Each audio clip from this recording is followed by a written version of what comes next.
Back when the Grand Heaven Master had appointed Bai Xiaochun as the inspections commissioner, many people in Archemperor City had turned their attention to the inspections manor in Borough 4. Therefore, a lot of people noticed when he led the 1,000 black-armored men out into the open, and they trembled with fear. All of them suddenly recalled what was now something of a legend. In the past, this army had caused blood and gore to rain down on Archemperor City, and had come to be known as the Corpse Trooper Blood Battalion. In the past, they caused blood to rain down for 7 months straight. The Corpse Trooper Blood Battalion. Countless eyes were focused on Bai Xiaochun and the Corpse Trooper Blood Battalion soldiers that followed him. The nobility and aristocracy were shaken, not because of any fear of Bai Xiaochun himself, but fear of the army of corpse troopers. Furthermore, they feared who that army represented. The Grand Heaven Master.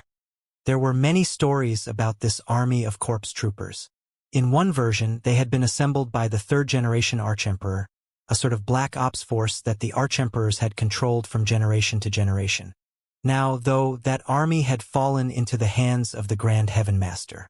However, other people said that the so-called Corpse Trooper Army had not existed before the rise of the Grand Heaven Master. Supposedly, he had created the army using the corpses of the nobles and aristocrats who had resisted him. Virtually every possible origin story for the army existed, but all of them were connected to the Grand Heaven Master. As news of the reappearance of the Corpse Troopers began to spread, many people were shaken and began to pay close attention to what was unfolding. Everyone knew that something big was about to happen. Most importantly, everyone also knew that the person who now led the Grand Heaven Master's army was Bai Hao. He had offended countless chosen, and although he didn't have direct dealings with every almighty person among the nobility and aristocracy, he was connected to virtually all of them. The bloody event from just a few nights ago was still the subject of much discussion, and everyone knew that the vengeance Bai Hao would wreak would be a major event. Everyone's minds were racing as they pondered what would happen, and at the same time, everyone was completely on guard. Bai Xiaochun actually had no idea that his going out at the head of 1,000 black-armored soldiers was causing such a stir. He just felt wonderful to be the center of so much attention, and couldn't help but revel in his success. It's been a long time, too long. In fact, since I've basked in such glory. Back in Giant Ghost City, I was the major domo, and yet had no true military power. As of this moment, Bai Xiaochun truly felt as if he had the right to look down on all creation. Sticking his chin up, he slowed down a bit as he flew through the air. His destination was Archemperor City's Grand Asylum, which was not located in the central district. Rather, it was in Borough 49. As Bai Xiaochun flew along with his 1,000 black-armored soldiers, the city guards just looked at him from a distance, not daring to get close. As such, Bai Xiaochun was able to go directly to the Grand Asylum. The Grand Asylum was constructed to look like an enormous, coiled python. The entrance was the python's mouth, and as soon as Bai Xiaochun appeared there, the warden and other important prison officers flew out to meet him. The sight of Bai Xiaochun and his 1,000 black-armored soldiers caused all of them to shiver in fright. Obviously, they had heard that this Bai Hao had been appointed by the Grand Heaven Master to serve as the inspections commissioner. Trembling, they clasped hands, bowed, and said, "Greetings, inspections commissioner. You recognize me?" Bai Xiaochun said coolly, keeping his hands clasped behind his back and his chin stuck up. The warden of the Grand Asylum was a middle-aged man who was so fat he was almost a ball. Smiling nervously, he said, "Inspections Commissioner Bai, you have unbounded integrity, and are spectacularly famous. Nobodies like us can only gaze upward at your splendor. Only a few months ago, your humble servant gazed at you from afar, sir, and was impressed to no end by your imposing bearing. For whatever reason you've come, O exalted one, your humble servant will do everything in his power to help you." The warden was feeling very nervous. The fact that this was the first location Bai Xiaochun had chosen to visit after taking command of the Corpse Trooper Blood Battalion left him feeling very unsettled. Bai Xiaochun wasn't very pleased with the overt flattery, and didn't get any sense at all that the warden was being sincere. However, considering his current status, It would be a big loss of face to cause problems for lowly figures such as the warden. Snorting coldly, he said, "Enough jibber-jabber. Just follow me and do what I say." Hands clasped behind his back, he swaggered into the Grand Asylum. The warden and the other officers were stunned by Xiaochun's response, and immediately began to shiver even more than before. Hearts racing, and sweat pouring down their backs, they hurried after him. Although this was Xiaochun's first time in the Grand Asylum, considering the time he had spent as a guard in Devil Penitentiary, much of it as the #1 Dark Inquisitor, he immediately identified with the musty odor of a prison that entered his nose. It was all very familiar. Eventually, they were in the warden's grand hall, where Xiaochun sat down and said, "Bring out all of the records regarding the current prisoners." The nervously sweating warden immediately voiced his assent, and then arranged for all of the prisoner records to be brought over. Those records soon arrived in the form of a jade slip, which the warden personally handed to Xiaochun. Looking very stern, Xiaochun took the jade slip and then said, "Arrange a private chamber for me." With that, he began to study the jade slip. The warden immediately arranged for the nicest chamber in the entire Grand Asylum to be cleared out for Xiaochun's use. He just hoped that he could get Xiaochun out of the prison as quickly as possible. To have the Corpse Trooper Blood Battalion present had him feeling extremely nervous. Considering the experience he had gained in Devil Penitentiary, Xiaochun was quickly able to search for and identify the prisoners who were connected in some way to the aristocracy and nobility in Archemperor City. This prisoner, and this one, him too. Bring them all to me one at a time. Because of their connections, such prisoners couldn't gain their freedom, but had relatively good lives inside of the prison, and roughly the same access to cultivation resources as they had on the outside. Many of them lorded it over their fellow prisoners, and some were even treated with great respect by the guards. Therefore, when Xiaochun issued his order, the warden hesitated. Irritated, Xiaochun glared at the warden and said, "Warden, could it be that you want the inspections commissioner to personally go get the prisoners?" At the same time, the black-armored corpse troopers at his side began to radiate murderous auras that made the area instantly seem like a hell filled with malevolent Azura spirits. Trembling in terror, the warden unhesitatingly issued the proper orders. Almost immediately, the prison was thrown into complete chaos as the guards found the prisoners Xiaochun had named and grabbed them with maniacal fury. "What are you people doing?" "I work for Heavenly Marquis Zhou." "What gall you have? Stay your hand." In response, the guards simply surrounded them, vicious expressions on their faces as they sealed their cultivation bases and dragged them over to the private chamber that had been set aside for Xiaochun. Soon, dozens of prisoners were lined up outside, trembling in fear and unsure of what was happening. When the prisoners began to talk amongst themselves to try to figure out what was going on, the guards immediately silenced them. The area grew very quiet, and the guards all bowed deeply in a certain direction down the corridor. The prisoners looked over nervously and saw the warden, a fawning expression on his face as he walked down the hall alongside a young man. The young man was handsome, with his chin stuck up and his hands clasped behind his back. Of course, he was Xiaochun, and he was followed by a contingent of black-armored soldiers who struck fear into the souls of anyone who saw them. "As the inspections commissioner, I've come here to personally interrogate these prisoners. Bring them in as I call for them. Furthermore, no one is allowed to disturb me as I carry out the interrogations." After coming to a stop at the door, Xiaochun looked around with a stern expression. The warden immediately voiced his assent. Moments later, Xiaochun was in the private chamber with the first prisoner. Outside, the black-armored soldiers stood guard, preventing anyone from getting close. The warden stood there, terrified and anxious, still unsure of why Xiaochun had picked this place as his first location to visit. What is the purpose of him coming here? The warden thought, confused. That was when the first blood-curdling screams erupted from the secret chamber. The faces of everyone present fell, and all eyes went wide, especially those of the guards who ranked as inquisitors. That screaming, what methods could provoke such a reaction? The guards were alarmed, and the prisoners even more so. Many of them gasped in fear. As for the warden, his heart filled with emotions of both shock and reverence. The screaming lasted for the time it takes half an incense stick to burn. After that, the door of the private chamber opened, and a trembling figure was thrown out, who was of course the prisoner who had gone into the room with Bai Xiaochun.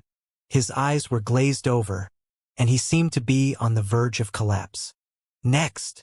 Then, Bai Xiaochun's voice broke the silence as he spoke from the private chamber. Bai Xiaochun had long since made his decision. He wanted revenge, but he needed to have evidence to justify his actions. Even if that evidence wasn't completely conclusive, he would at least need to provide some sort of explanation to the Grand Heaven Master. As far as he was concerned, this was the only way to get that evidence. Furthermore, there was no way that other people would have been able to guess that he would come to the Grand Asylum to perform interrogations. Few people in the world had ever served as prison guards, and fewer as inquisitors. Therefore, almost no one would ever realize that the Grand Asylum was a place where countless shocking secrets were held. To Bai Xiaochun, the Grand Asylum was the greatest weakness in his enemy's armor. After all, back in Giant Ghost City, it had been in Devil Penitentiary that he had learned about the rebellion being planned by the three great clans.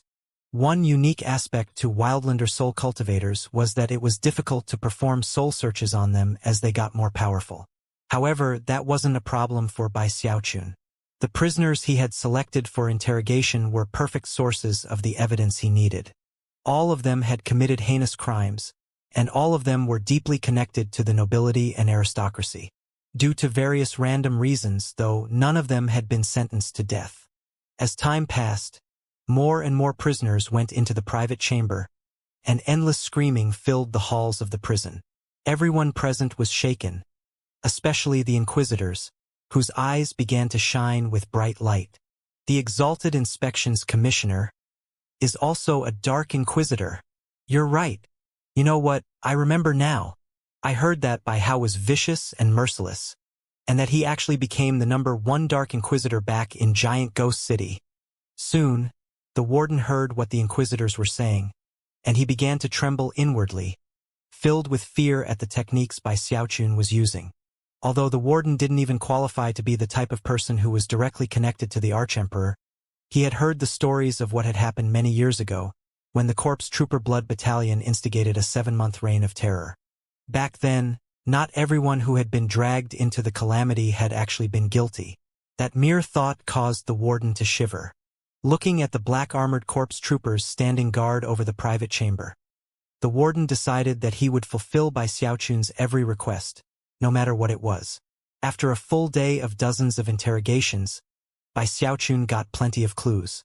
At that point, he walked out of the private chamber, an unsightly expression on his face as he held out another jade slip.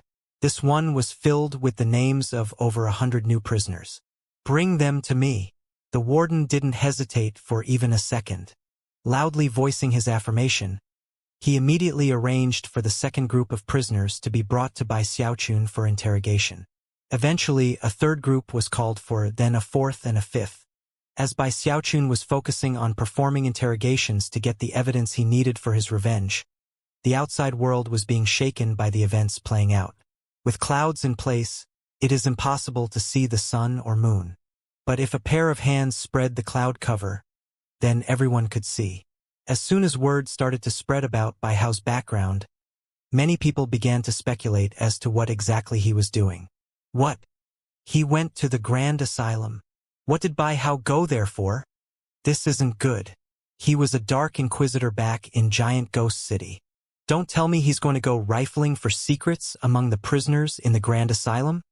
However, what was particularly marvelous about Bai Xiaochun's plan was that, even if a given prisoner had access to important information, people on the outside of the prison who also had access to the same information would often not believe that said prisoner truly knew what they knew.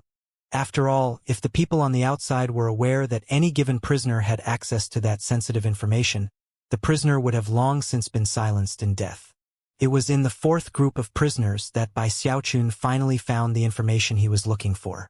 One of the prisoners revealed that a certain heavenly marquis had been maintaining secret communications with the Grand Prince. Bai Xiaochun even remembered the name of that heavenly marquis. His son was particularly close to Zhou Hong. Pulling out his inspections commissioner command medallion, he did a bit of research and confirmed that this very person had helped Zhou Hong spread rumors about Chen Manyao and Sushan. Bai Xiaochun chuckled darkly and then continued with more interrogations. All in all, he was in the Grand Asylum for half a month.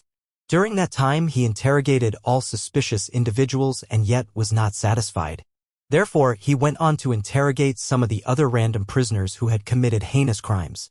Some of them were prisoners who had been so shaken by the previous string of interrogations that they told what they knew without having to use any special methods, which was a good thing, considering that his supply of aphrodisiac pills was limited.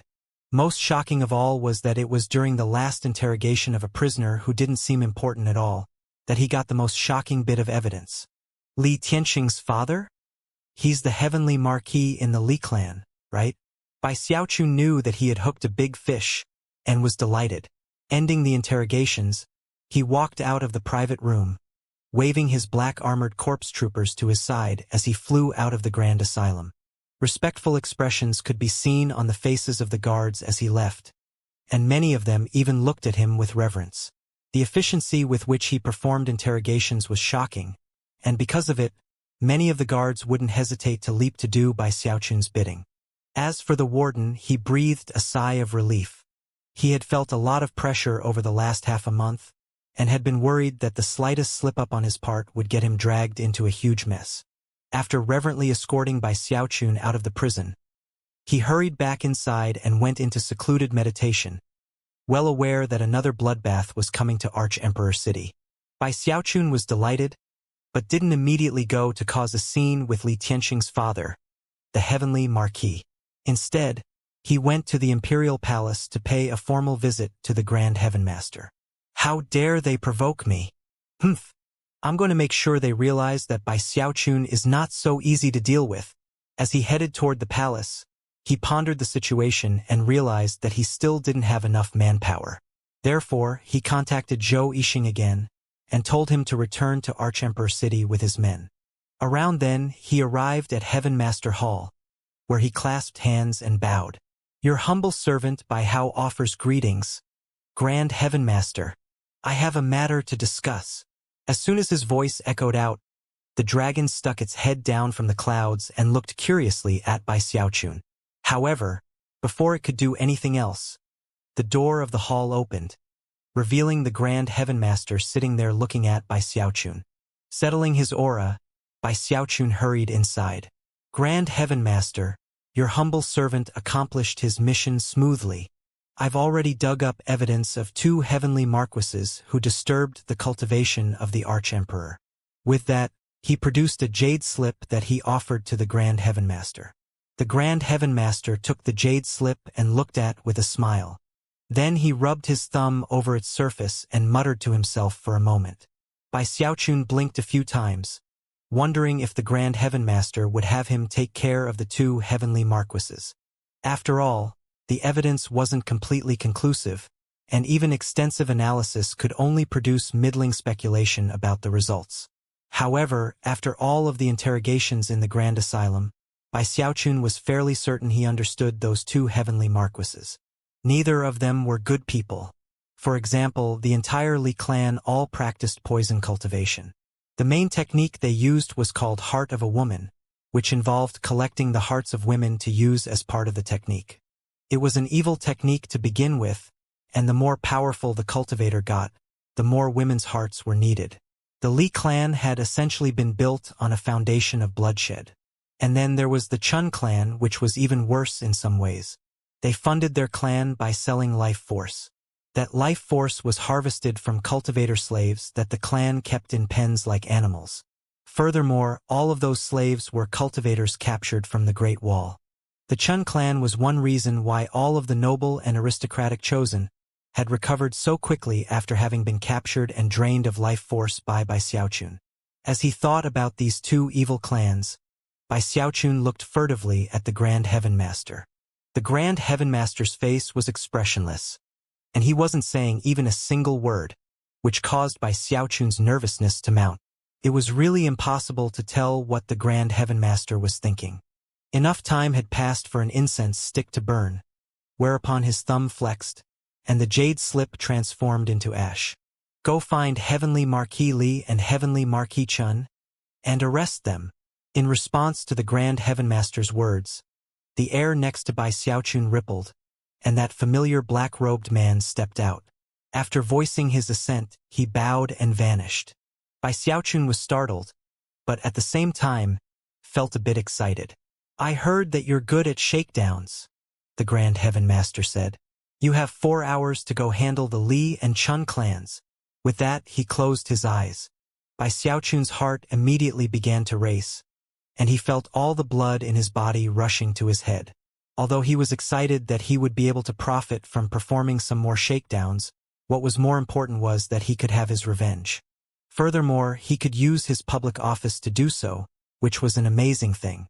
As it turned out, this Grand Heaven Master was turning out to be a great guy. He immediately voiced his assent, then turned and flew out of Heaven Master Hall. Obviously, the Grand Heaven Master wanted him to do as the old saying said. Kill the chickens to scare the monkeys. Punish some people to serve as a warning to others. He didn't even need to have any hard evidence, just some clues. Even speculation was enough for the Grand Heaven Master to give him the go-ahead to take lives. With someone like him to rely on, nobody would ever dare to provoke me. Having reached this point in his train of thought, he proudly waved his sleeve to summon his 1,000 corpse troopers.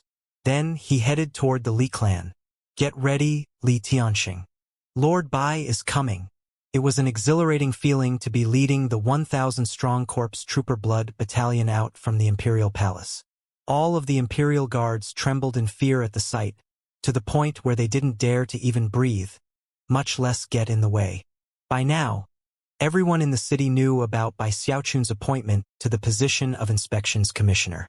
The additional fact that the Corpse Trooper Blood Battalion had been awakened led to widespread fear. In fact, word had even spread out into the wildlands and beyond. Not even Bai Xiaochun knew how famous he was at this point. Even the 4 great river source sects in the Heavenspan River region, the sects who controlled the Great Wall, had heard of the name of Archemperor City's Inspections Commissioner, Bai Hao. In Archemperor Dynasty, Bai Xiaochun was the newest dragon to walk the face of the earth, a razor-sharp knife in the hand of the Grand Heaven Master. Before long, people were gossiping about Bai Hao's past in Giant Ghost City. People talked about how he was vicious and merciless, how he had killed members of his own clan, and his daredevil act of kidnapping a demigod expert. Then there were his shakedowns, the fact that he was a wife-stealer, and countless other details. In the end, everyone was left gasping in disbelief at all the stories. Most people believed him to be a lunatic. His battle prowess was astonishing, to the point where he had both attacked and captured more than 100 chosen. Later, he even fought back against a group of hundreds of chosen at the same time. A person like that could already be considered stunning without even mentioning that he had the backing of both the Giant Ghost King and the Grand Heaven Master. In fact, he was also the son-in-law of the Giant Ghost King. Because of all of these various aspects, Bai Xiaochun was now a very, very important person in the wildlands. He was far more famous than Zhou Hong, Gong Sun Yi, and the other chosen like them. And now, emboldened by the Grand Heaven Master, it was with a completely haughty air that he set out with his corpse troopers and their intense murderous aura. 1,000 beams of light merged together, causing rumbling sounds to echo out as they shot toward the Li clan. Right in the middle of Archemperor City, Li Tianxing, you and Zhou Hong worked together with all those other chosen to cause me endless trouble. You tried your best to see me dead, and I let you off the hook over and over again. But now you've gone and really pissed me off. Well, let me tell you, when I get pissed off, I frighten even myself. Bai Xiaochun didn't have a care in the world, and his eyes shone with keen anticipation as he imagined the reactions of all of the people who had tried to kill him in the past. And you're first on the list, Li Tianxing. With that, he accelerated, causing the rumbling sounds to intensify as his 1,000 corpse troopers got closer and closer to the Li clan. The sight of Bai Xiaochun brazenly speeding through the air attracted a lot of attention, and many gasps. Furthermore, when people realized what direction he was heading in, coldness gripped their hearts, and speculations began to run wild. He's not doing anything to suppress that murderous aura. What is Bai Hao going to do? Look at the direction he's heading in. It seems like Burrow 9. Burrow 9? That's where the Li clan is. The Li clan occupied roughly 20% of Burrow 9. They had risen to power because of the heavenly marquee in their clan. Not only was their clan populous, they had many outside soul cultivators who were willing to work for them because of how powerful they were. It was a snowball effect that had quickly turned them into a mighty group that few people would ever dare to trifle with. Even as everyone looked on in shock, Bai Xiaochun led his 1,000 corpse troopers into Burrow 9, toward a sprawling courtyard complex, from within the middle of which rose a 300-meter-tall tower. That tower was a heavenly marquee pagoda. Within Archemperor City, only heavenly marquee clans had structures 300 meters tall. As for the heavenly dukes, they had pagodas 3,000 meters tall. Almost as soon as Bai Xiaochun caught sight of the Li clan's pagoda, the people in the Li clan realized that he was heading in their direction. It led to a small-scale commotion, with countless cultivators flying out of the clan to observe his approach. Li Tianxing was in the crowd. He was the heir apparent of the clan, and also a chosen with a very high position. Unless his father was present, he was essentially the clan chief. Bai Hao! At first Li Tianxing was startled, but his expression soon twisted into a vicious snarl. The venomous look in his eyes was clear. He had paid a steep price to the Chun clan to restore his life force after the most recent incident, and the person responsible for that was none other than Bai Xiaochun. His hatred for Bai Hao was part of his heart, but he was also aware that he was in a very different position now. He was the inspections commissioner, backed by the Grand Heaven Master, and the fact that he had come surrounded by a murderous aura caused Li Tianxing's heart to begin to pound in his chest. Without any hesitation, he issued orders to activate the clan's defensive spell formation. Even as he issued the orders, a piercing whistling sound filled the air as Bai Xiaochun arrived with his 1,000 corpse troopers. The murderous aura seething off of the corpse troopers formed something like a black cloud that hovered above the Li clan. There were already other soul cultivators showing up in the area to see what was going to happen. All of them were filled with shock, and were starting to come to their own conclusions about how events would play out. Could it be that the Grand Heaven Master is actually going to make a move, and the Li clan is first on the list? No way. It's probably just Bai Hao using his status to exact revenge. As numerous individuals looked on in astonishment, Bai Xiaochun hovered there grandly, flanked by his 1,000 corpse troopers, looking over the Li clan cultivators, who were clearly ready for a fight. Then his gaze came to rest on Li Tianxing, around whom were clustered an unusually large number of clan cultivators. Glaring, Bai Xiaochun said, "Li Tianxing, why haven't you come out to pay respects to the inspections commissioner?" As his voice echoed out like thunder, the corpse troopers' murderous auras grew even more intense. The Li clan cultivators' expressions flickered, many of them growing fiercer. By this point, Li Tianxing was panting a bit, and his mind was spinning. However, he didn't let that show on his face. Instead, he scowled and yelled, "You've got a lot of guts coming here and offending your superiors. Bai Hao, this is the manner of a heavenly marquee, not just some random place where you can go make a scene. Back down immediately." Sticking his chin up, Bai Xiaochun clasped his hands behind his back and brazenly said, "The manner of a heavenly marquee? Heh. The main reason Lord Bai came here today is because the Li clan is the manner of a heavenly marquee. I heard you have a lot of wealth in this clan of yours. I'm just worried that some of your treasures are forgeries, and would like to help you inspect them." Inside, he was bursting with happiness, and was very pleased with how amazing his little speech had just been. It was the type of feeling that came with occupying the position of superiority and justice. Cultivators of the Li clan were accustomed to being arrogant people, and immediately responded with boisterous, impolite words. "What gall? Do you have a death wish or something, Bai Hao? What makes you think you have the right to come cause trouble for our Li clan? What a joke. I guess Bai Hao is just a complete moron." As for Li Tianxing, his expression was unsightlier than ever, and he was getting more anxious by the moment. He could tell that something was off about this situation but was convinced that there was little likelihood the Grand Heaven Master was interested in making a move against the Li clan. The most likely possibility was that Bai Hao had come here to enact personal vengeance. As such, Li Tianxing's eyes flickered with cold light. That means this is a chance to exterminate this guy once and for all. Although he was afraid of the Corpse Trooper Blood Battalion, the reserve powers of the Li clan, along with the fact that his father was Heavenly Marquis Li, gave him plenty of confidence. Li clan cultivators, hear my orders. Anyone who enters Li clan territory shall be executed immediately. The Li clan cultivators snarled viciously, and their killing intent soared. More people were flying up into the air from inside the clan, many of them clan members, but others being hired soul cultivators. Before long, there were more than 10,000 people visible, all of them surging with the desire to kill. Overall, they actually seemed a bit more impressive than the Corpse Trooper Blood Battalion. The surrounding onlookers gasped in shock, and even Bai Xiaochun was a bit startled. However, he knew his status and had his orders from the Grand Heaven Master. Obviously, the fact that the Grand Heaven Master had sent him here meant that he didn't intend for the Li clan to kill him.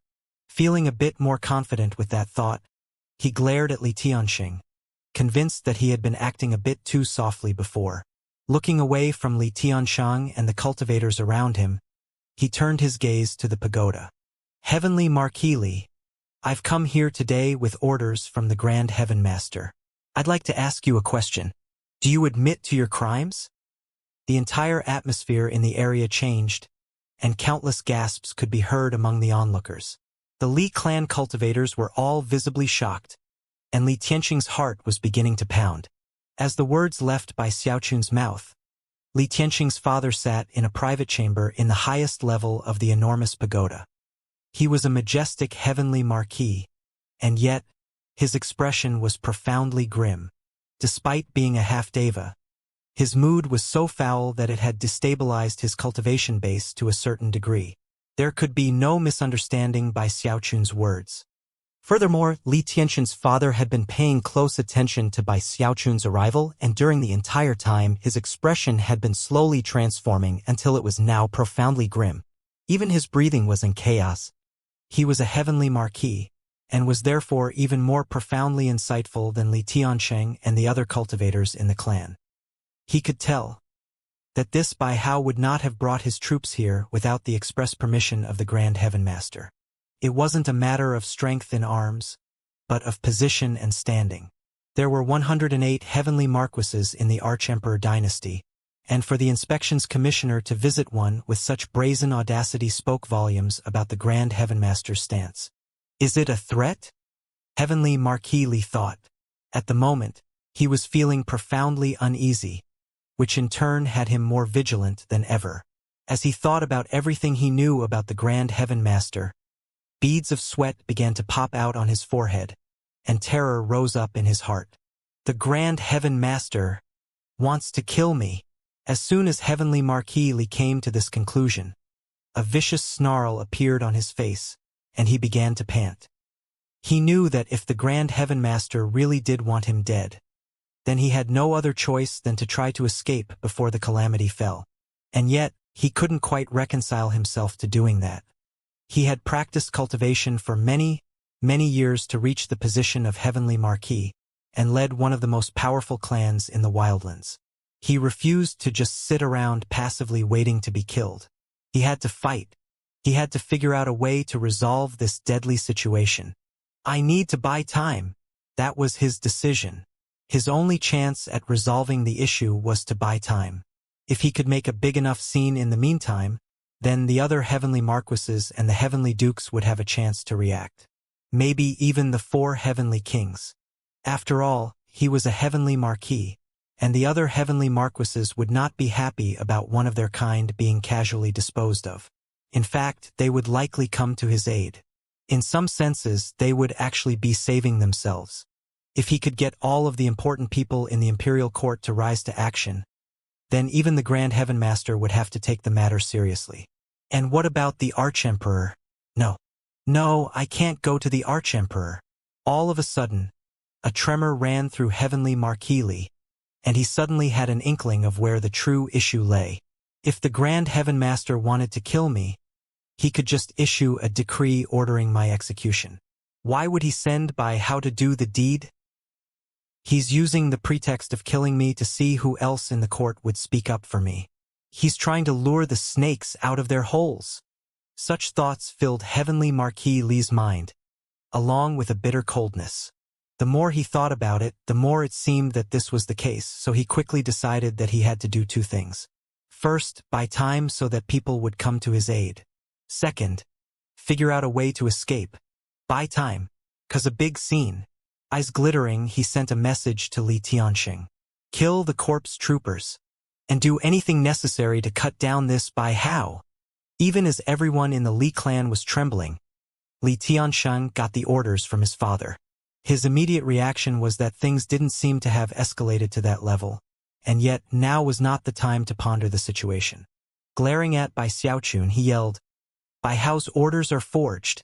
This is a conspiracy. Cultivators of the Li clan, kill him immediately. The other cultivators under his command hesitated for a moment, but knew that if the Li clan fell, they would likely be killed along with it. Snarling, they shouted and charged into battle. Within the briefest of moments, over 10,000 cultivators were howling and flying toward Bai Xiaochun. In response, Bai Xiaochun glared and waved his hand, sending his 1,000 black-armored corpse troopers flying to meet the charge. Booms immediately rang out in all directions. As for Bai Xiaochun, he didn't actually join the fighting, but remained further back, guarded by a contingent of corpse troopers. His poor little life was the most important thing to consider, and he wouldn't casually put it in harm's way. This was his first time seeing the corpse troopers in action, and it was a shocking sight. They didn't seem to feel pain at all, and clearly relied on body refinement techniques. They fought fiercely wherever they went, slaughtering foes left and right. Neither magical techniques nor the effects of magical items seemed to have any effect on them. They charged into the fighting without any hesitation. Within the space of a few breaths of time, agonized shrieks began to rise into the air.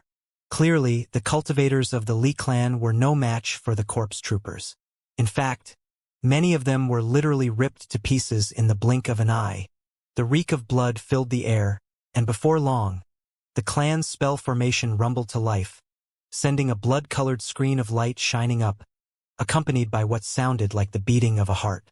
As the heartbeat echoed out, black, toxic gas began to erupt from the Li clan cultivators. Furthermore, many of them pulled out actual human hearts, which they then crushed while simultaneously shouting out bizarre words. As the hearts were crushed, the shadowy images of women appeared, mournful and venomous as they floated forward to fight the corpse troopers. Those shadowy women were highly toxic. As for the hearts which had just been crushed, they were none other than the manifestation of heart of a woman.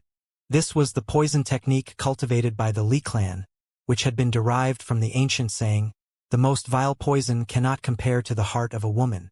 However, based on what Bai Xiaochun could tell, what was vile here was not the hearts of the women. It was the poison technique the vicious Li clan cultivated after extracting the hearts and using them for cultivation purposes. The poisonous effect was shocking, and was the first thing that caused any problems for the corpse troopers. Their bodies even began to show signs of decay, and they were forced to slow down. Even their black suits of armor were affected. Bai Xiaochun immediately pulled them away from the fighting, and yet that also exposed him.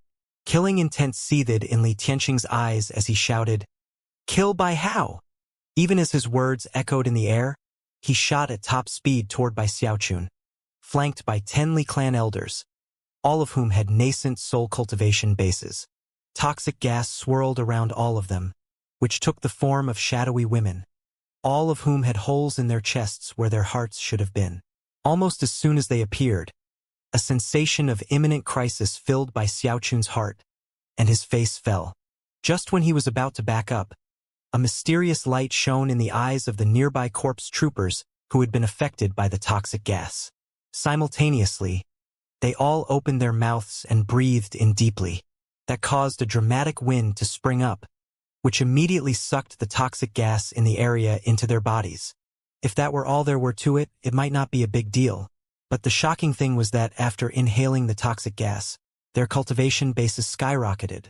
Clearly, that toxic gas was actually beneficial to them and could temporarily increase their cultivation. The rise in cultivation base power immediately negated their previous injuries, leaving them completely whole. Bai Xiaochun was quite pleased by this, and could see how incredible this army of corpse troopers was. Clearly, there were still more secrets about them that he had yet to discover. And that was most definitely the truth.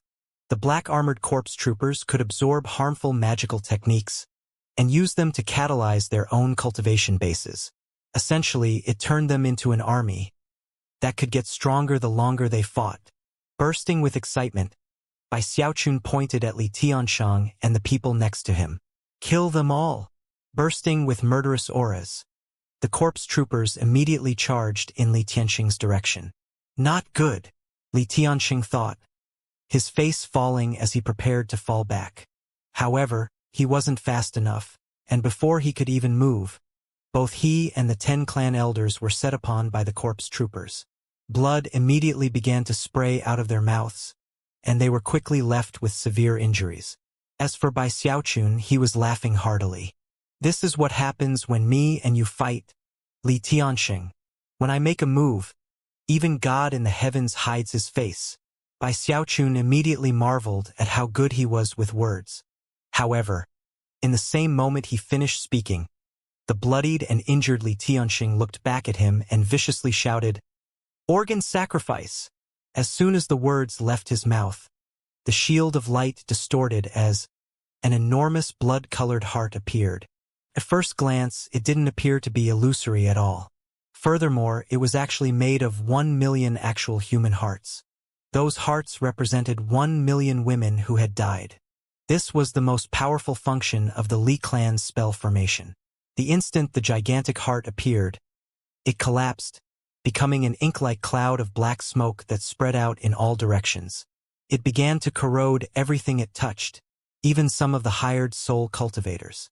Those who were too slow screamed and were transformed into globs of blood that spattered down on the ground. Only the members of the Li clan who cultivated the heart of a woman were unaffected. In fact, expressions of madness could be seen on their faces as they opened their mouths and breathed in the gas, which instantly healed them. Then they went back to fighting the corpse trooper blood battalion.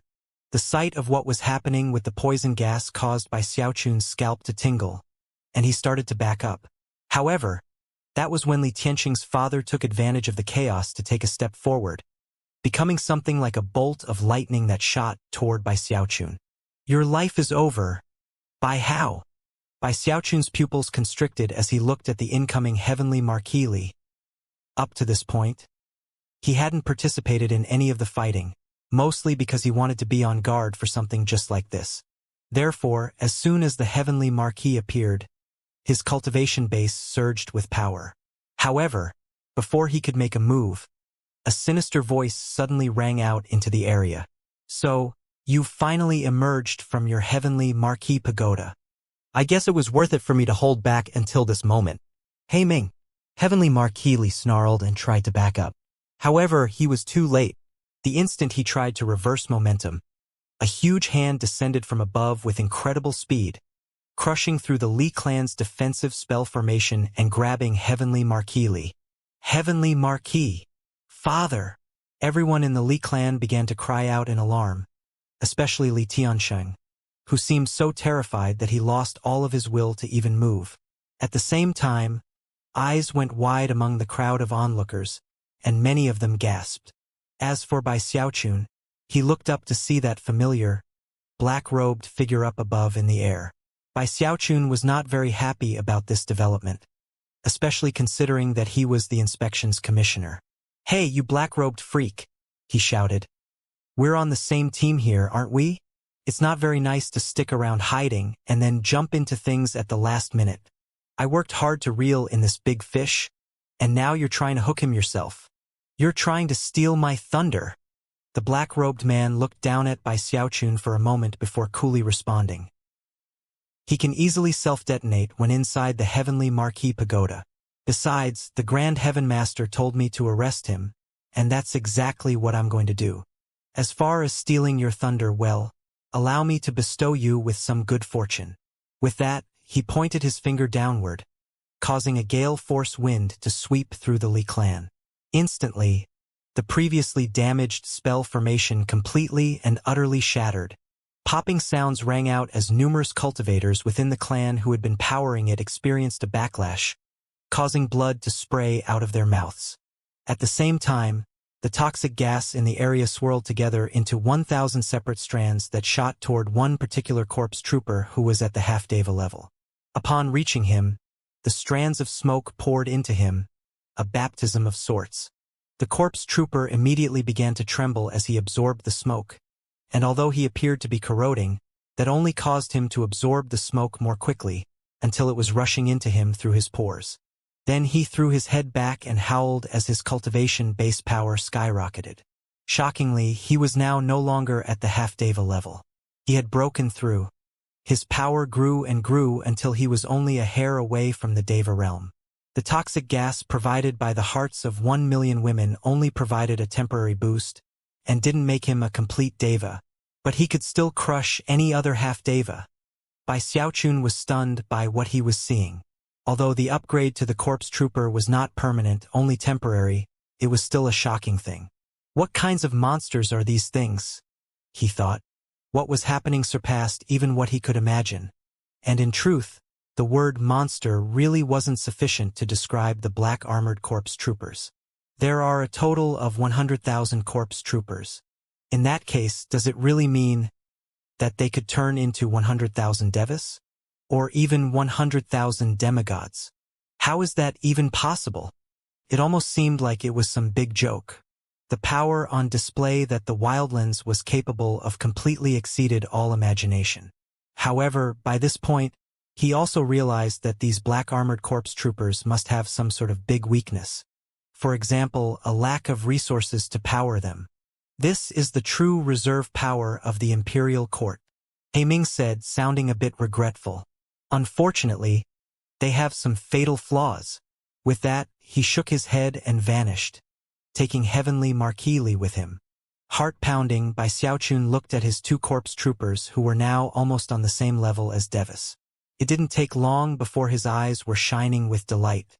Who would have ever thought I would end up controlling an army this powerful? Excited, he threw his head back and laughed uproariously. Then, he sent out a thought that recalled the newly upgraded Deva corpse trooper, who stood at his side like a Tao protector. Feeling very pleased and very proud of himself, he looked over at the Li clan forces and waved his hand, sending his corpse troopers over to crush them.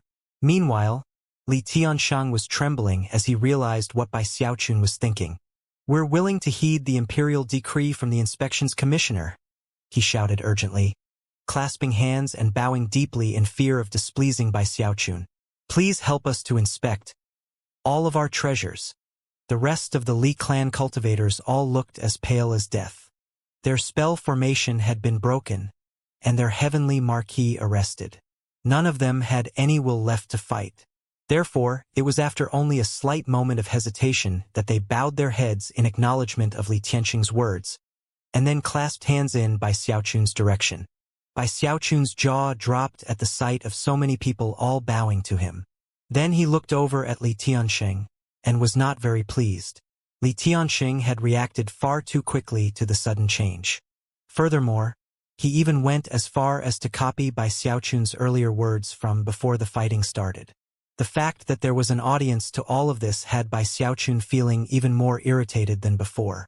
Snorting, he ignored Li Tianxing and the rest of the Li clan cultivators, and immediately set to work with his shakedown. The Li clan had a heavenly marquis, and profound reserve savings that obviously surpassed the resources of the three great clans from Giant Ghost City. After all, even though those three great clans had Deva patriarchs, this was Archemperor City, the seat of power in the wildlands, and a place where the resources surpassed all other locations. There were soul-hoarding pagodas and countless portions of soul medicine, as well as magical items that formed the reserve power. The sight of it all was quite dazzling to Bai Xiaochun. There was a 9-meter-long spirit bone which emanated pulses of spiritual energy that closely resembled the spirit jade statue from back in Giant Ghost City. There were numerous magical items with 13 or 14-fold spirit enhancements. There was even a whole collection of heavenspan river water, and even spirit stones. It was a vast pile of treasure, almost a mountain. It was in the middle of the shakedown that Zhou Yixing finally arrived, and when he saw the growing pile of treasure, he was stunned. However, as soon as Bai Xiaochun gave the word, he quickly set to work organizing it and packing it away. The vast amount of wealth that was building up was shocking, but it was what Bai Xiaochun found in the rear courtyard, protected in a restricted area, that caused him to rub his eyes in disbelief. Am I seeing things? There, right in the middle of the restricted area, protected by multi-layered restrictive spells, was a flower with 7 leaves on it. Rainbow spirit thistle, he murmured, shaken. Rainbow spirit thistle was a type of medicinal ingredient he had read about back in the Starry Sky Dao polarity sect. It was the primary ingredient in a type of spirit medicine that could be used to break through from the nascent soul stage into the Deva realm. It could increase one's chances of success by 30%. Although it would only help when aiming for the weakest tier of Devas, it would still be helpful. After all, the patriarchs of the spirit and bloodstream divisions back in the river-defying sect had gone into secluded meditation to make a breakthrough, but had not succeeded as far as Bai Xiaochun was ever aware. If either of them had possessed a rainbow spirit thistle, though, they would have had a much greater chance of succeeding. It was a spirit plant that was very rare in the Heavenspan River region, and would lead to bloody conflicts if it appeared. Countless people would fight madly over them, and yet, here was one right in front of Bai Xiaochun. The wildlands was not a suitable place to grow spirit plants, and therefore it was a complete shock to see one here. Gasping, Bai Xiaochun looked around, and realized that there was something unusual about this rear courtyard. Clearing his throat, he tried to seem very calm as he said, "What a wonderful flower! Men, come dig it up for me, and do not under any circumstances deliver it to my mansion. I'm going to get very angry at anyone who does that. Even though I very much like to grow flowers, as the inspections commissioner, I definitely could not embezzle things in that way. Never are the rich benevolent. This Li clan really knew how to rake in the money, and all by climbing on the backs of the common people." Of course, it helped Bai Xiaochun's shakedown efforts to categorize the Li clan in this way. It was with complete righteous indignation that he stood off to the side, watching Zhou Yixing uprooting the rainbow spirit thistle. Glancing at the flower, he said, "Be careful with that flower. Don't damage it. Growing flowers is the only hobby I have. So although that flower doesn't belong to me, I simply can't stand to allow anyone else to harm it." Zhou Yixing looked a bit embarrassed. It would be obvious to anyone who looked at it that this flower was anything but ordinary. As he worked, he muttered to himself that it seemed too obvious that Bai Xiaochun was trying to avoid responsibility and have Zhou Yixing take the flower to his mansion for him. After Zhou Yixing dug up the rainbow spirit thistle, Bai Xiaochun pointed at the ground and, eyes glittering, said, "There's something really strange about this place. Yixing, let's go a bit deeper and see what we can see." In response, Zhou Yixing stomped his foot forcefully onto the ground, which caused the dirt to collapse and whoosh away, revealing something buried further down. A beast hide. It was impossible to say exactly what kind of beast it had come from. It was completely black and seemingly ordinary in nature. It did not emanate spiritual energy, and seemed almost like an ordinary animal skin. However, as soon as it appeared, Bai Xiaochun could sense his eternal parasol inside of his bag of holding suddenly getting excited. Back in Burrow 89, the eternal parasol had helped Bai Xiaochun defend against the Deva-level attack of Chun Haosong. However, the parasol's canopy had ended up being destroyed, leaving behind only the damaged main shaft. The fact that the base of the parasol was now vibrating caused Bai Xiaochun's eyes to widen. He quickly sent some divine sense into his bag of holding, which enabled him to sense that the parasol had suddenly begun to thrum with desire. Clearly, it wanted that beast hide. Not having noticed Bai Xiaochun's reaction, Zhou Yixing said, "It's just a beast hide." Curious, he picked up to look at it, but didn't see anything unusual about it. He looked over at Bai Xiaochun. Bai Xiaochun rubbed his eyes, immediately causing them to redden and tear up, Looking at the hide, he sighed and said, "That animal skin makes me think back to my childhood, and my constant companion Blackie. Whatever. Hand it over to me. I'll keep it as a remembrance. I doubt the Grand Heaven Master will object to me keeping an ordinary beast hide." Sighing and shaking his head, he accepted the beast hide from Zhou Yixing. After feeling it in his hands, he placed it into his bag of holding, a look of reminiscence and grief on his face. Then he turned to leave. Zhou Yixing looked suspiciously at him as he left. Smiling wryly, he shook his head and continued on with the shakedown. Before long, the Li clan had been completely cleaned out. The hearts of the members of the Li clan dripped with proverbial blood, and that was especially true of Li Tianxing. He could do nothing but watch as case after case of wealth was hauled away. Despite the pain he felt, there was nothing he could do about the situation. At the moment, his desire to survive outweighed everything, and he was sure that if he did the slightest thing to irritate Bai Xiaochun, he would likely have his life force drained away again. The entire time, he actually kept a smile plastered on his face, although it was the type of stiff smile that looked worse than someone crying. After the Li clan had been cleaned out, Bai Xiaochun looked over at Li Tianxing and couldn't help but feel a bit of admiration. "Quite a bit of willpower, I see," he thought. He actually smiled during the entire shakedown. It seems Li Tianxing is able to deal with difficult situations better than the average person. All of a sudden, he felt more vigilant than before, and quickly made a decision to make advanced preparations to forestall any future problems. "Men, arrest them all and throw them into Grand Asylum. And tell the warden that this Li Tianxing has unusual willpower, and should be given a particularly severe sentence." With that, he ignored the secretly fuming Li Tianxing, and led the larger portion of his corpse trooper blood battalion up into the air. Next target, the Chun clan. "There's not much time left.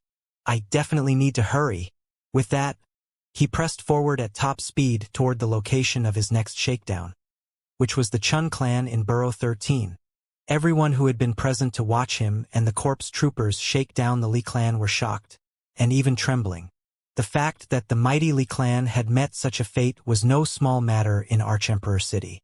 Clearly, the Grand Heaven Master was wielding a sharp knife to instigate major changes in the city.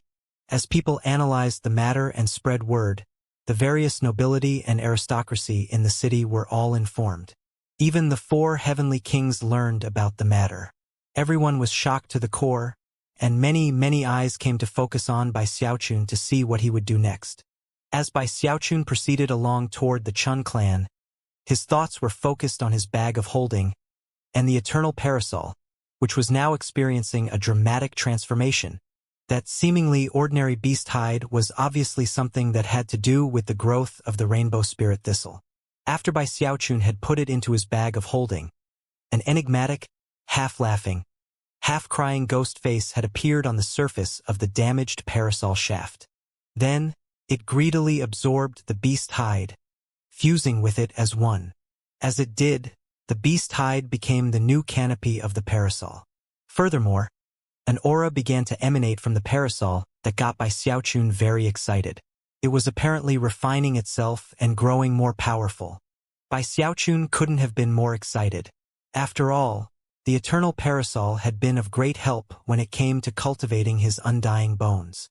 He had been worrying about how to fix the damage to the eternal parasol, but now it was fixing itself and even becoming stronger in the process. As of this point, Bai Xiaochun was convinced that the shakedowns were already worth it. The Li clan has helped me get my eternal parasol back. I wonder, what surprises do the Chun clan have in store? Excited, he retracted his divine sense from his bag of holding and pushed toward Burrow 13 with greater speed. Many people were paying attention to his progress, and soon, it was to their shock that they realized that Burrows 12, 13, and 14 all had heavenly marquises in them. Considering what had happened to heavenly Marquis Li, they could only imagine was to come. Who is he going for this time? Damn it!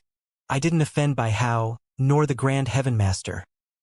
When Bai Xiaochun passed by Burrow 12 in grand fashion, the heavenly Marquis there breathed a sigh of relief. However, the Chun clan in Burrow 13 was beginning to get nervous. Then, he came to a stop in the air just outside of their clan. Heavenly Marquis Chun. Come out to see me immediately. The Heavenly Marquis from Burrow 14 was immediately a bit relieved. Meanwhile, Heavenly Marquis Chun sat in the top of his Heavenly Marquis pagoda, gripped with foreboding. Glaring at by Xiaochun, he shivered in anxiety. The best thing to do is get out of here as soon as possible. Without the slightest hesitation, he crushed a jade slip, which caused his body to immediately begin to fade away. Everyone in the Chun clan was scared witless, including that chosen who had accompanied Zhou Hong in his efforts to spread rumors about Chen Manyao and Su Shan. By now, everyone had gotten some news about the fate of Li Tiansheng, and therefore, the fact that Bai Xiaochun had come here was terrifying beyond measure. Silence reigned in the Chun clan, with the exception of the nervous panting of the clan members. Countless eyes were fixed on Bai Xiaochun, hovering there in the air surrounded by black-armored corpse troopers. His hands were clasped behind his back and his chin stuck up proudly, impressed by his own grandeur. However, after waiting for a moment and not seeing Heavenly Marquis Chun, he waved his hand to his men and said, "So, he has the audacity to despise the majesty of the Grand Heaven Master? Shake down this Chun clan. If anyone resists, execute them on the spot." Malevolent auras sprang up from the corpse troopers as they flew into the Chun clan. As for the two Deva-level corpse troopers, Bai Xiaochun kept them by his side as bodyguards. Zhou Yixing was at Bai Xiaochun's side, and when he saw how powerful and amazing Bai Xiaochun was, he was once again convinced that he had made the right decision. As the corpse trooper blood battalion began to invade the Chun clan, the power of teleportation suddenly sprang up from pagoda in the middle of the clan. However, as it did, a cold harumph also filled the air. "Where do you think you're going?" That familiar black-robed figure once again appeared. Ignoring the Heavenly Marquis pagoda, he strode off into the distance, then reached out into thin air. Instantly, the air distorted, and an image appeared of Heavenly Marquis Chun, who was obviously attempting to flee the clan. When the clan members saw that their own Heavenly Marquis was trying to escape, it struck dread into their hearts and left them feeling crushed. They had absolutely no will to fight, and simply watched as the corpse troopers entered and began to ransack the clan. The Chun clan was actually a lot wealthier than the Li clan. Even Bai Xiaochun, with his extensive experience performing shakedowns, was left gasping at the sight of all the wealth. However, just as he was approaching to take a closer look, a howl of delight erupted from further in the clan in an area where the corpse troopers had just taken control. "I knew you would get what you deserved eventually, Chun clan. Even if I die here this day, I, Song K, can close my eyes in death, content that you've earned your fate." The words were spoken with lively passion, as though the person behind them truly did not fear death. They were also alive with hatred, as if they had been spoken by a person who had suffered indescribable torments at the hand of the Chen clan, pain the likes of which could never be forgotten. No one in the Chun clan paid any attention to the words, though. All of them were staring nervously at Bai Xiaochun, their faces ashen and grim. Not even the black-armored corpse troopers showed any interest. However, as soon as Bai Xiaochun heard the words spoken, and especially the name Song K, his eyes went wide, and a strange expression appeared on his face. He seemed amused, incredulous, and happily surprised, all at the same time. "Song K," he murmured.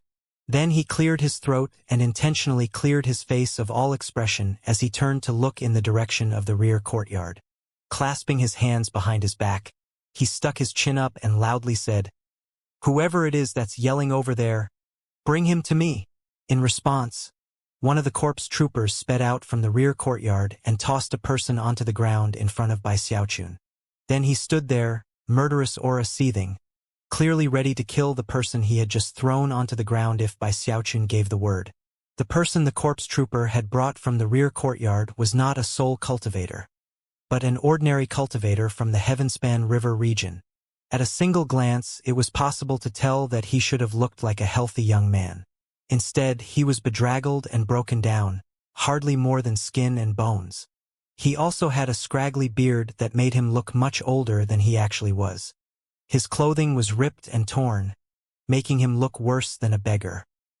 He was covered with what appeared to be soot and ash, and even had wisps of black smoke rising from his dantian region. He was clearly weak beyond measure, hovering right on the brink of death. And yet, despite that, his cultivation-based fluctuations revealed him to be in the early nascent soul stage. The black wisps of smoke coming from his dantian region also spread out to cover his nascent soul. Furthermore, with every rotation of his cultivation base, spiritual energy would seep out through the black smoke. As soon as Bai Xiaochun saw all of this, he gasped in shock. This cultivator was none other than Song Ke. He had been a chosen in the Bloodstream sect, and one of the elites of the river-defying sect.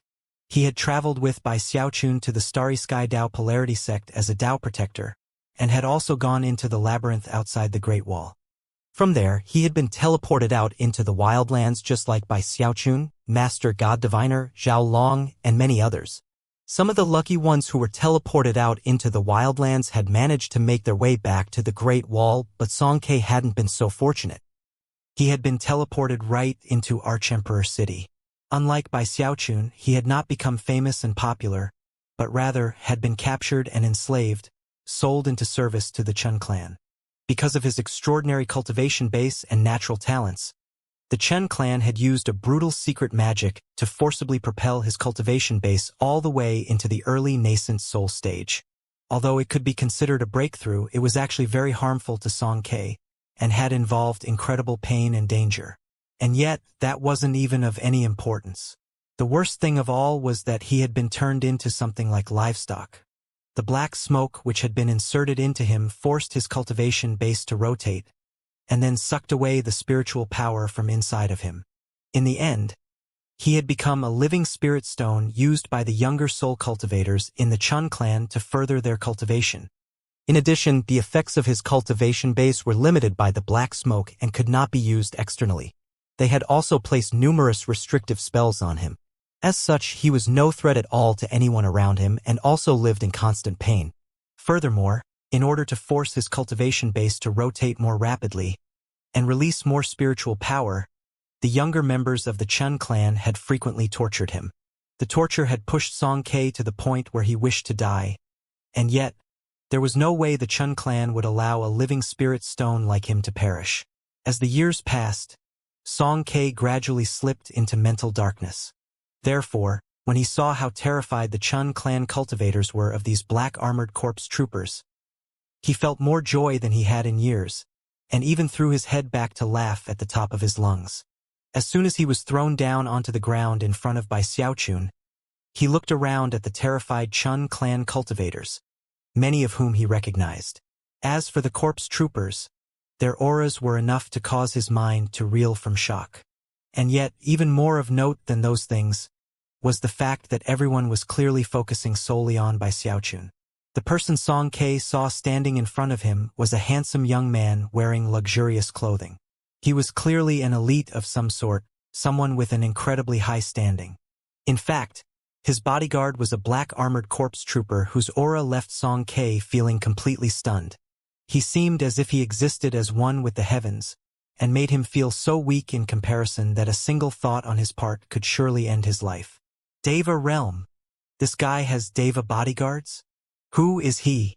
Song Ke felt incredible pressure weighing down on him from this unknown young man, a person who struck terror into the hearts of the cultivators of the mighty Chen clan, and who had a Deva as his bodyguard. He was obviously someone very important. There can't be very many people like this guy in the wildlands, and he's so young. Is he an imperial prince? Considering how long Song Ke had been living in Archemperor City, he had come to know a bit about how the wildlands worked. As he looked up at Bai Xiaochun, his chest heaving, his heart suddenly filled with bitterness. As for Bai Xiaochun, he looked down at Song Ke and sighed, wondering what exactly Song Ke's problem was. It seemed like every time they ran into each other, Song Ke was always in a really bad situation. Perhaps there was something wrong with him mentally? Although Bai Xiaochun was initially inclined to poke fun at Song Ke, such thoughts quickly vanished as various memories rose up in him, leading to feelings of pity. However, he couldn't poke any holes in his identity, so he quickly suppressed such thoughts, waved his hand and said, This living spirit stone doesn't seem half bad. Send him to my residence for use in my cultivation. Zhou Yixing immediately hesitated and almost seemed like he wanted to say something, but before he could, Bai Xiaochun gave him a meaningful glare. It was a look that caused Zhou Yixing to tremble. He immediately voiced his assent and stepped forward to grab Song Quebec. However, before he could, Song Ke suddenly went crazy. If you people are really that tough, then just kill me. I'd rather die than exist as a living spirit stone. His raving didn't cause Zhou Yixing to pause for even a moment as he hurried forward. Before he could lay hands on him, though, Song Ke turned his bloodshot eyes onto Bai Xiaochun and shouted, My uncle! He's Bai Xiaochun! He's in first place on the Hell Emperor stele. If he becomes a deva, then he'll be the new Hell Emperor. If you dare to do anything to me, then my uncle will get revenge for me. None of you will be able to escape. Song Ke was feeling desperate, but had no other way to threaten someone with deva-level power. Not able to bear the thought of being a human spirit stone, he decided that he had to call on the name of Bai Xiaochun. As for the matter of Bai Xiaochun's name being on the Hell Emperor stele, it was something he had heard the younger members of the Chun clan talking about recently, and was something that left him with very mixed emotions. As soon as the words left Song Ke's mouth, Zhou Yixing's hands began to tremble. As for the surrounding Chun clan cultivators, many of them gasped and looked over at Song Quebec. This was something that Song Ke had never mentioned before. If he had, they would surely have extracted more use out of him. After all, the name of Bai Xiaochun was a taint on all of the wildlands. The fact that he was in first place on the Hell Emperor stele was something that defied imagination. If it remained there until the end of the trial, and Bai Xiaochun actually became the successor of the Hell Emperor, it would be a clear slap in the face to the entire Archemperor dynasty. As Song Ke's words echoed out, the expression on Bai Xiaochun's face turned even more strange. The truth was that he was feeling very pleased with the whole situation and was even thinking about how angry Song Ke had been in the past when he called him Care. Now, with the prospect of being a living spirit stone, he actually went so far as to call on his name. Silly boy, he thought to himself. Even if I weren't your uncle, I would still save you for the sake of the river-defying sect. And besides, considering everything that's gone on between your aunt and I. Sighing, Bai Xiaochun looked at Song Ke and had to resist the urge to walk over and tousle his hair. Take him away, Bai Xiaochun said, flicking his sleeve. In his opinion, his gains here in the Chun clan had been significant. Song Ke let out an angry, agonized shriek as Zhou Yixing gritted his teeth and rendered him unconscious. As he carried him away, he stewed anxiously about the unexpected fact that Song Ke was actually connected to Bai Xiaochun. The entire time, Song Ke did not realize that the almighty government official he was speaking to was the very uncle he had just referred to. If he ever found out the truth one day, he would likely vomit buckets of blood, and would be filled with unending regret over what he had just said. But Bai Xiaochun was very used to operating undercover, and had a mask that made accidental slip-ups in his disguise virtually impossible. As Song Ke was taken away, Bai Xiaochun looked around at the Chun clan, sighing in his heart. Who would have thought that I would actually run into Kair here? He really does get himself into the worst situations. How did he end up as a living spirit stone? Clasping his hands behind his back, he stuck his chin up and looked around at the main square of the Chun clan which stretched out around him, sighing even more deeply. Bai Xiaochun was really starting to think of Song Ke as one of his lucky stars. Every time he ran into him, he would save Song Ke from an abyss of suffering. Whether it was in Sky City on the Great Wall or here, he was always able to get Song Ke to call him uncle. Don't tell me that it's just because of how outstanding I am, is it?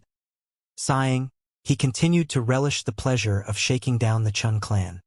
Before long, all of the wealth of the Chun clan's reserve savings had been gathered up by the corpse troopers and piled into a small mountain in the middle of the square. As for the cultivators of the Chun clan, they stood there trembling and not daring to say even a single word. After all of the wealth was extracted and the clan had been swept through thoroughly to make sure it was safe, Bai Xiaochun finally strutted inside to do his own inspection and make sure nothing had been missed. Escorted by his quasi-Deva realm corpse trooper bodyguard, he went here and there within the sprawling clan estates, occasionally making observations. There's something strange about that ornamental rock formation. Blast it open. I'd put money on the fact that there's a secret chamber inside. Look at the pearls inlaid into the eaves of that building. They're obviously spirit pearls. Pry them out and take them away. There's something odd about the ground here. Men, come dig this area up and see if there is any treasure hidden underground. So, take it. If not, then we'll make do with the limestone slabs. As he walked along, the surrounding corpse troopers obeyed his every word.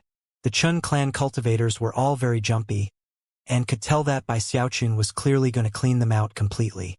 Unfortunately for them, there was nothing they could do except bow their heads and accept the fact that the Chun clan was finished. Rumbling sounds filled the clan as Bai Xiaochun went here and there performing his final inspection. When he was fairly satisfied, and was even preparing to leave, his expression suddenly flickered. His divine sense was currently far beyond the nascent soul stage, and was actually comparable to a Deva's. Therefore, his final scan of the clan revealed that some distance away, there was actually a subterranean cavern. It was rather large, fully 3,000 meters from one side to the other. It was locked with numerous restrictive spells, and various other defenses that made it seem almost like an enormous chamber of holding. In fact, his divine sense was actually incapable of penetrating inside. He murmured, eyes glittering. The truth was that he was still hoping to find something in the Chun clan that would be of personal use to him, just as he had in the Li clan. Flying over to the area, he pointed down and excitedly said, "Dig that area up." Instantly, corpse troopers flew over and got to work. As the rumbling sounds echoed out, many of the Chun clan cultivators' faces drained of blood. They knew that, deep within that pit was hidden, not a magical item, but rather, the foundation of the Chun clan's ability to sell life force. Under normal circumstances, if anyone had dared to touch that area, they would have attacked with deadly force. But now, they could only watch silently as the buildings covering it were leveled. Meanwhile, tens of thousands of soul cultivators had gathered in the area to watch this unprecedented, momentous event playing out. 2 heavenly marquises had fallen, an event which was shaking all of Archemperor City, and prompted more and more people to come and witness the matter personally. As the buildings in the rear of the Chun clan collapsed, the ground beneath was eventually revealed, which then began to crack and split under the force of the magical techniques and divine abilities of the corpse troopers. Eventually, the lid of the chamber of holding was out in the open, and then it was removed, revealing the pit beneath. Immediately, a vile, indescribable odor was released, an odor so noxious that it made many people involuntarily vomit. Frowning, Bai Xiaochun waved his hand in front of him to clear the air, and then peered inside the pit. As he did, a tremor ran through him, and he let out a yelp of surprise. He almost couldn't believe what he was seeing. It caused his mind to spin, and made his eyes completely bloodshot. At the same time, everyone else who could see the pit all began to cry out in shock. That's heavens! So, this is the secret of the Chun clan. So that's how the Chun clan is able to sell life force. The 3,000-meter wide pit was filled with what appeared to be 10,000 people. It was actually a pit of foul, necrotic water, within which could be seen so many corpses that 10,000 was probably too small of a number to describe them. Some of the corpses were completely decomposed. Others were only partially decomposed, and there were some living people. The clothing visible was not the clothing of wildlanders. Bai Xiaochun could immediately tell that these were heaven-span cultivators. They were skinny and emaciated, their expressions listless, as though they lacked souls. Black strands of smoke wriggled and writhed beneath their skin, constantly extracting their life force.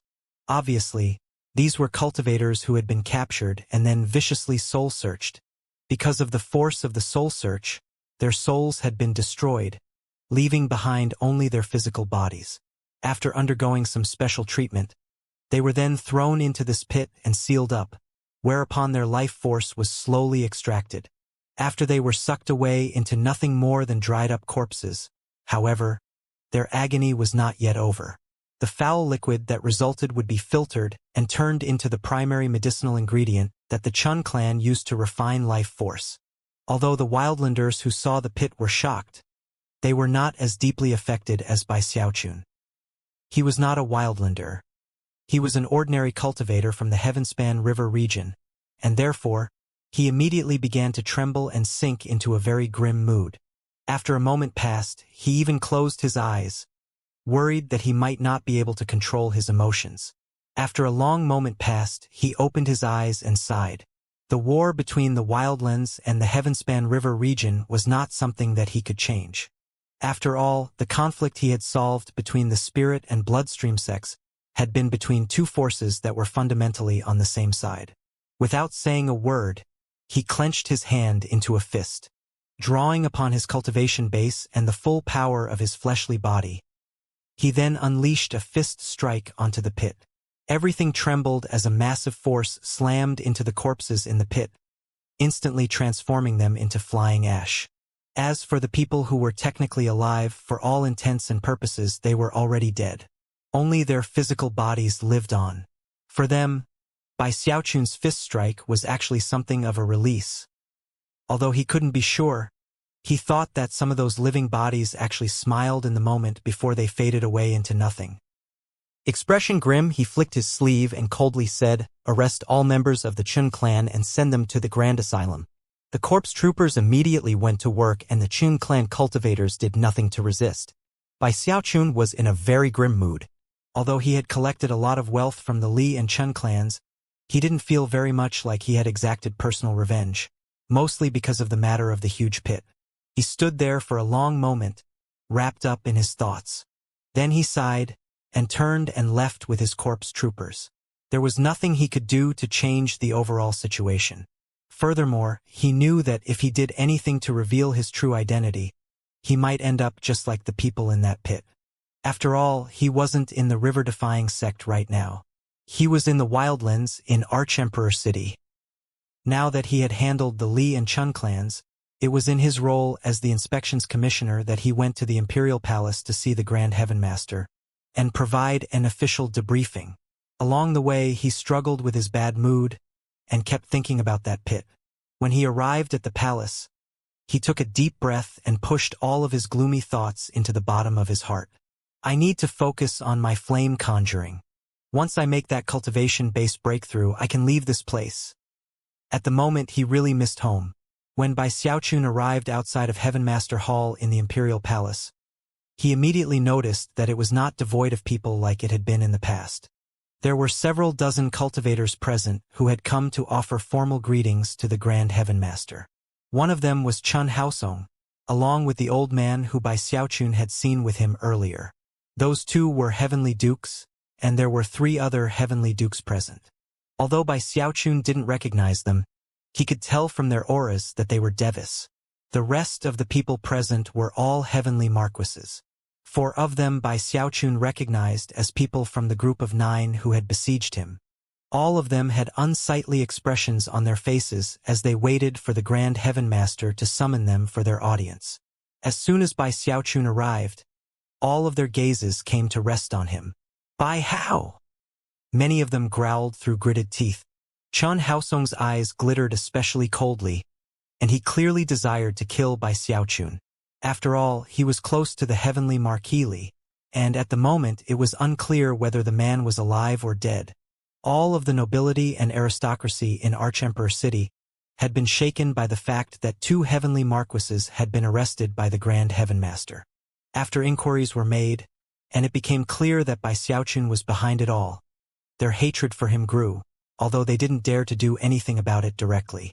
When the gazes of 5 devis, and a whole group of half-devis, all came to rest on Bai Xiaochun, it made it feel as if countless mountains were weighing down on top of him. The coldness of the gazes caused Bai Xiaochun's mood to sink even lower, and at the same time he started to get nervous. I can't believe how badly these people want to kill me. They don't dare look at the Grand Heaven Master this way, but they have no qualms when it comes to me. They're clearly bullying me because they have superior cultivation bases. Heart shivering with fear, he looked back at the group. It was at this point that Chen Haosong spoke. "How dare you hoodwink the Grand Heaven Master? By how? If you have proof that Heavenly Marquises Li and Chan are traitors, then hand it over immediately for me to see." His words were accompanied by an explosive killing intent, and a dangerously incisive gaze that made it clear that he would cut Bai Xiaochun down in cold blood if he could. Bai Xiaochun's expression flickered as he struggled to deal with the pressure crushing down onto him. The energy rolling off of Chen Haosong was like a mountain slamming into him. Ears ringing, he took a few steps back, his face turning pale in the process, and even his cultivation base teetering unstably. All of a sudden, an intense sensation of deadly crisis rose up inside of him, causing his heart to tremble. However, that was also when a glint of hatred appeared in his eyes as he thought back to the tragic scene of that pit filled with 10,000 corpses. Instead of trying to stabilize his cultivation base, he actually bit his tongue as he staggered backward, and then sent the resulting blood spraying out of his mouth. "What gall you have, Heavenly Duke Chan!" he shouted. "Are you trying to kill the inspections commissioner right in front of Heaven Master Hall? Don't tell me you're planning to mutiny right here and now?" A mere thought on his part reached out to the Corpse Trooper Blood Battalion, causing numerous corpse troopers to fly over with killing auras surging. Another cold flash of light passed through Chen Haosong's eyes, but he knew how to hold his tongue when necessary. Although he had put some cultivation-based power into his words moments ago, he had only hoped to intimidate Bai Xiaochun a bit, not hurt him. Of course, the only reason he had held back from intentionally hurting him was because they were all standing right outside of Heaven Master Hall. Never could he have imagined that Bai Xiaochun would actually accuse him of something he hadn't done. And on top of that, he used it as an excuse to summon the Corpse Trooper Blood Battalion. Chen Haosong frowned, as did the other 4 heavenly dukes at his side. A light of madness sprang up in Bai Xiaochun's eyes. He was convinced that these people wouldn't dare to kill him here. After all, what would have been the point in the Grand Heaven Master using him to issue a warning, if he then simply allowed people to kill him? Either way, Bai Xiaochun was not worried about actually facing a threat to his life right here. He was still in a foul mood, and felt like venting a bit, so therefore he decided he might as well perform a bit of a test. "I dare you to try that again, Heavenly Duke Chan," he shouted. At the same time, the murderous aura roiling off of his 1,000 corpse troopers grew even more intense. All of their gazes were focused directly on Chen Haosong, as if they would attack him at the slightest provocation. "You wouldn't dare," Chen Haosong said, his expression flickering as he yet again realized how devious Bai Xiaochun was. "I wouldn't dare? There's nothing I won't dare to do. I smacked the giant ghost king across the side of the head. I kidnapped more than 100 people in the necromancer kettle. I personally fought hundreds of chosen simultaneously in Burrow 89. So, tell me again what it is that I don't dare to do. Make one more move, and you'll see for yourself. Are you threatening me?" Chen Haosong said through narrowed eyes that burned with killing intent. At this point, Bai Xiaochun decided to completely throw caution to the wind. Rage surging, he looked at the rest of the people who had gathered and angrily shouted, "And if any of the rest of you dare to make a move, then I won't let it drop. Fudge! If I can threaten a heavenly duke, then what makes you think I'm scared of some heavenly marquises? You people listen to me. From here on out, you'd best be careful around me. As the inspections commissioner, I'm going to be keeping my eye on all of you." Although the heavenly marquises simmered with rage, when they saw that Chen Haosong was simply holding his ground and didn't dare to move, then they obviously had no choice but to simply glare angrily at Bai Xiaochun. Of course, Bai Xiaochun wasn't scared at all when it came to people simply staring at him, and looked back at them unflinchingly.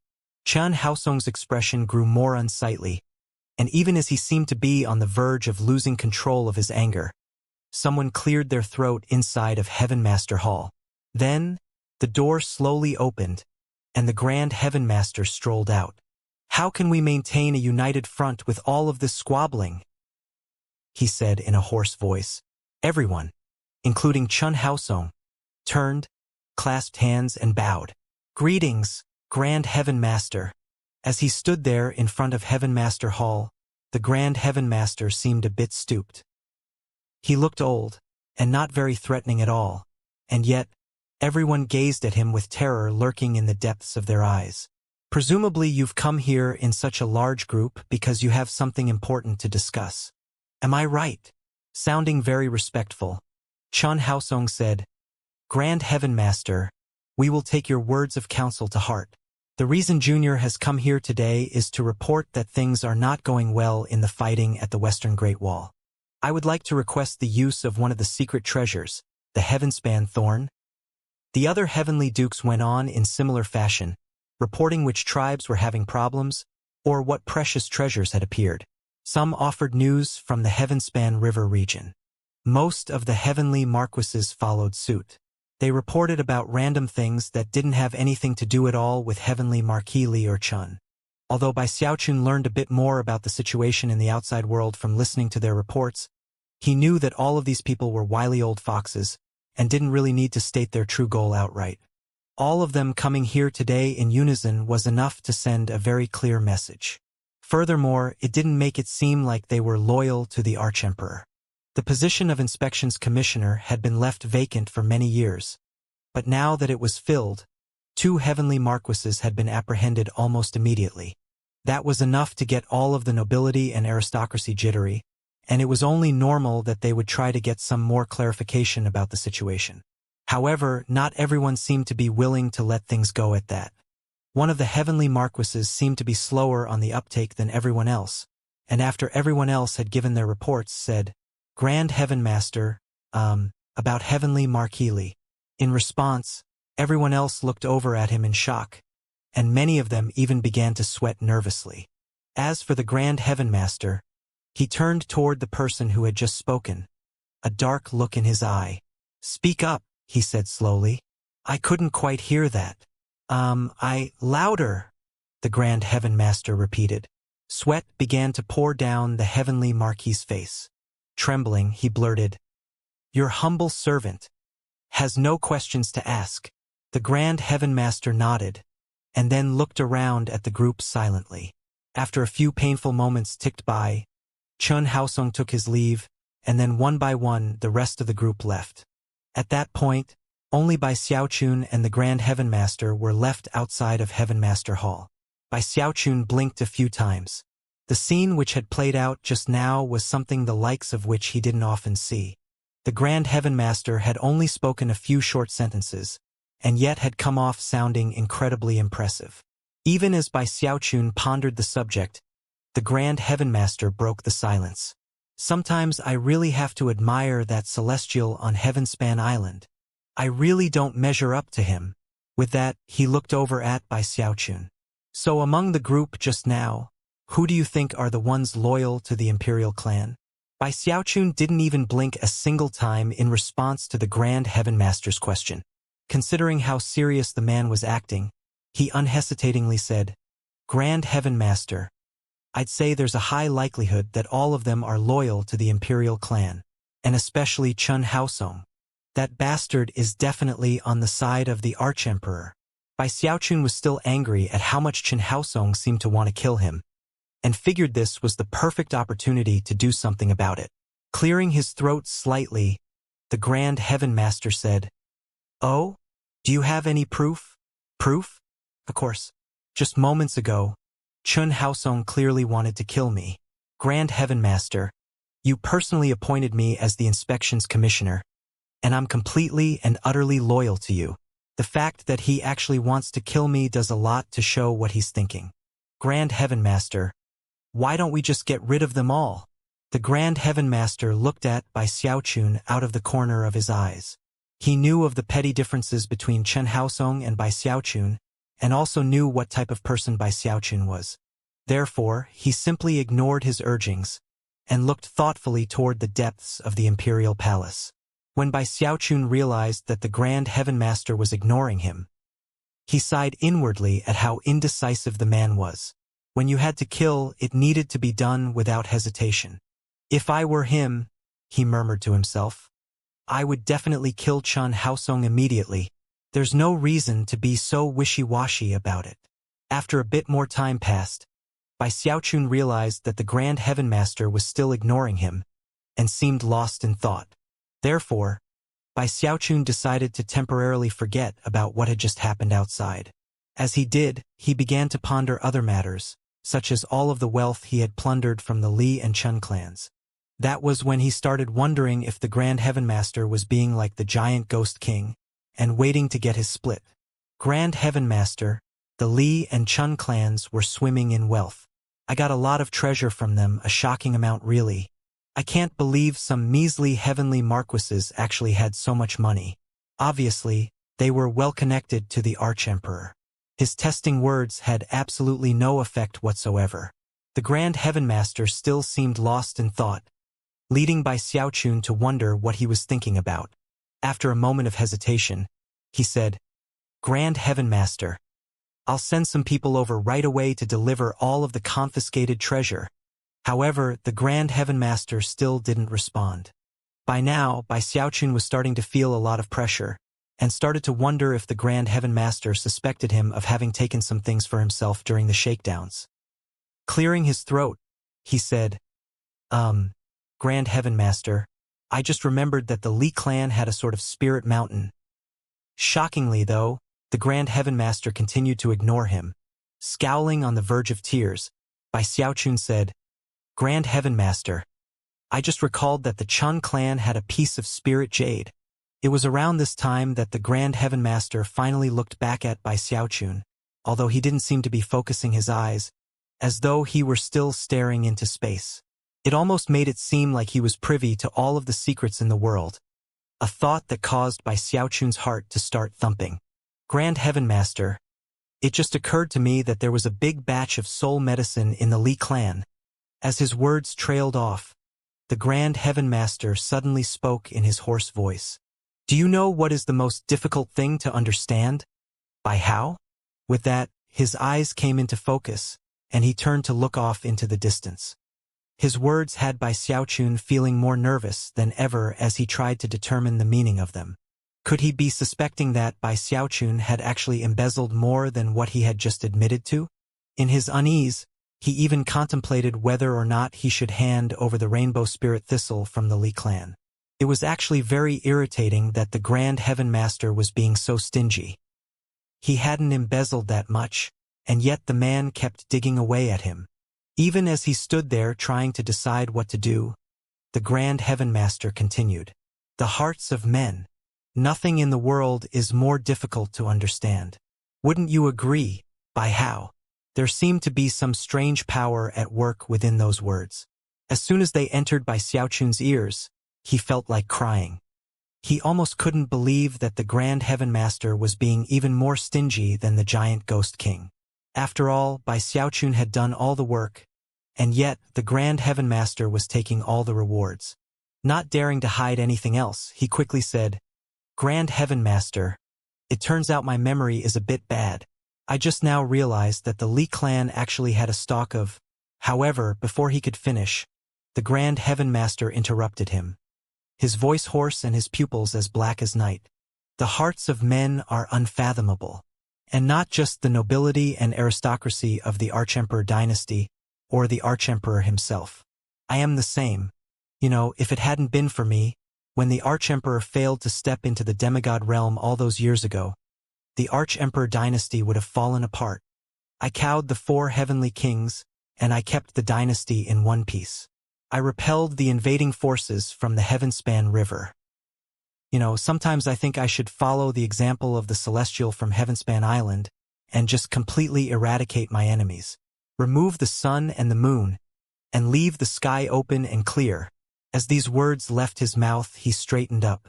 He was no longer stooped, but rather stood tall and straight. He pulsed with an energy that was difficult to put into words, and seemed like a completely different person than before.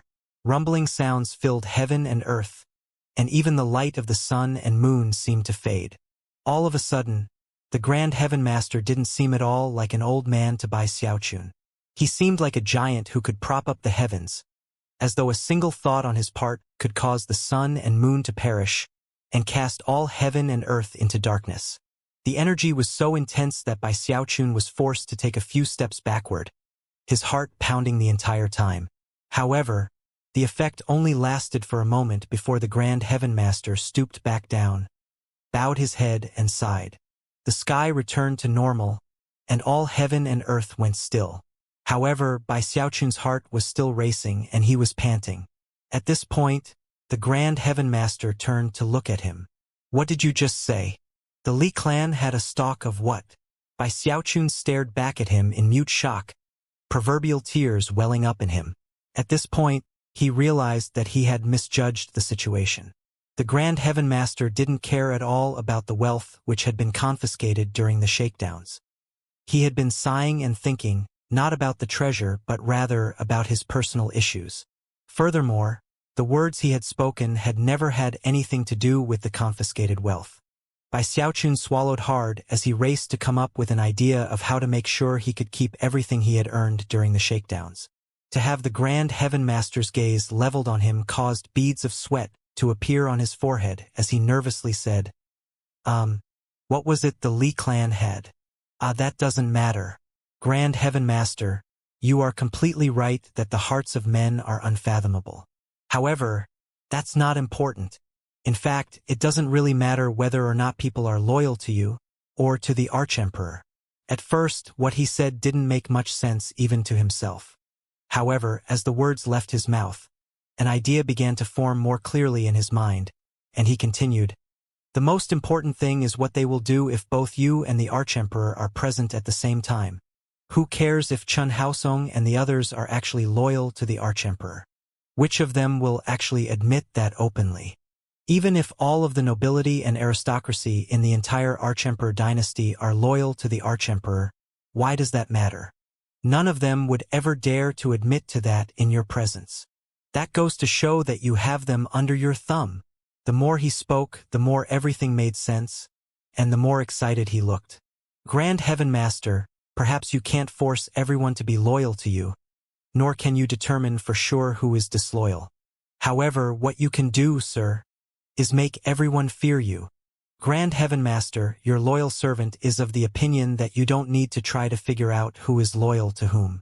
You just need to figure out who they fear the most. In the end, he was talking so loudly that he was almost yelling. At the same time, the Grand Heaven Master's eyes slowly began to narrow in thought. That in turn caused Bai Xiaochun to feel very proud of his words. Not only did they sound wonderful, they were actually packed with many levels of truth.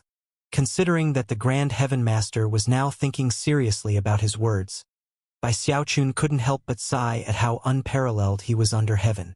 In order to protect that medicinal plant from the Li clan, he thought, and also care, I have to go for broke. Clearing his throat, and feeling like the picture of outstanding righteousness, he struck while the iron was hot.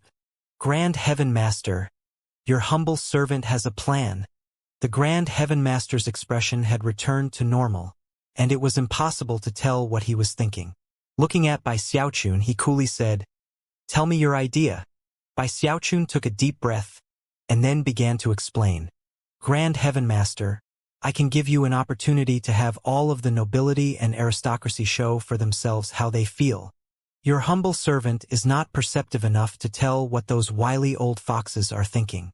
But you, Grand Heaven Master, can likely discern that from both their wording and the fluctuations of their divine souls. At this point, Bai Xiaochun's idea had come together. Eyebrows dancing up and down, he continued. Your humble servant's plan is the type that will shake heaven and earth to the point where ghosts and gods will weep. It's simply amazing. Call it a deadly move, if you'd like. Something that can pierce through the hearts of men. He even thumped himself on the chest to emphasize his words. Then he waited for the Grand Heaven Master to ask him to explain the plan in detail. However, after a long moment passed, the Grand Heaven Master's expression was still placid. Eventually, Bai Xiaochun started to feel a bit awkward. Clearing his throat, he shook his head and kept on speaking. To employ this deadly move of mine, it's important that all of the nobility and aristocracy be present. In fact, the Archemperor also needs to be there. Grand Heaven Master, is there any upcoming event or ceremony that everyone will need to attend? Heart pounding in anticipation, he looked at the Grand Heaven Master. The Grand Heaven Master peered back at him for a moment before his eyes widened. Next month, we have the ancestral sacrifices. Since you're so confident, we can try out your so-called deadly move then, and see what happens. The Grand Heaven Master didn't ask for any more details about the plan. He flicked his sleeve, causing Bai Xiaochun's vision to swim for a moment. When things became clear, he was outside of the Imperial Palace. He didn't even ask any details? Don't tell me he thinks I'm just grandstanding or something? Looking back in the direction of Heaven Master Hall, he snorted coldly in his heart. When Bai Xiaochun makes a move, he frightens even himself. Whatever. When the time comes, I'll show the Grand Heaven Master and everybody else exactly how terrifying I am. Brimming with confidence, he began to review his plan, and before long, could visualize a whole series of scenes involving what would happen. He could hardly wait. He even laughed aloud at the mere thought of the wonderful things to come. Feeling splendid, he led his 1,000 corpse troopers back to the inspections manor. Back at the manor, he summoned Zhou Yixing over to give a debriefing. Then he assigned a location in the inspections manor to him, and went into his own hall to meditate. At the moment, he had no time or energy to spend on Song Quebec. He was fully focused on his upcoming plan. In fact, as soon as the door of his hall closed, he called Bai Hao out of his soul-hoarding pagoda and began to explain the plan to him in full detail. As Bai Hao listened, his eyes grew wider and wider. In the end, he gasped. "Master, did you really think up this plan?" he asked, sounding a bit uncertain. Bai Xiaochun was actually very pleased with Bai Hao's reaction. "Of course Master thought it up," he said, thumping himself on the chest. "What do you think?" "Awesome. Huh? This plan is ruthless," Bai Hao replied with heartfelt admiration. "Especially considering that the Archemperor will be there. I bet the nobility and aristocracy are going to go crazy. Of course, the key to it all lies, not in the plan itself, but in how perceptive the Grand Heaven Master is." With that, he and Bai Xiaochun worked together for a bit to perfect the plan even more. In the end, Bai Xiaochun was very pleased with it all. Time just moves too slowly sometimes. I wish the sacrifices were being held tomorrow. Although he was feeling very excited, he managed to calm down eventually. Considering that he had just taken care of the heavenly marquises from the Li and Chen clans, he knew that the city in general would be in a bit of an uproar. Obviously, now wasn't the time to go about making any further trouble. Therefore, he decided to go into secluded meditation for the next month. Back during the competition with Sun Yifan and Sima Tao, he had reached the Flame Harmony realm and gained much enlightenment of 17-colored flame. He had also made further advancement because of subsequent tests. Therefore, during his month of secluded meditation, he spent time to make even more progress. The month went by very quickly. During that time, panic built within Archemperor City. The fact that the Grand Heaven Master had arrested Heavenly Marquis Chun and Heavenly Marquis Li, and that their clans had been shaken down, was shocking news to say the least. All of the heavenly marquises in the city were nervous, and even the heavenly dukes were feeling the pressure. It was as if all of them could smell the reek of blood wafting through the streams of time from that original occasion in which the inspections commissioner had wreaked havoc. Although all of them had been prepared for something to happen after Bai Xiaochun was appointed as the inspections commissioner, none of them could have guessed that it would happen so soon. The Grand Heaven Master had moved with lightning-like decisiveness. For hours was all it took for 2 heavenly marquises to be implicated, and 2 entire clans to be shaken down and then imprisoned. The name of Bai Hao rocked Archemperor City as violently as a windstorm. In fact, to many people in the know, it was obvious that the city had completely changed since he had arrived. This Bai Hao is a star of calamity that brings disaster with him. Ruthless. I was there when Bai Hao shook down those 2 clans, and let me tell you, he took everything down to the grass. Well, you can't blame Bai Hao. There was always friction between him and the aristocracy. Eventually it reached the point where only one party could come out on top. All sorts of talk spread, not just in Archemperor City, but in the wildlands in general. The news even reached the cities belonging to the 4 heavenly kings. All of the chosen who had butted heads with Bai Xiaochun in the necromancer kettle were trembling in fear.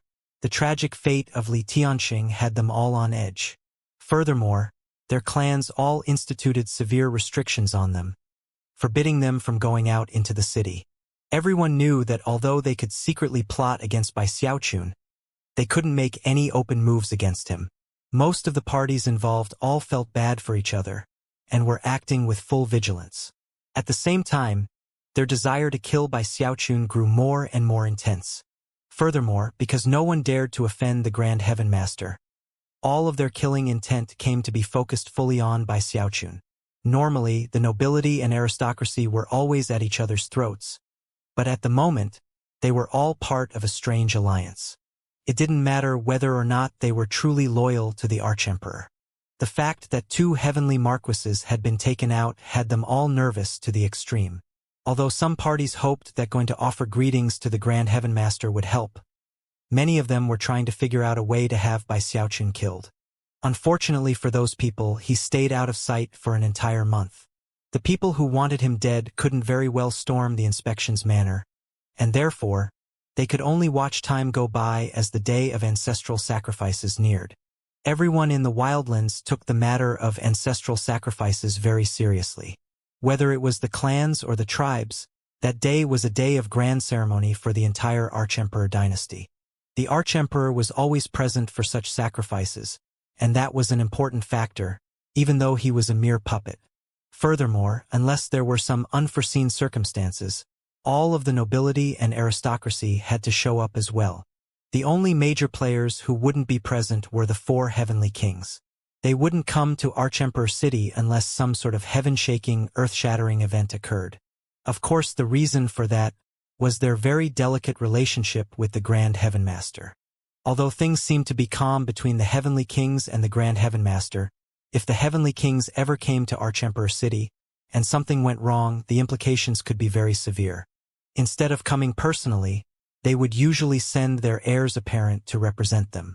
The person to whom the sacrifices were offered was none other than the first-generation Archemperor. It didn't matter how many years had passed since his time, to the people of the Archemperor dynasty, that very first Archemperor was the most ultimate of entities. Apparently, the ancestral sacrifices also had some connection to the Hell Emperor. After all, whenever the sacrifices were carried out, heaven and earth would be split open to reveal the underworld river inside of a massive vortex. The vortex would cover all of Archemperor City, and would be filled with countless souls which would descend onto the city for the benefit of the people, who could simply reach out to take them. According to the legends, a Deva soul had once descended in such a fashion. Furthermore, it wasn't just the nobility and aristocracy of the Archemperor dynasty who would participate in the event. The common people could do so as well. Of course, although the nobility and aristocracy would reach out and take the souls, most didn't focus too much on that part of the event. To them, it was merely a good omen. When the day came to offer the sacrifices, all of Archemperor City was filled with a very somber air. Families emerged from their houses and dropped to their knees on the street to kowtow to the heavens.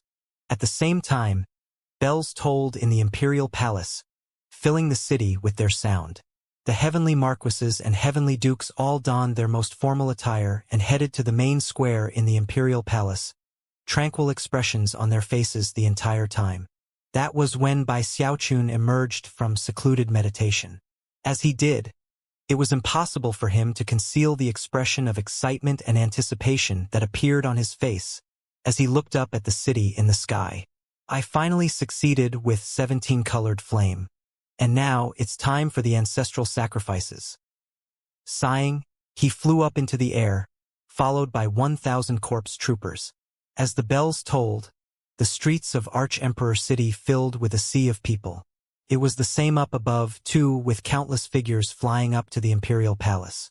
The city guard was out in full force to keep order and make sure that nothing unexpected happened on this day of ancestral sacrifice. Of course, there was little chance of something like that. The city guard carried out their duties with the utmost loyalty. In fact, the area near the inspections manor was especially heavily guarded. The matter with the 2 heavenly marquises the previous month had been monumental. The new inspections commissioner had made a huge splash, and was the target of almost universal animosity in the dynasty. If any mishaps occurred regarding him, it could affect the ancestral sacrifices, and that was something the city guard couldn't let happen. Even as the city guard paid special attention to keep the inspections manor safe, Bai Xiaochun flew up from inside of it, surrounded by 1,000 corpse troopers. As he did, the nearby nobles and aristocrats noticed, and many gazes came to be fixed on him. They all contained mixed emotions, with everything from hatred to fear. When Bai Xiaochun sensed so many people looking at him, he cleared his throat, clasped his hands behind his back, and stuck his chin up. He even glared back at the people who looked at him with hateful expressions, making it look like he wasn't afraid of anything in the world. His haughty expression said it all. If you've got what it takes, then bring it on. And that was the truth. He had the backing of the Grand Heaven Master, as well as 1,000 corpse troopers. That meant that Bai Xiaochun could stare down the heavenly dukes if he wanted to, much less the heavenly marquises. When the noble and aristocratic cultivators flying in the air sensed Bai Xiaochun's attitude, they frowned, then looked fearfully at his corpse troopers before returning their focus to the imperial palace and flying onward. What a bunch of wusses! All shaking in their boots at the sight of the inspections commissioner. Feeling very pleased, he continued to swagger his way slowly onward toward the imperial palace. Of course, it wasn't just the nobility and aristocracy flying through the air who noticed Bai Xiaochun. The common people down below in the city, countless soul cultivators and savage giants, all watched Bai Xiaochun flying upward. Inspections Commissioner Bai Hao. That's him. Last month, he shook down the clans of 2 heavenly marquises. Nobody's seen him for a month, but now that it's time for the ancestral sacrifices, here he is. He's definitely going to cause another scene. In response to the buzz of conversation, the city guards in the area grew more vigilant. Although they didn't flock to surround Bai Xiaochun, they did look around with killing intent, ready to leap to intervene if anything unexpected happened. Feeling very well protected, Bai Xiaochun continued onward with keen anticipation of what was to come. The mere thought of his plans for the ancestral sacrifices had him so excited he could hardly control himself. My month of secluded meditation was very productive. I finally succeeded with 17-colored flame, and Hauer made significant progress in his auguries of 18-colored flame. I bet it won't be long before the formula for 18-colored flame is complete. Once I have that formula and succeed in conjuring that flame, then I'll finally be an earthly necromancer. Having reached this point in his train of thought, he shivered in anticipation. At the moment, it seemed as if the sky were the limit, and it was truly a wonderful feeling. There are only 3 earthly necromancers in all of the wildlands. If I succeed, then I'll be the 4th. In the wildlands, earthly necromancers were so rare that their position was roughly the same as the heavenly dukes. In fact, in some ways, they actually surpassed the heavenly dukes. As long as such a person didn't betray the wildlands, they could do anything they pleased. They could even commit grave offenses that were normally punished with the death penalty, but be exempt because of their position. After all, there were dozens of Devis in the wildlands, but there were only 3 earthly necromancers. But that's only secondary. The most important thing is that if I can conjure 18-colored flame, then that means I could perform spirit enhancements on my nascent soul. In one fell swoop, I could push my cultivation base all the way to the late nascent soul stage. Such thoughts made Bai Xiaochun even more excited. After all, he was currently in the mid-nascent soul stage, but could defeat half-Devis in battle. If he reached the late nascent soul stage, then he could most likely win against a true Deva. Even if I can't, well, just wait until I'm in the Great Circle. Then I'll definitely be able to defeat Devis. Bai Xiaochun couldn't have been in higher spirits. He even picked up speed as he headed toward the imperial palace. He and his corpse troopers were bright beams of light that shot toward the east gate of the palace. As he approached, a middle-aged man could be seen off in the distance. He was threatening without being angry, dressed in a long golden robe embroidered with images of suns, moons, and clouds. Overall, he looked extremely impressive. Furthermore, whenever people passed him by, they would respectfully clasp hands and bow in greeting. That man was none other than one of the 10 heavenly dukes, Chun Haosong. He wasn't standing there alone. Next to him was a tall, well-built man wearing an official robe embroidered with a golden python.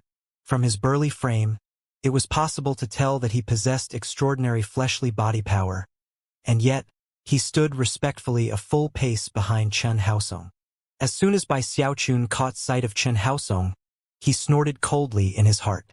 As for Chun Haosong, a cold gleam passed through his eyes, along with an expression of revulsion that he did nothing to conceal. Bai Xiaochun had seen the burly man before as well. He closely resembled Zhao Dongshan, and was in fact one of the senior members of Zhao Dongshan's clan. He was not an ordinary heavenly marquis, but rather one of the 9 extremely powerful heavenly marquises who had ganged up on Bai Xiaochun. The burly man glanced at Bai Xiaochun, and then laughed coldly. The ancestral sacrifices are for heavenly dukes and heavenly marquises, he said in a booming voice. What is this trash doing here?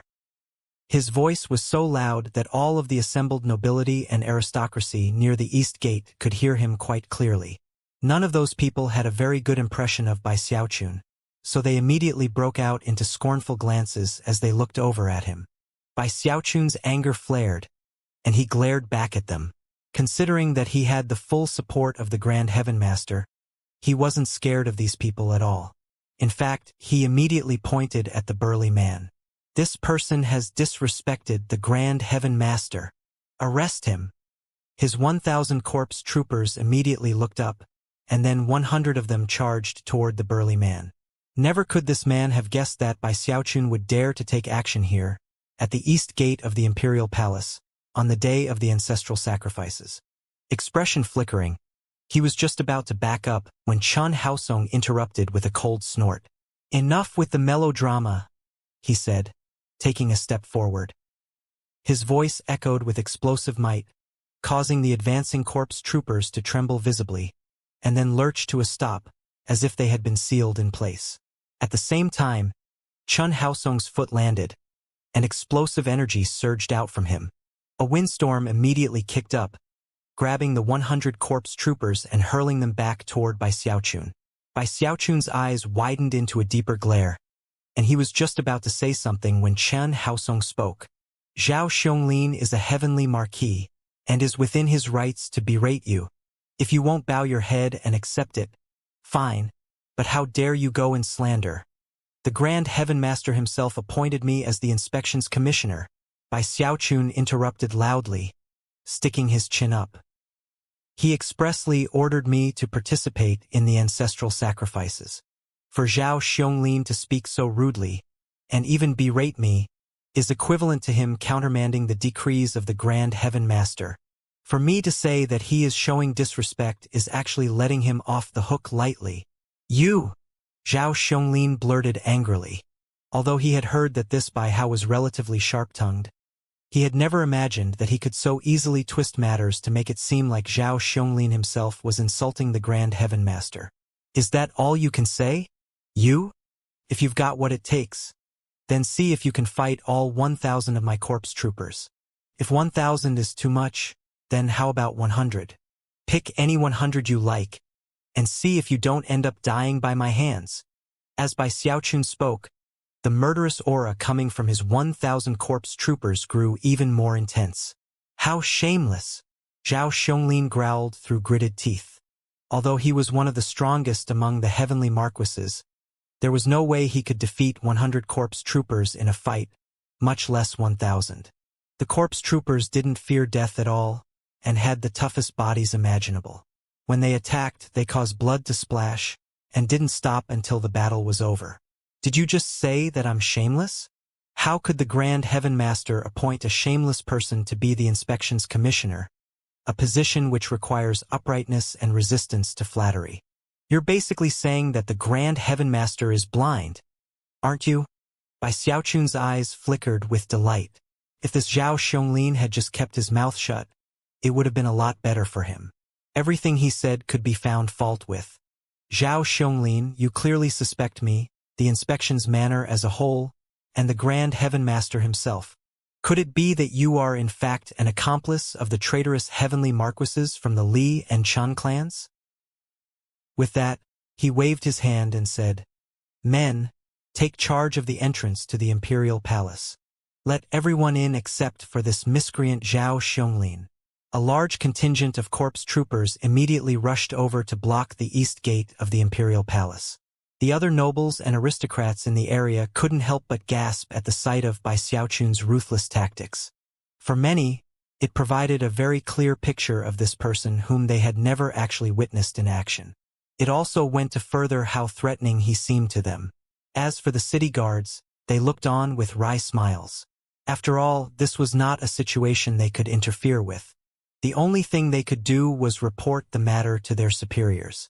The entire thing was a huge headache as far as Chen Haosong was concerned. To him, Bai Xiaochun was like a stick covered with thorns. Although he should have been easy to snap in half, the thorns made him very difficult to deal with. If that were all there were to it, it might not be a big deal. But Bai Xiaochun was completely sharp-tongued. He turned black into white if he wanted, and if one wasn't extremely careful with one's wording, he could easily twist words into weapons. Seeing how furious Zhao Xianglin was, Chen Haosong frowned and said, Enough! Waving his sleeve, he sent another blast of wind out to sweep away the corpse troopers Bai Xiaochun had just sent to block the door. Even Bai Xiaochun was hit by the wind and was pushed backward a few dozen meters. In the instant that Bai Xiaochun was pushed back, Chen Haosong blurred into motion, entering the east gate. As for Zhao Xianglin, he gritted his teeth and followed, casting a murderous glance at Bai Xiaochun over his shoulder as he did. The rest of the nobility and aristocracy were all essentially on the same side in the matter, and had no good feelings regarding Bai Xiaochun whatsoever. They also took to motion, flying through the east gate. Bai Xiaochun was not pleased at all with what was happening. Using a high cultivation base to trample people below you, huh? He said loudly. Well, if you were as tough as you think you are, then you would fight my corpse troopers. While Bai Xiaochun grumbled to himself a bit, the city guards averted their gazes and sighed. It was really an awkward thing to hear the inspections commissioner, who was backed by the Grand Heaven Master, complaining about people relying on high cultivation bases to accomplish things. After everyone else entered the imperial palace, Bai Xiaochun clasped his hands behind his back, stuck his chin up, and headed toward the east gate. His corpse troopers followed. However, when the city guards saw that, one of them braced himself and stepped in the way. Although he wasn't very happy to have to do this, he had no choice but to say, Exalted Inspections Commissioner, on the day of ancestral sacrifices, your subordinates aren't permitted to enter. With that, he stood there looking nervously at Bai Xiaochun. Ha! Bai Xiaochun said, taken aback. After confirming that he had heard correctly, he stood there, flabbergasted. They can't go in? Wait a second. There are a whole bunch of people in there with cultivation bases higher than me, and they all want to kill me. If I go in alone, I'll be in way too much danger. Nervous, he tried to negotiate with the city guard, but the man could only smile wryly and shake his head. At this point, Bai Xiaochun's face fell. If he had known that things would be like this, he would have just held his tongue earlier. As he stood there hesitating, he realized that the bells were about to stop tolling. Sighing, he ordered the corpse troopers to stand guard near the gate, and then cautiously entered the imperial palace. Once inside, he did not look like he had moments ago, like the type of person who wasn't afraid of anything in the world. Instead, he exercised the utmost caution, and even walked as quietly as was possible. Thankfully, because he was actually arriving a bit late, all of the members of the nobility and aristocracy were already in the main square. Furthermore, there were plenty of guards around to show the way. As such, he arrived at the square just as the bells finished tolling. The square was huge, and featured 18 enormous pillars with coiling dragons on them that were so high that they seemed to touch the heavens above. The ground was covered with green limestone slabs that emanated spiritual energy. In the middle of the square was a huge bell, which was still reverberating from the tolling moments ago. A ring of soul cultivator guards surrounded the bell, all of them wearing somber expressions. In two positions of honor on the left side of the square were Mistress Red Dust and Zhou Hong. In the positions of honor on the right side were the junior champion King Gong Sun Yi and the heir apparent of Spirit Advent City, the older brother of Su Shan. Clearly, these four represented the four heavenly kings. Not a single one of them acknowledged by Xiaochun's presence, and merely stood in place with their eyes closed. Behind those four were the 10 heavenly dukes, including Chun Haosong, who stood third from the left. Behind the 10 heavenly dukes were the more than 100 heavenly marquises. Among them was Zhao Xiongling, who cast a frosty glance at Bai Xiaochun and snorted coldly. All of the heavenly marquises and heavenly dukes were organized by rank. Behind them were other important government officials, who were all high-ranking and powerful. There were several thousand of them, and each one wore an expression of devout respect. Bai Xiaochun had a spot among the larger group. However, considering that he was more important than any of the other officials, he actually stood in front of them, just behind the heavenly marquises. Few of the important officials had ever seen Bai Xiaochun, although most had heard stories about him. They knew that he was different from the heavenly marquises and heavenly dukes, and actually, few of them had ill feelings toward him. In fact, many of them wished to ingratiate themselves to him. When Bai Xiaochun saw that most of the officials were looking at him with goodwill in their eyes, he sighed with relief and even gave a few smiles and nods to them. Then he looked over at the main hall of the imperial palace, and a strange feeling rose up inside of him. The Archemperor, although the Grand Heaven Master holds all of the power, the Archemperor is the true representative of the imperial clan. He is the official ruler of the Wildlands. For all he knew, he was the first person from the Heavenspan River region to stand in this square in the imperial palace, and perhaps he would be the last. The fact that his journey through the Wildlands had landed him in this spot caused him to sigh with pride. Just wait until I get back to the river-defying sect and recount all of my stories to Xiaomei, Junwan, Big Fatty Zhang, and Uncle Li. Then he blinked and refocused on the violet-colored main hall. The hall itself was built from 9 golden dragon statues that looked so lifelike they seemed they might fly up into the sky at any moment. Just looking at the place caused pressure to weigh down on Bai Xiaochun. He could also sense that those 9 golden dragons were a spell formation of some sort. All the other times I came to the Imperial Palace, I visited Heavenmaster Hall. This is my first time visiting the main hall of the palace. I wonder what the Archemperor actually looks like. After enough time passed for an incense stick to burn, the previously silent bell once again rang out loud and clear. Then, the door of the main hall slowly opened, and the 9 golden dragons opened their eyes. Incredible energy surged out, and everyone in the audience could hear something like the roaring chant of dragons. Those who listened closely soon found themselves slipping into a daze. Bai Xiaochun was no exception. Even as he looked on, the open door revealed a dozen extremely good-looking soul cultivators. Some were men and some were women, but all of them wore extravagant robes. One of them was none other than the second prince. These were the princes and princesses of the imperial clan, although not all of them. They were only a small group who represented the whole. In front of that group were 2 old men whose hands were tucked into the opposite sleeves of their voluminous robes. They were stooped over and didn't seem very impressive, and yet there was something very sinister about them. Beyond the 2 old men, at the very end of the hall were 2 thrones, one large and one small. The large throne was completely golden in color, and was of course the dragon throne. Sitting upon it was a middle-aged man wearing imperial robes and an imperial crown. Although it was impossible to make out his features clearly at first, there was something grand and noble about him. His appearance, coupled with the chanting roar of the dragons, made him truly seem like the most paragon entity in all creation. This godlike figure was none other than the reigning Archemperor. Bai Xiaochun was shaken. Although he couldn't make out the expression on the face of the Archemperor, he could sense the man's eyes. They seemed to contain stars and heavenly bodies, and were the type that would leave a person's mind reeling to simply gaze upon them. However, that sensation quickly passed as his gaze was drawn to the smaller throne. Although that throne was smaller, it was actually placed on a higher level than the dragon throne itself. It was pitch black and seemingly ordinary in all aspects. It was empty at the moment, but everyone in the square, including all of the ministers and generals of the imperial court, were all looking at it. That throne belonged to the Grand Heaven Master. Even as everyone stared at that black throne, one of the stooped old men called out in a piercing voice, "Grand Heaven Master, your presence is requested."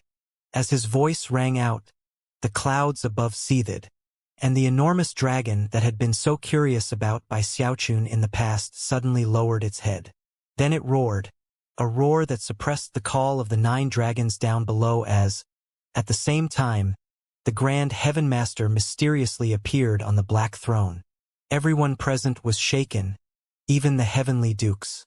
Simultaneously, they all averted their gazes, clasped hands and bowed. "Greetings, Grand Heaven Master. Greetings, Archemperor." The thousands of people gathered outside of the hall clasped hands in formal greeting, their voices ringing out to shake heaven and earth. Inside the hall, the second prince and the other members of the imperial clan didn't dare to reveal a trace of defiance, and also offered formal greetings. Only the Archemperor himself didn't join in. His hands tightened onto the arms of the dragon throne for a moment, but then relaxed. As for Bai Xiaochun, he was measuring up both the Archemperor and the Grand Heaven Master. "So, this is the Archemperor?" he murmured to himself. "Doesn't seem like much when compared to the Grand Heaven Master." The echo of the voices lasted for a moment before fading away. As for the Grand Heaven Master, he sat on his throne, face completely expressionless, seemingly there only to observe the ancestral sacrifices, and not inclined to speak at all. The Archemperor let the moment stretch out for a bit, then looked at the 2 stooped, sinister old men, and nodded slightly. Having been given this vague order from the Archemperor, the 2 old men exchanged a glance, and both of them could see in the other's eyes that they were fearful of the Grand Heaven Master's reaction. After a moment, one of them turned to face the square outside of the hall and began to recite the sacrificial invocation. As his words echoed out, they seemed to contain a bizarre resonance which caused the clouds up above to churn into the form of a vortex. As the vortex spun and grew larger, the enormous dragon from earlier vanished. The strange portents didn't provoke a reaction from the crowd, as though they had been expecting all of this. However, it was Bai Xiaochun's first time witnessing the event, and he couldn't help but stare in shock. Gradually, the vortex grew so large that it covered all of Archemperor City. As it did, it was possible to see something inside of the vortex, an enormous river. Bai Xiaochun held his breath in shock, as he realized that the river inside the vortex was emanating a powerful aura of death. "The underworld river," he murmured. By this point, despite the fact that Bai Xiaochun was all the way up in the sky in the imperial palace, he could actually hear the droning sound of the common people down in Archemperor City, offering expressions of worship and praise. Because the vortex was so enormous, it was possible to see the underworld river very clearly, even the flowing water which made it up. The aura of death which flowed out of the vortex gradually filled the entire area, leaving Bai Xiaochun feeling quite shaken. It was a very shocking sight. It almost looked as though an enormous eye had opened up, allowing everyone to peer through it to view the underworld river. At the same time, it was as if that I were looking out at all creation in the outside world. It was a very strange sensation, the likes of which Bai Xiaochun had never experienced before. Even as Bai Xiaochun stared in shock, the old man finished the sacrificial invocation. As he uttered the concluding words, he waved his sleeve. "Let the ceremony begin." His words rang out like the sounding of a bell, and as they did, shocking rumbling sounds could be heard from the vortex. It was almost as if an enormous, invisible hand had slapped the underworld river, causing a huge wave to rise up. It was a frothy wave composed of countless souls, which then poured through the vortex. It was in spectacular and magnificent fashion that a rain of souls began to pour down. Endless numbers of souls began to fall onto Archemperor City. They covered everything, and most importantly of all, they all seemed to be sleeping. Even if a Deva soul appeared, it would also be in a state of slumber, and could be grabbed by whatever hands were lucky enough to reach it.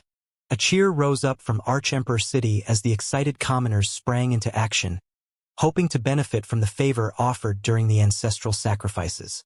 The guards in the imperial palace reached out to grab falling souls, as did Mistress Red Dust and the other powerful people like her. The heavenly dukes, heavenly marquises, and even the government officials all did the same. Of course, to them, in this collecting of souls during the ancestral sacrifices, what was most important was not the number of souls harvested, but the type.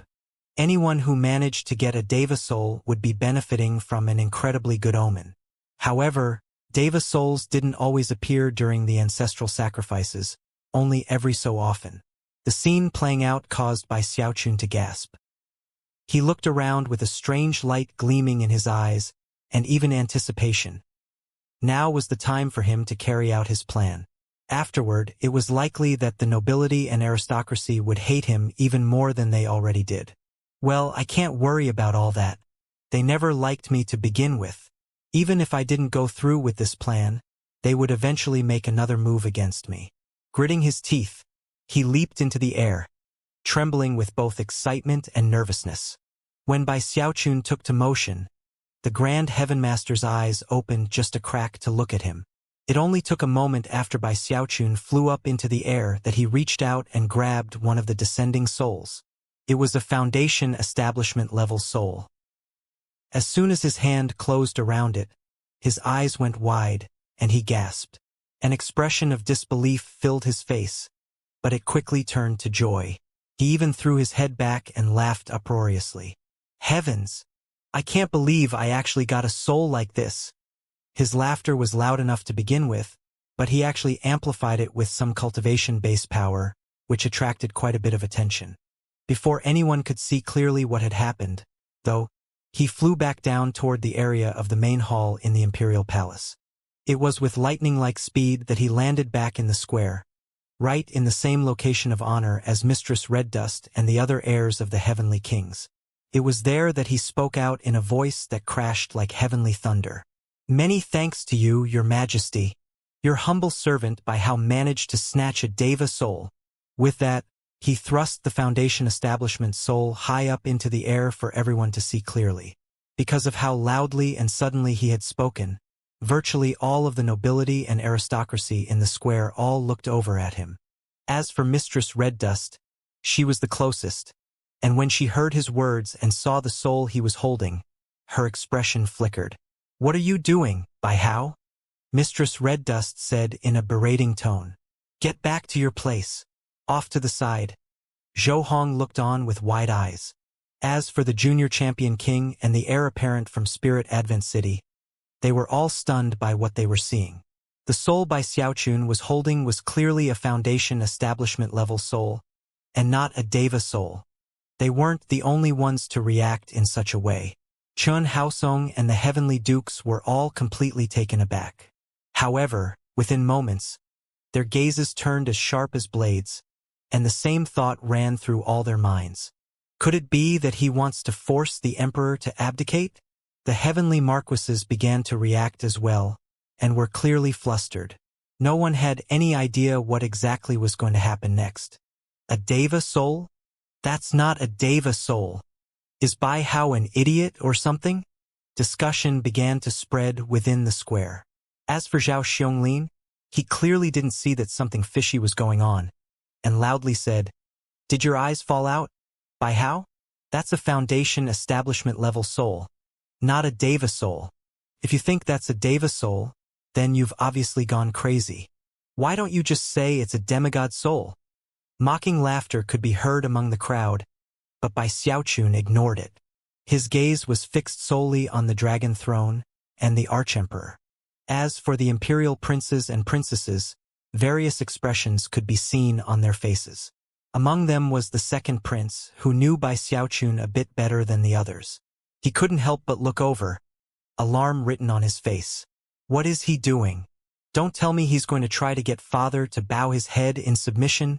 The Archemperor sat there on his throne, his eyes shining brightly as he stared at Bai Xiaochun. Although Bai Xiaochun seemed excited, he was actually profoundly nervous, and the Archemperor's shining eyes had his heart pounding. However, before he could say anything, one of the two stooped Sinister old men spoke in a voice that thrummed with killing intent. What gall you have! That's obviously a Foundation establishment-level soul. How dare you try to deceive His Majesty? Even as the old man spoke, he stepped forward in by Xiaochun's direction, and the aura of a deva exploded out. He was attacking with full force, clearly intending to kill by Xiaochun in one move, drawing on full force and full speed to cut him down on the spot. The sinister old man attacked with lightning-like speed, to the extent that Mistress Red Dust and the other heirs apparent didn't even have time to react. In fact, Mistress Red Dust was actually inclined to do something, but simply wasn't fast enough to. The old man's cultivation base erupted with deva fluctuations as he appeared right in front of Bai Xiaochun. There, he called upon the powers of a deva to become one with all creation and take the shape of an enormous magical symbol. Of course, Bai Xiaochun was shocked, and immediately tried to back up. From what he could tell, this old man was more terrifying than Chen Haosong. A single strike from him would be completely catastrophic. I say one thing he doesn't like, and he tries to kill me? Bai Xiaochun was scared to death. However, even as he tremblingly backed up from the sinister man, the Grand Heaven Master smiled. It was a profound and meaningful smile, and at the same time, a flicker of praise could be seen in his eyes. Reaching out, he waved his right finger in Bai Xiaochun's direction. Instantly, a shield of black light appeared around Bai Xiaochun, almost like a bubble that completely surrounded him. All of this takes a bit of time to describe, but actually took place in the time it takes a spark to fly off of a piece of flint. Then, the enormous magical symbol that was the incarnation of the sinister old man slammed into the bubble. A huge boom rang out, and the entire imperial palace quaked. The bubble collapsed, and the old man appeared, face ashen as he coughed up a mouthful of blood. The backlash sent him tumbling backward to slam into the ground inside the main hall, where he coughed up some more blood. Then he turned to look at the Grand Heaven Master. Grand Heaven Master, you? Before he could finish speaking, the Grand Heaven Master looked at him, causing him to tremble. Whatever else he had planned to say stuck in his throat. Calm down and let Bai Hao finish speaking, the Grand Heaven Master said coolly. As for the Archemperor, he was now gripping the arms of the dragon thrown so tightly that blue veins could be seen bulging out on the backs of his hands.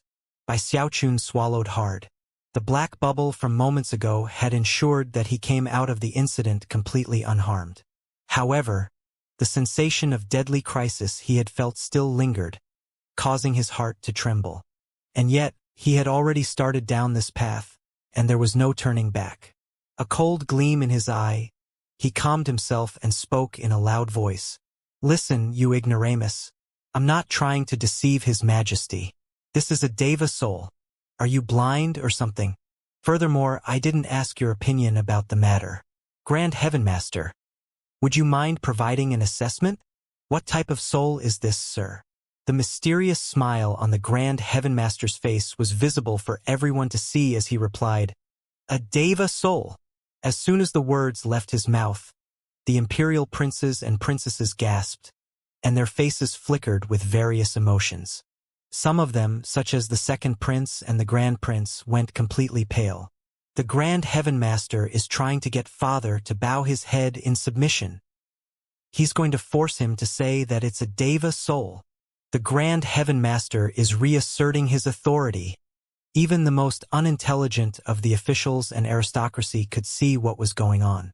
In response, the facial expressions of everyone present changed immediately, with few becoming excited or happy. Mistress Red Dust took a deep breath and looked over at Bai Xiaochun with a complicated expression. Zhou Hong's eyes were lit up with fear as he realized that the Grand Heaven Master was going to force the Archemperor's hand. The more Zhou Hong thought about how Bai Xiaochun was going about this task, the more terrified he became. The junior champion king stood there quietly, and the heir apparent of the Spirit Advent king bowed his head. Chen Haosong and the other heavenly dukes stood in silent introspection, clearly hoping that they didn't get dragged into what was happening. Bai Xiaochun could see the veins bulging out on the Archemperor's hands, and could sense the killing intent in his eyes. Although it was a frightening sight, Bai Xiaochun reminded himself that he was on the side of the Grand Heaven Master. Furthermore, he couldn't help but think back to how the Imperial clan had been behind the attack on his spirit enhancement shop. Gritting his teeth, he said, "The Grand Heaven Master said that it's a Deva soul. Your Majesty, what do you say, sir? What kind of soul is this?" In response, the Archemperor sat there on his dragon throne, his eyes growing colder than ever. All of the heavenly marquises and heavenly dukes stood there with hearts pounding, averting their gazes downward.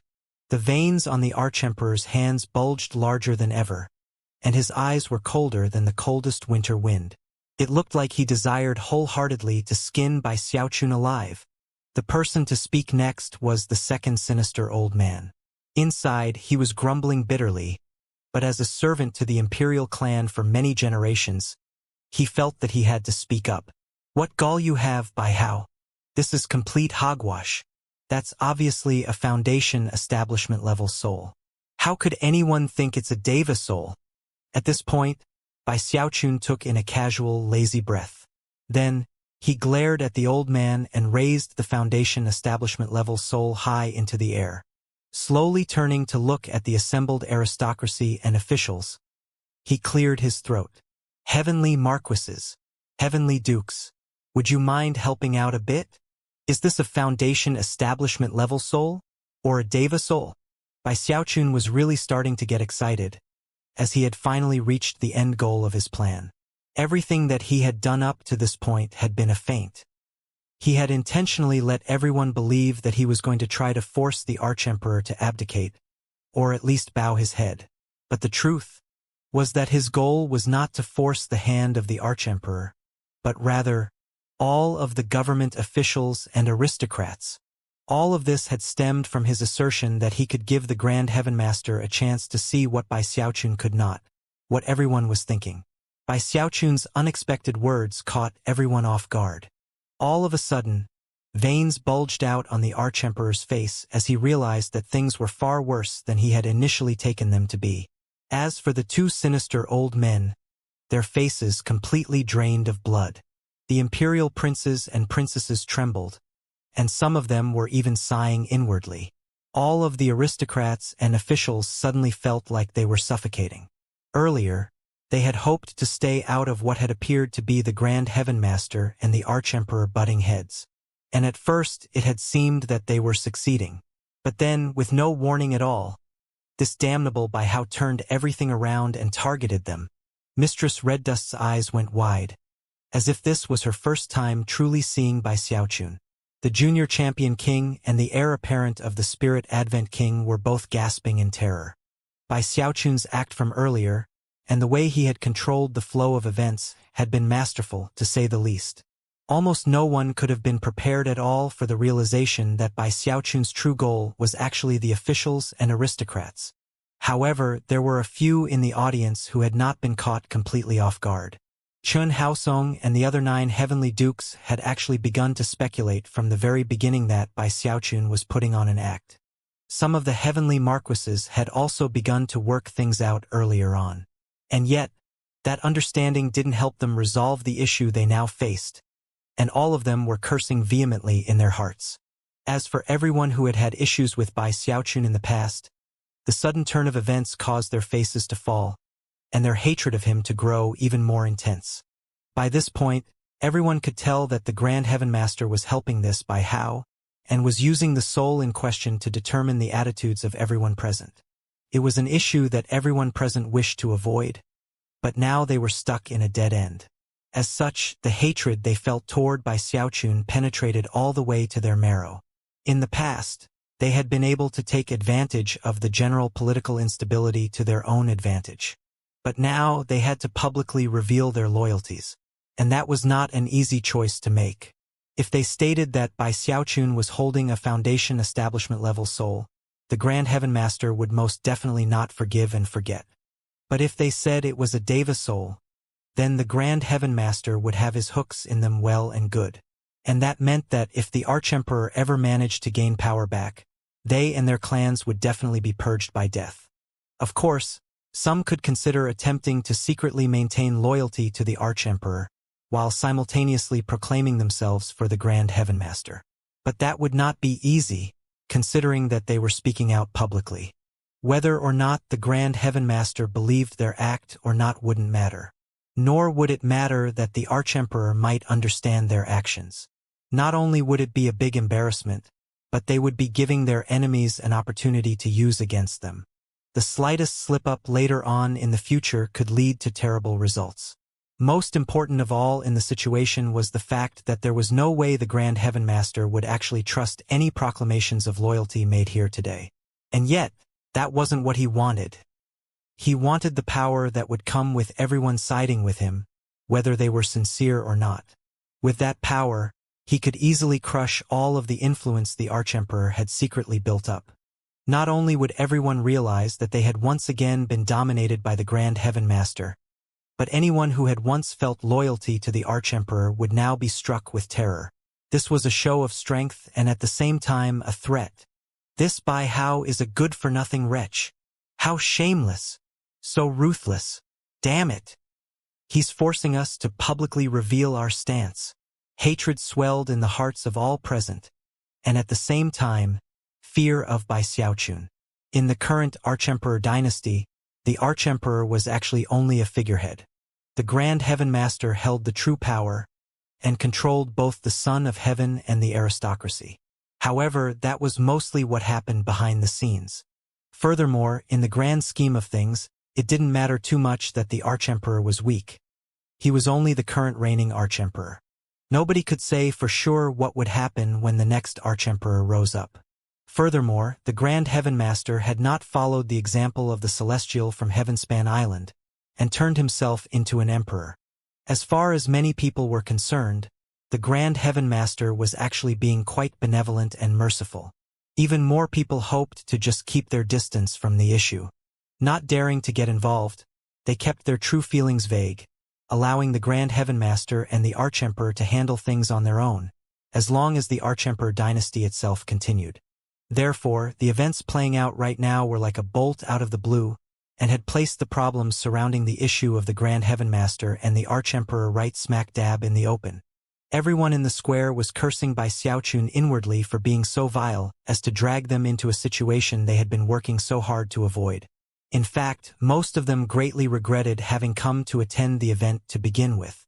Of course, the Archemperor was also caught completely unprepared by what was happening, and was aware that the events of this day would determine once and for all how powerful he was. Bai Xiaochun blinked a few times, his heart trembling with nervousness. However, he knew that his hand had been forced.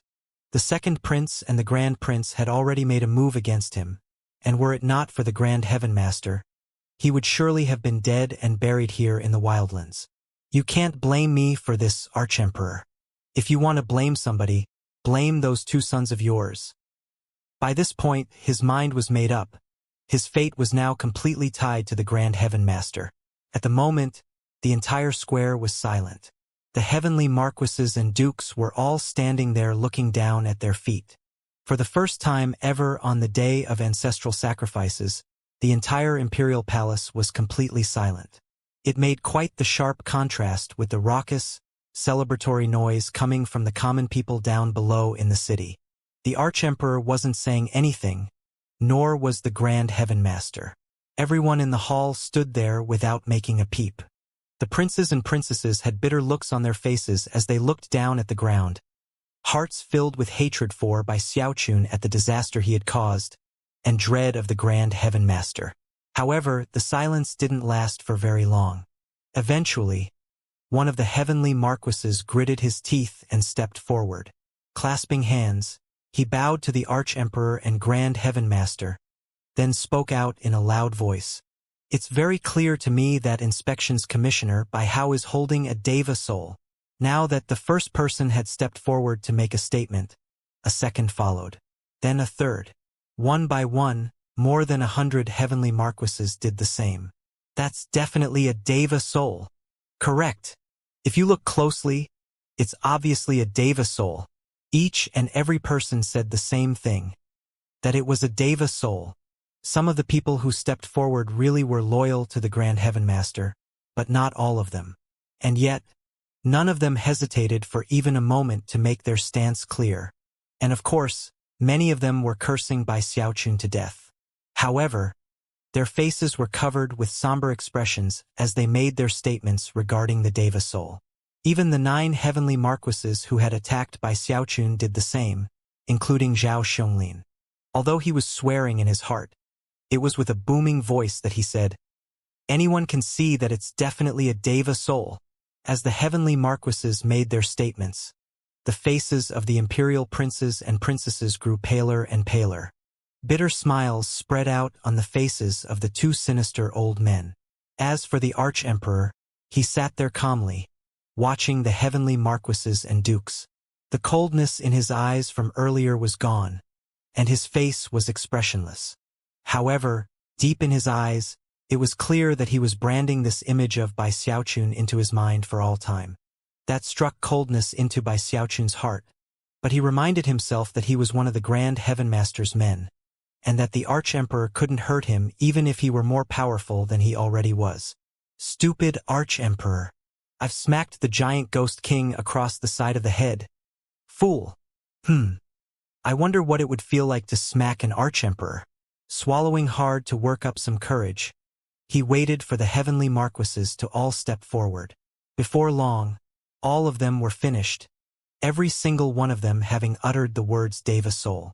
Next came the 10 heavenly dukes, and not a single one hesitated about what to do. A Deva soul. A Deva soul. Chen Haosong was no exception. By this point, the imperial princes and princesses were trembling, although whether from anger or fear it was impossible to tell. In terms of Mistress Red Dust and the other representatives of the 4 heavenly kings, they too acknowledged that Bai Xiaochun had a Deva soul. At that point, the square once again fell into silence. It was a silence that indicated that the Grand Heaven Master's overall power had once again skyrocketed, surpassing his previous level of power by far. After all, this was the first time that he and the Arch-Emperor had ever clashed publicly. One statement from the Grand Heaven Master had caused everyone to bow their heads in submission. That was a type of power that defied description. Just as Bai Xiaochun had said, the Grand Heaven Master didn't need to know what everyone was thinking. He just needed everyone to fear him. That was enough. Within the hall, the Grand Prince, the Second Prince, and everyone else present looked as ashen as death. Yet again they were drowning in humiliation and fear of the Grand Heaven Master. At this point, they knew that it didn't matter what secret schemes they had been working on. In front of the Grand Heaven Master, they were so weak they could be defeated with a single blow. It was truly terrifying. More than anything, though, they felt grief that the imperial clan had fallen to this level. At this point, the Arch-Emperor looked deeply at Bai Xiaochun, then rose to his feet. Without casting a glance at anyone else, not even the Grand Heaven Master, he walked out of the hall. The 2 sinister old men took deep breaths, glared at Bai Xiaochun, and then followed. The imperial princes and princesses scrambled after him, not speaking a word. However, all of them looked over at Bai Xiaochun before departing. The assembled officials and aristocracy were completely silent as they all looked over at the Grand Heaven Master on his black throne, who looked back at them with a dark gleam in his eyes. The truth was that he had been paying very close attention to everyone outside of the hall, including the heavenly marquises and the heavenly dukes. He had been studying the slight changes in their facial expressions and even the fluctuations of their souls. Although he didn't say anything, that dark gleam in his eyes was very telling. At this point, he rose to his feet, prompting everyone in the square to clasp hands and bow. Farewell, Grand Heaven Master Arch-Emperor. You're all dismissed, the Grand Heaven Master said. Then he looked approvingly at Bai Xiaochun and said, Bai Hao, you come with me. With that, he turned and headed into the back of the Grand Hall. Noting the approval in the Grand Heaven Master's eyes, Bai Xiaochun loudly said, You're dismissed, all of you. At the same time, he sighed inwardly, and also started to get excited at the prospect of having done something so momentous. From beginning to end, he had controlled the initiative, and that was a very thrilling thing. Although he still felt a bit of lingering fear, The fact that he had the approval of the Grand Heaven Master had him trembling with excitement. I really performed some meritorious service this time. I wonder how the Grand Heaven Master is going to reward me. Even as he hurried forward to follow the Grand Heaven Master, he realized that everyone was looking at him. Turning, he saw that many of the heavenly marquises and dukes were looking at him with the contempt of someone looking at a petty person who had unexpectedly achieved a position of power. And that wasn't very pleasing to Bai Xiaochun at all. That was especially true of Zhao Xiongling, who was glaring at Bai Xiaochun so fiercely that it seemed he wanted nothing more than to rip him limb from limb. How dare you glare at me? Bai Xiaochun thought. Then he flicked his sleeve, stuck his chin up, and loudly said, "Now that you've all confirmed that I got a Deva soul, I guess that means I got really lucky today." With that, he suddenly threw the Foundation establishment level soul toward Zhao Xiongling. "Heavenly Marquis Zhao, I have business with the Grand Heaven Master, so I'm leaving this Deva soul with you for safekeeping. Tomorrow morning at first light, I'll go to your clan to retrieve it. Don't lose it. After all, that's a Deva soul." Zhao Xiongling didn't even have a chance to react before Bai Xiaochun was gone. "You!" Zhao Xiongling was both taken aback and infuriated. However, the Grand Heaven Master was still present, so he didn't dare to lose his temper. He could only stand there panting, face twisted with rage, cursing inwardly at this blatantly open attack. "Damn this Bai Hao," he thought. "He gave me a Foundation establishment level soul, and is going to demand that I give him a Deva soul in return." Zhao Xiongling was overwhelmed with anger, grief, and pain. To him, a Deva soul was the type of treasure that could be encountered by chance, but never searched for and found. After all, Deva souls were very useful for anyone attempting to become a Deva, and could increase the chances of success significantly. Therefore, what Bai Xiaochun had just done was like adding injury to insult. Zhao Xiongling stood there trembling at how horrible things had just become. The other aristocrats in the area were stunned as they watched Bai Xiaochun walking off.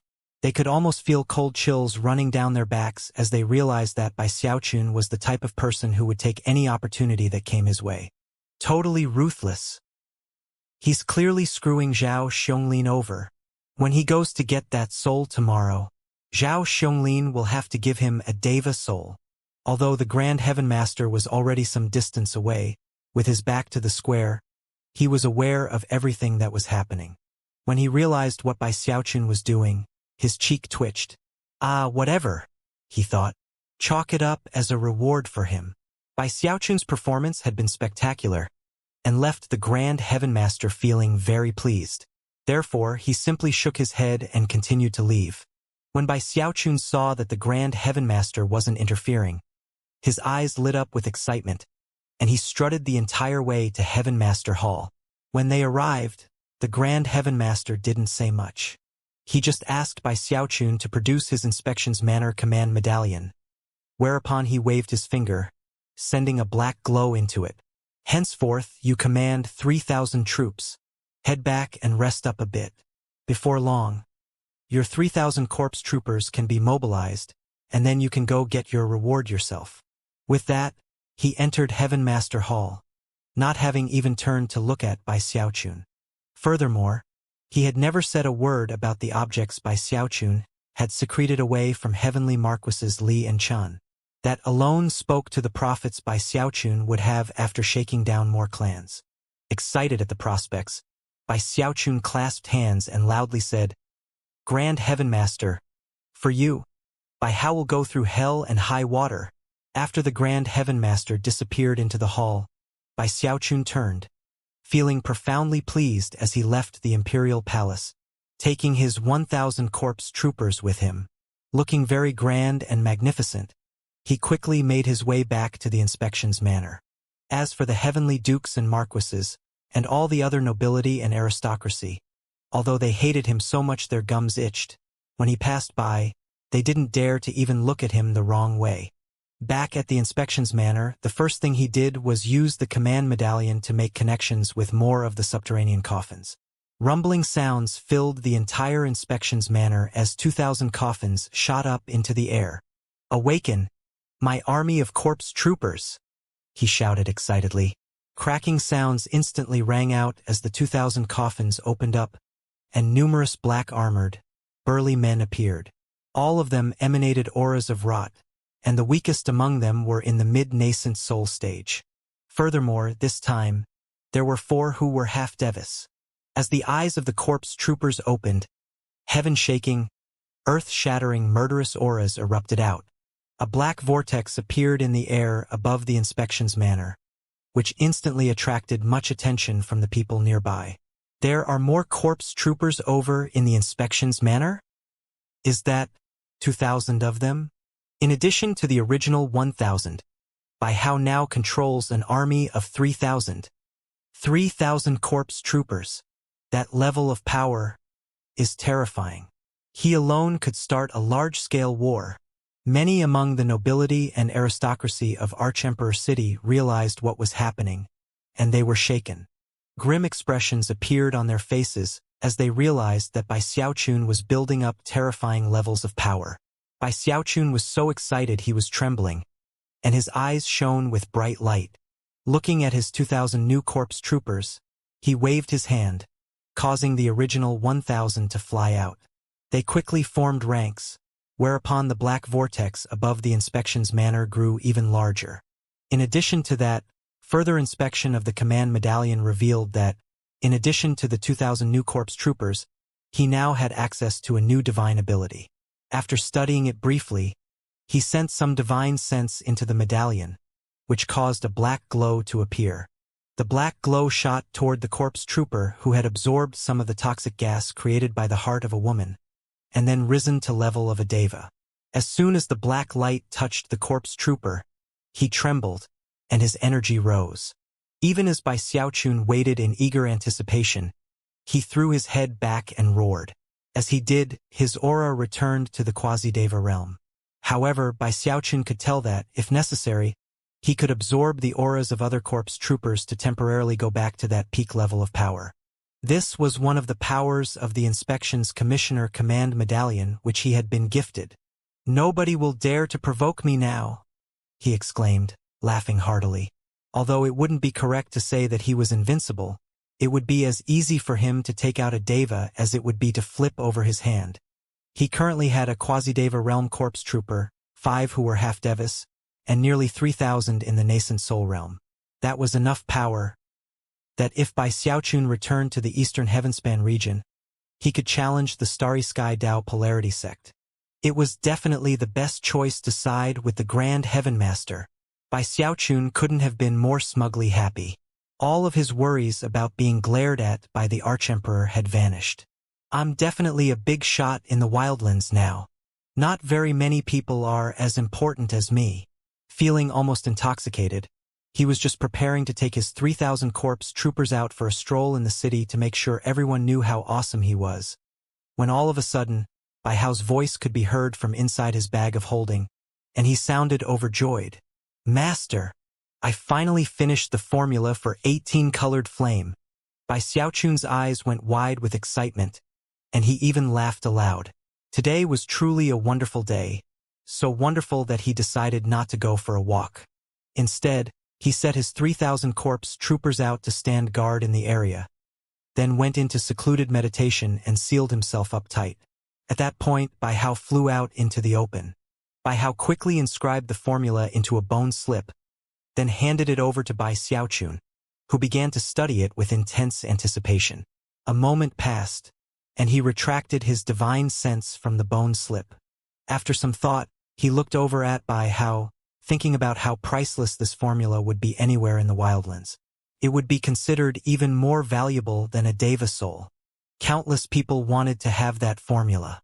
However, it was something that only belonged to clans with earthly necromancers. And clans like that would not lightly hand over the formula. "Well done, apprentice," Bai Xiaochun said sincerely. "If Master can become an earthly necromancer, it will count as an enormous service on your part. What would you like as a reward?" "Name anything." Bai Hao's heart swelled at having pleased his master. To him, Bai Xiaochun was a master, but more importantly, his only family. Just being able to help him and see him happy was enough. "Master, I don't want any reward right now. Let's worry about that later. The most important thing now is to follow this line of reasoning on to the formula for 19-colored flame." From the determination in Bai Hao's eyes, it was obvious that he was confident in being able to succeed. Furthermore, he was shaking with excitement at the thought of his master dominating the wildlands with that formula. "I'm going to do everything in my power to help Master become a heavenly necromancer." Having sworn this oath in his heart, he clasped hands formally to Bai Xiaochun, then returned to his soul-hoarding pagoda to start working. Bai Xiaochun was moved as he looked at the soul-hoarding pagoda and sighed. He knew that ghost cultivator techniques were something of great importance to his apprentice, and yet, he had no idea where to get such techniques. Where would I be able to get some ghost cultivator techniques? There are all types of techniques available in the Heavenspan River region. I bet I could find some there. Having decided this was the best angle to pursue, he sat down cross-legged and began to get familiar with the formula for 18-colored flame. The night passed quickly. This formula was actually very complicated, but because of his experience within the flame harmony realm, in which the faint 18-colored flame had become visible, he had a foundation upon which to work. Therefore, he actually gained a lot from that single night of study. The mere thought of actually trying to conjure that flame and become an earthly necromancer caused his heart to start racing. However, if I really want to conjure it, I'll need to do a lot of practicing. At this point, he looked outside and realized that it was light outside, and remembered that Zhao Xianglin owed him a deva soul. Putting the bone slip away, he stood up, stretched a bit, then stuck his chin up. "All right, Zhao Xianglin, Lord Bai is coming for you." Even as Bai Xiaochun reveled in his success, he had no idea that back in Giant Ghost City, the Giant Ghost King had made a decision. After receiving the report from Mistress Red Dust about what had occurred during the ancestral sacrifices, his eyes had begun to shine brightly. "What a genius! I definitely didn't misjudge this Bai Hao. It's impossible to say how far he'll go. He's definitely the perfect son-in-law. I don't care what his background is. Unfortunately, Moer's temper is a problem. If things keep going the way they have between the two of them, it will be hard for them to get along." After some thought, his eyes gleamed with a strange light, and he cleared his throat. Then he sent a message to Mistress Red Dust. First, he asked some general questions about her cultivation base, and then he said, "Moer, I have a certain technique you can cultivate that will give you a 70% chance of breaking through into the mid-deva realm. However, you'll need to go into secluded meditation and cultivate it secretly." Mistress Red Dust was surprised. It seemed obvious to her that there was more to the story, but after receiving the technique and looking it over, she couldn't figure out what it was. Besides, the Giant Ghost King was her father, and couldn't possibly be out to harm her. And yet, she couldn't shake the feeling that there was something fishy going on. She did a bit more research, but in the end, she was simply too anxious to achieve a cultivation-based breakthrough to hold back. Her previous fight with Bai Xiaochun had left her feeling very unsatisfied with her current cultivation base. Therefore, she went into secluded meditation and began to cultivate the technique secretly, just like her father had suggested. "Good girl," the Giant Ghost King thought. "Father isn't trying to hurt you. The technique won't do anything bad. However, after you emerge from meditation, you'll be a bit muddle-headed and much easier to influence. In some ways, you can almost be brainwashed. Well, there's nothing else that can be done. You're just too smart. And if we let the situation stand, things will never develop between you and Bai Hao." The Giant Ghost King felt a bit guilty, but in the end, reminded himself that he was doing all of this for the betterment of his daughter. And that made him a very good father. Now that the first step of the plan was underway, the Giant Ghost King's guilt began to turn into excitement. As soon as his daughter entered her secluded meditation chamber, he called all of her personal guards over and instructed them to let him know as soon as she emerged. He spoke so strictly that the guards were very nervous and instantly agreed to follow his instructions. Having accomplished these things, the Giant Ghost King sighed. Success or failure now depends on fate. If they're not destined to be together, then nothing will work. The Zhao clan was located in Burrow 19. Considering that Zhao Xianglin was a heavenly marquis, their clan was very similar to the Li and Chun clans. The buildings were exquisite and beautiful, and the entire place was so grand that it was very conspicuous within Borough 19. There were 2 enormous statues located in the main square of the clan, one on either side. They were dozens of meters tall, pure white, and depicted beastly creatures. Although the statues weren't made from spirit stones, they had been created using a unique method of equipment forging and special materials, which made them extraordinary, to say the least. Right in between the 2 statues was the Zhao clan's heavenly marquee pagoda, which emanated powerful fluctuations that ensured that anyone nearby felt a threatening sensation. At the moment, the various princes and princesses of the clan were practicing fighting techniques on one of the clan's training grounds, sparring with magical techniques and divine abilities. The eldest son of the clan, Zhao Dongshan, sat cross-legged in the position of honor. Although he seemed to be paying attention to the sparring going on the training grounds, he was actually preoccupied with other thoughts, to the point where his brow was slightly furrowed. Occasionally, he would look up into the sky and sigh. The mere thought of how his father Zhao Xianglin had returned the previous day looking extremely angry caused Zhao Dongshan to sigh anxiously. He knew some of what had occurred the previous day in the imperial palace, and it caused his hatred toward Bai Xiaochun to grow even stronger than before. So ruthless.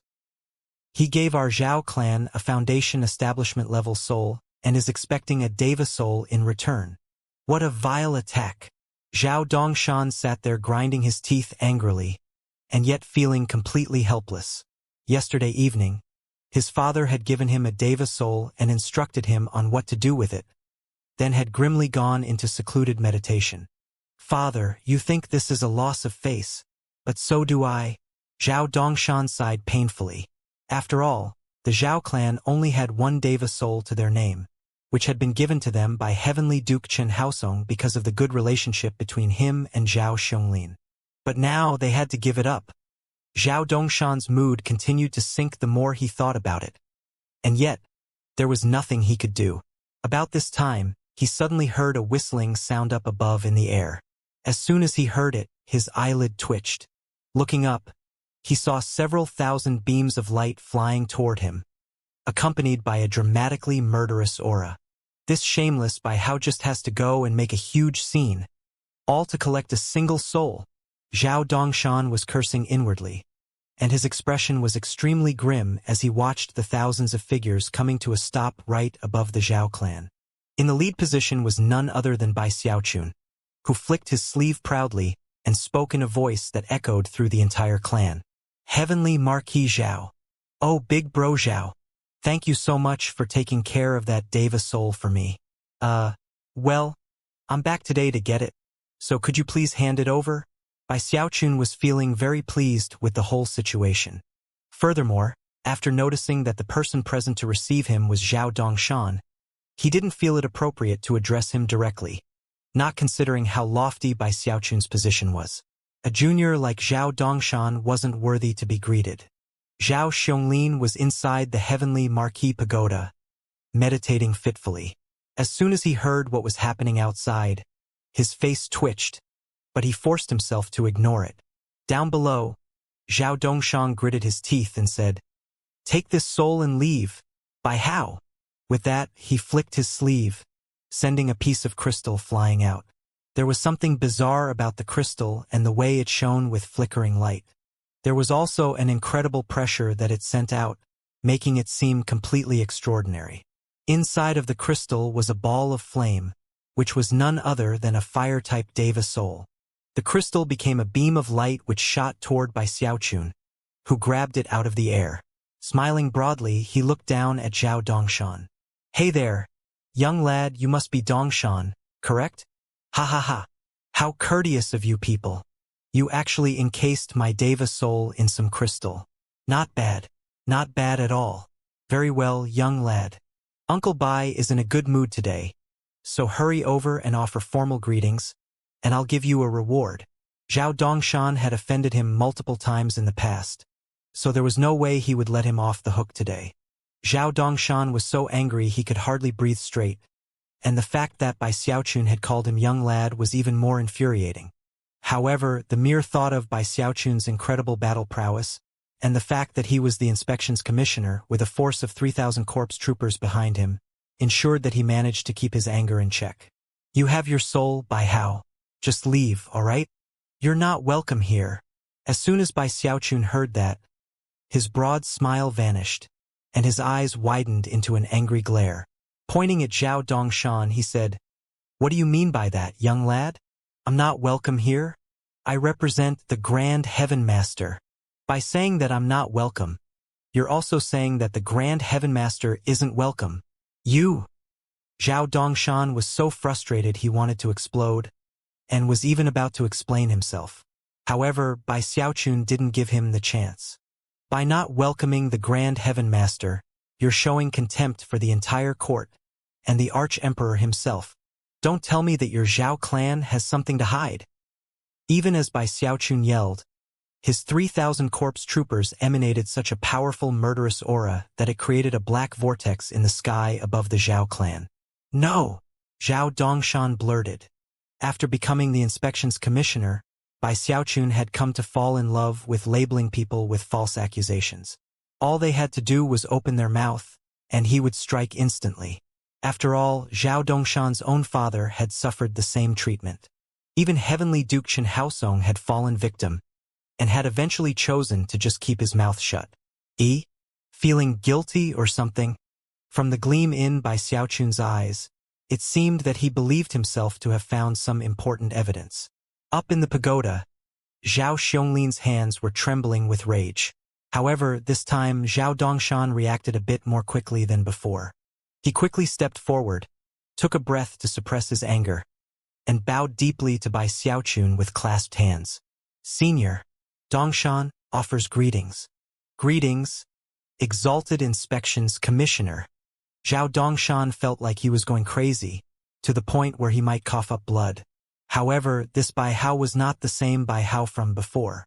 Not even Zhao Dongshan's father dared to anger him, and therefore, Zhao Dongshan had no other choice than to submit. Bai Xiaochun looked discontentedly at Zhao Dongshan, wondering how he had managed to recover his composure so quickly. It was a real pity, considering that he had hoped to take advantage of the situation to extort the Zhao clan a bit more. It's no fun if they give in so easily, he thought. Unfortunately, he had no excuse to keep going.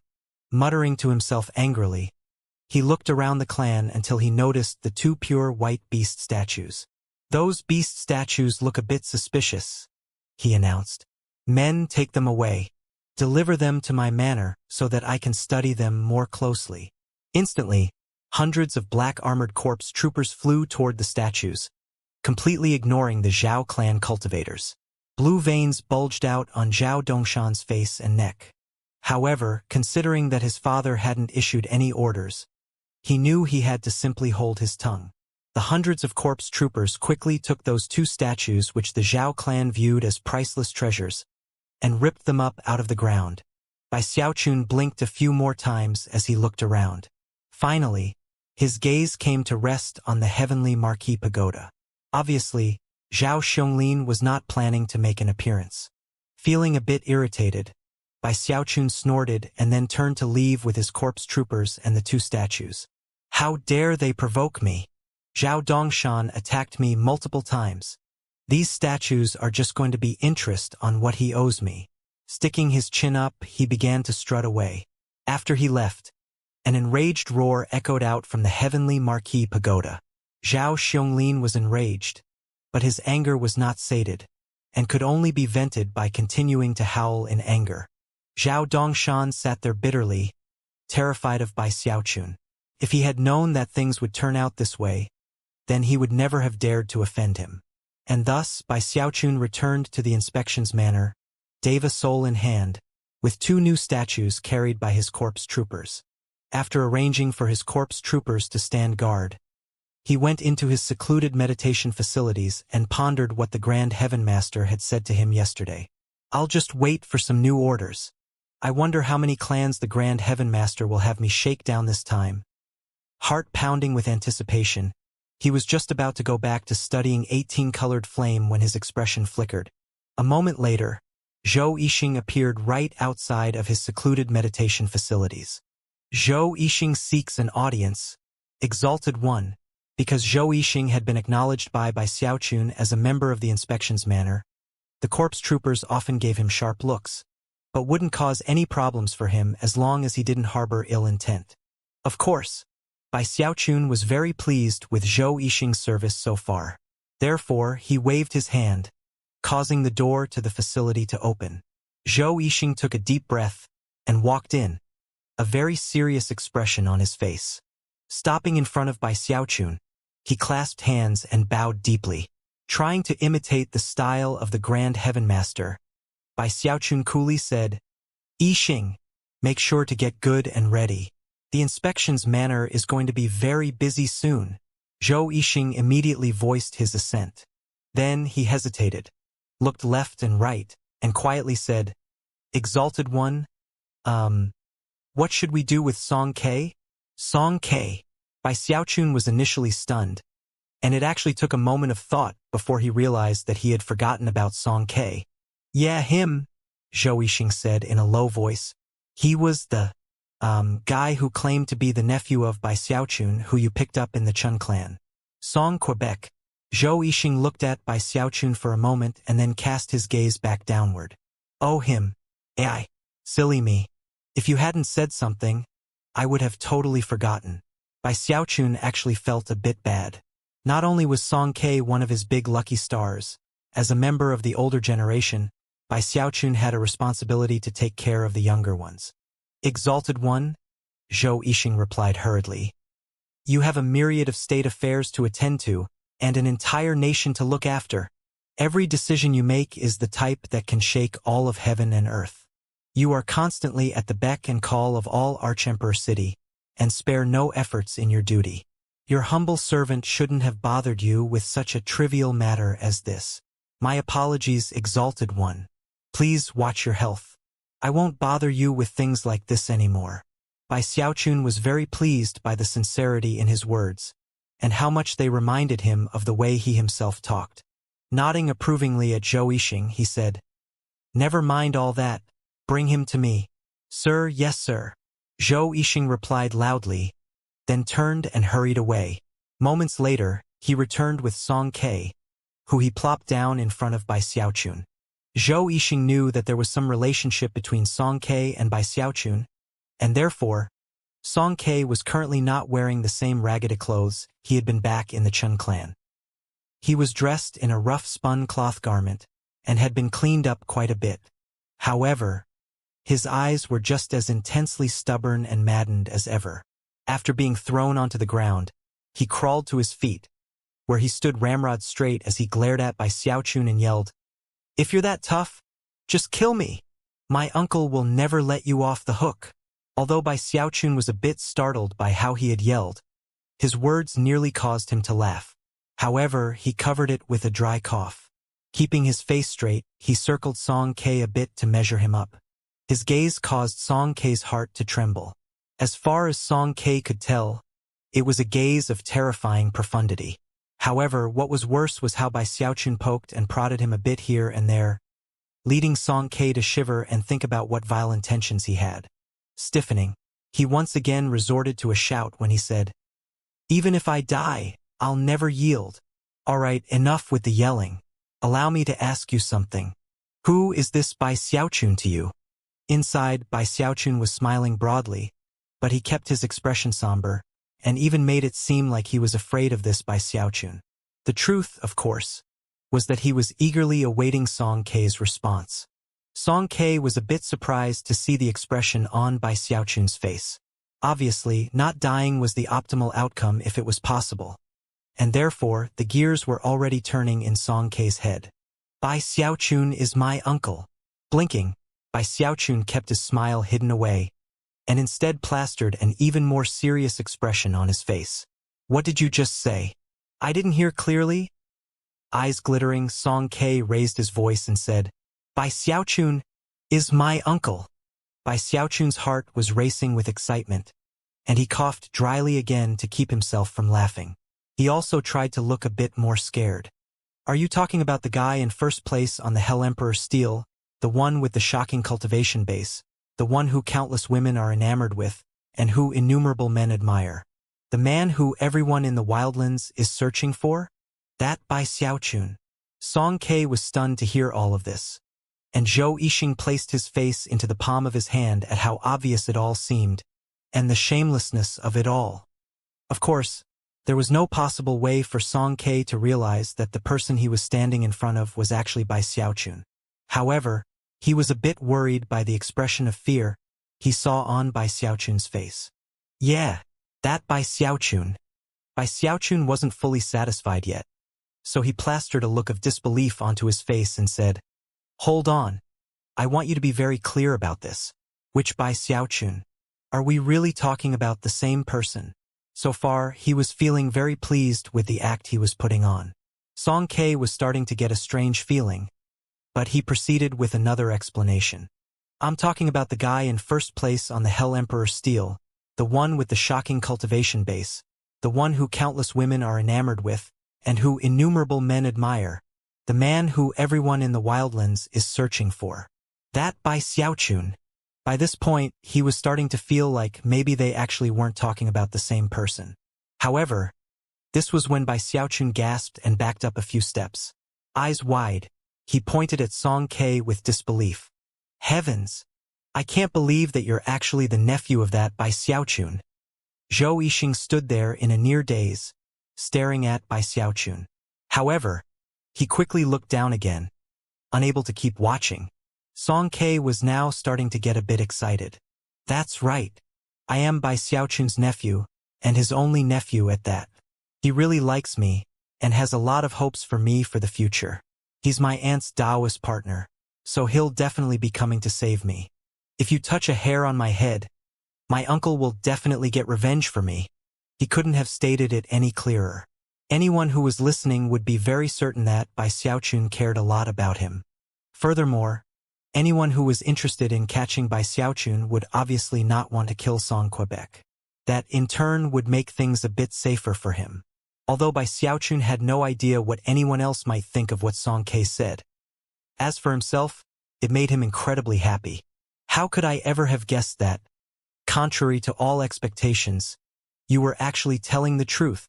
Your uncle is none other than the heaven-shaking, earth-shattering Bai Xiaochun, whose cultivation base is matchless in all creation. Well, in that case, all right, Yixing, let's keep this guy here in the inspections manner. Start him out as a servant, and give him some resources to practice cultivation. Humph. With him around, the notorious Bai Xiaochun, who is the ultimate chosen in the world, a person that countless individuals are infatuated with, will definitely walk right into the trap I'm planning for him." He emphasized his righteous, sincere words with the flick of a sleeve. When Song Ke heard this, he breathed a sigh of relief. Although he still had a strange feeling about the whole situation, he still couldn't put his finger on what exactly it was. Before anything else could happen, Zhou Yixing grabbed him and hauled him away. With that, Bai Xiaochun closed his door, sealed the place up, and then let loose a stream of uproarious laughter. "Oh, Keir, I can only imagine the look on your face if you ever find out who I really am." The mere thought was exciting, but Bai Xiaochun also decided that he definitely couldn't ever let that happen. After all, he was a circumspect person in general, and also had to be on guard against Song Ke. Considering that he was deep undercover, he obviously couldn't reveal the truth to anyone. Besides, it was wonderful to hear Song Ke lavishing Bai Xiaochun with praise. From now on, if he was ever in a bad mood, he could simply call Song Ke over, scare him a bit, and then bask in the resulting praise. Now that Song Ke had been taken care of, though, Bai Xiaochun thought about Master God Diviner. "I wonder where he is now. Probably somewhere else in the wildlands, I suppose." It was another mission on his list. After all, Master God Diviner had been one of his followers, and was likely in a horrible situation. Therefore, it was definitely important to find him and save him. Unfortunately, he had absolutely no clues to work with. After thinking about the matter for a bit, he sighed and put the matter to rest temporarily. Just when he was about to start working with 18-colored flame, his expression flickered, and he looked down at his bag of holding. Eyes lighting up, he produced the eternal parasol. The canopy of the parasol had been destroyed by Chun Haosong, leaving behind only the shaft. Thankfully, the beast hide he had found when shaking down the Li clan had been a perfect fit. Now it was completely recovered. As soon as it was out in the open, it glowed with black light. As for the beast hide which formed the new canopy, it caused the parasol as a whole to emanate fluctuations which were many times more powerful than before. As of this moment, the parasol seemed completely different from before. As he held it, he could sense an incredible, shocking power inside of it. Unable to contain his excitement, he snapped it open. Rumbling sounds filled the room, and at the same time, the ghost face appeared on the canopy, with its enigmatic smile and half-laughing, half-crying ghost face. The ghost face was much clearer than before, and was actually a bit frightening to Bai Xiaochun. However, upon rotating his cultivation base, the feeling went away. My eternal parasol is finally fully repaired. 10 days passed by in a flash, during which time Bai Xiaochun never went outside. He remained in seclusion in the inspections manor, getting familiar with the formula for 18-colored flame. With Bai Hao's help, he was gradually making progress. He had even attempted to do a few conjurings. However, the resource wastage was incredible. The formula for 18-colored flame was different from other formulas, and took a lot more resources. In fact, to conjure a single 18-colored flame required that he first conjure 10 17-colored flames. Despite the fact that Bai Xiaochun had access to vast wealth, he still couldn't sustain such losses. What am I supposed to do now? He thought. However, even as he pondered the issue, the Grand Heaven Master did something major. After 10 days of thought and contemplation, he acted in lightning-like fashion to arrest 9 of the heavenly marquises. The arrest shook everyone in the wildlands, even the 4 heavenly kings. All of Arch-Emperor City was abuzz, and the remaining 90 or so heavenly marquises were panic-stricken. Although no action had been taken against any of the heavenly dukes, they were also filled with dread. In fact, all of them chose to go into seclusion and refused to see anyone who called on them. They simply did not want to get involved in what was happening. Even Chun Haosong knew that he was in a very dangerous position, and simply kept his mouth shut and went into seclusion. After the 9 heavenly marquises were apprehended, their clans were left behind, trembling in terror. Furthermore, without express permission from the Grand Heaven Master himself, none of them were permitted to leave the city. While everyone in Arch-Emperor City was shaking in fear, Bai Xiaochun finally got his orders from the Grand Heaven Master. He was to go shake down the offending clans. At long last, Bai Xiaochun was able to make full use of his skills. He had been waiting for this day for some time. After the destruction of his spirit enhancement shop, he had been cut off from cultivation resource income. Now that he had been ordered to shake down some clans, he would finally get some money back. As soon as he had the Dermic decree in hand, he was filled with excitement. It's going to take a lot of souls to practice with 18-colored flame. Too many to even calculate. There is really no trick I can use other than to simply practice over and over again. Shakedowns. If I shake down 9 heavenly marquee clans, then I can get to work conjuring some flame. Without the slightest hesitation, Bai Xiaochun took his army of 3,000 corpse troopers and immediately went to work with the list the Grand Heaven Master had provided him. The time had come to do something that he was starting to get a bit entranced with. Perform some shakedowns. Fudge. I started shaking down clans almost as soon as I got to the wildlands. First in Giant Ghost City, and now here in Arch-Emperor City. In terms of shakedown skills, if I ranked second in the wildlands, then there wouldn't be someone who ranked first. Looking very proud and even disdainful, he headed toward the first clan on the list. As soon as he emerged from the inspections manor, it caused a big stir in the city. Even the most wicked and vile characters in the city got out of his way. The city folk trembled, and as for the nobility and aristocracy, they felt like they were in a nightmare from which they couldn't awaken. One after another, he took his terrifying army of corpse troopers to the clans and shook them down. He cleaned them out down to the grass on the ground. Anything of value was taken, even building decorations. A storehouse of grain attacked by starving rats wouldn't have ended up as empty. However, the star of the entire show actually wasn't by Xiaochun, but Zhou Yixing. He was a true genius when it came to clan shakedowns, with eagle eyes that could find the most hidden of treasures. Thanks to him, every little thing was taken away. In order to make sure that he had plenty of resources to work with when concocting flame, Bai Xiaochun even woke up the little turtle. The little turtle was also very fond of shakedowns, and when he worked together with Zhou Yixing, they created a windstorm of calamity for anyone in their path. Quite an audience went along with Bai Xiaochun to watch him shake down the 9 heavenly marquee clans, and the sight left them stunned. Soon, all sorts of stories began to spread. This Bai Hao was born to shake down clans. How heartless! Heavens! He doesn't even let the houses stand. He tears them down. What eyes he has! Every time he points his finger, he finds hidden treasures. This Bai Hao, could he have been a pack rat in a previous life? The entire city was abuzz. Even more shocking to the people who were paying close attention was that Bai Xiaochun's first shakedown took 6 hours. However, by the time he got to the 4th, he only needed 4 hours to clean the entire clan out, and even leave most of the buildings in ruins. By the time he reached the 7th clan, he acted with explosive efficiency. He only took 2 hours to leave the 7th clan as little more than a crater in the ground. And yet, that almost didn't count for anything. Most shocking was the 9th clan. It only took a single hour, and when he departed, not even a grain of dust was left behind. It was a stunning event to anyone who could see it. Although Bai Xiaochun had experienced many things in his life, the amount of wealth he was amassing by shaking down these 9 clans caused even his heart to pound. In fact, he managed to get his hand on quite a few complete 15-colored flames, and even some flames of higher quality. Those completed flames were extremely important, because they would enable him to cut down on the souls necessary to practice with 18-colored flame. As far as Bai Xiaochun was concerned, 17-colored flames were like precious treasures.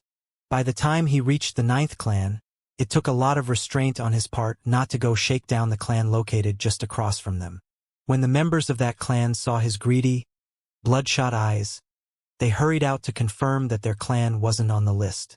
After all, it would only take a single order on the part of Bai Xiaochun to send his 3,000 corpse troopers into their clan and ruin it completely.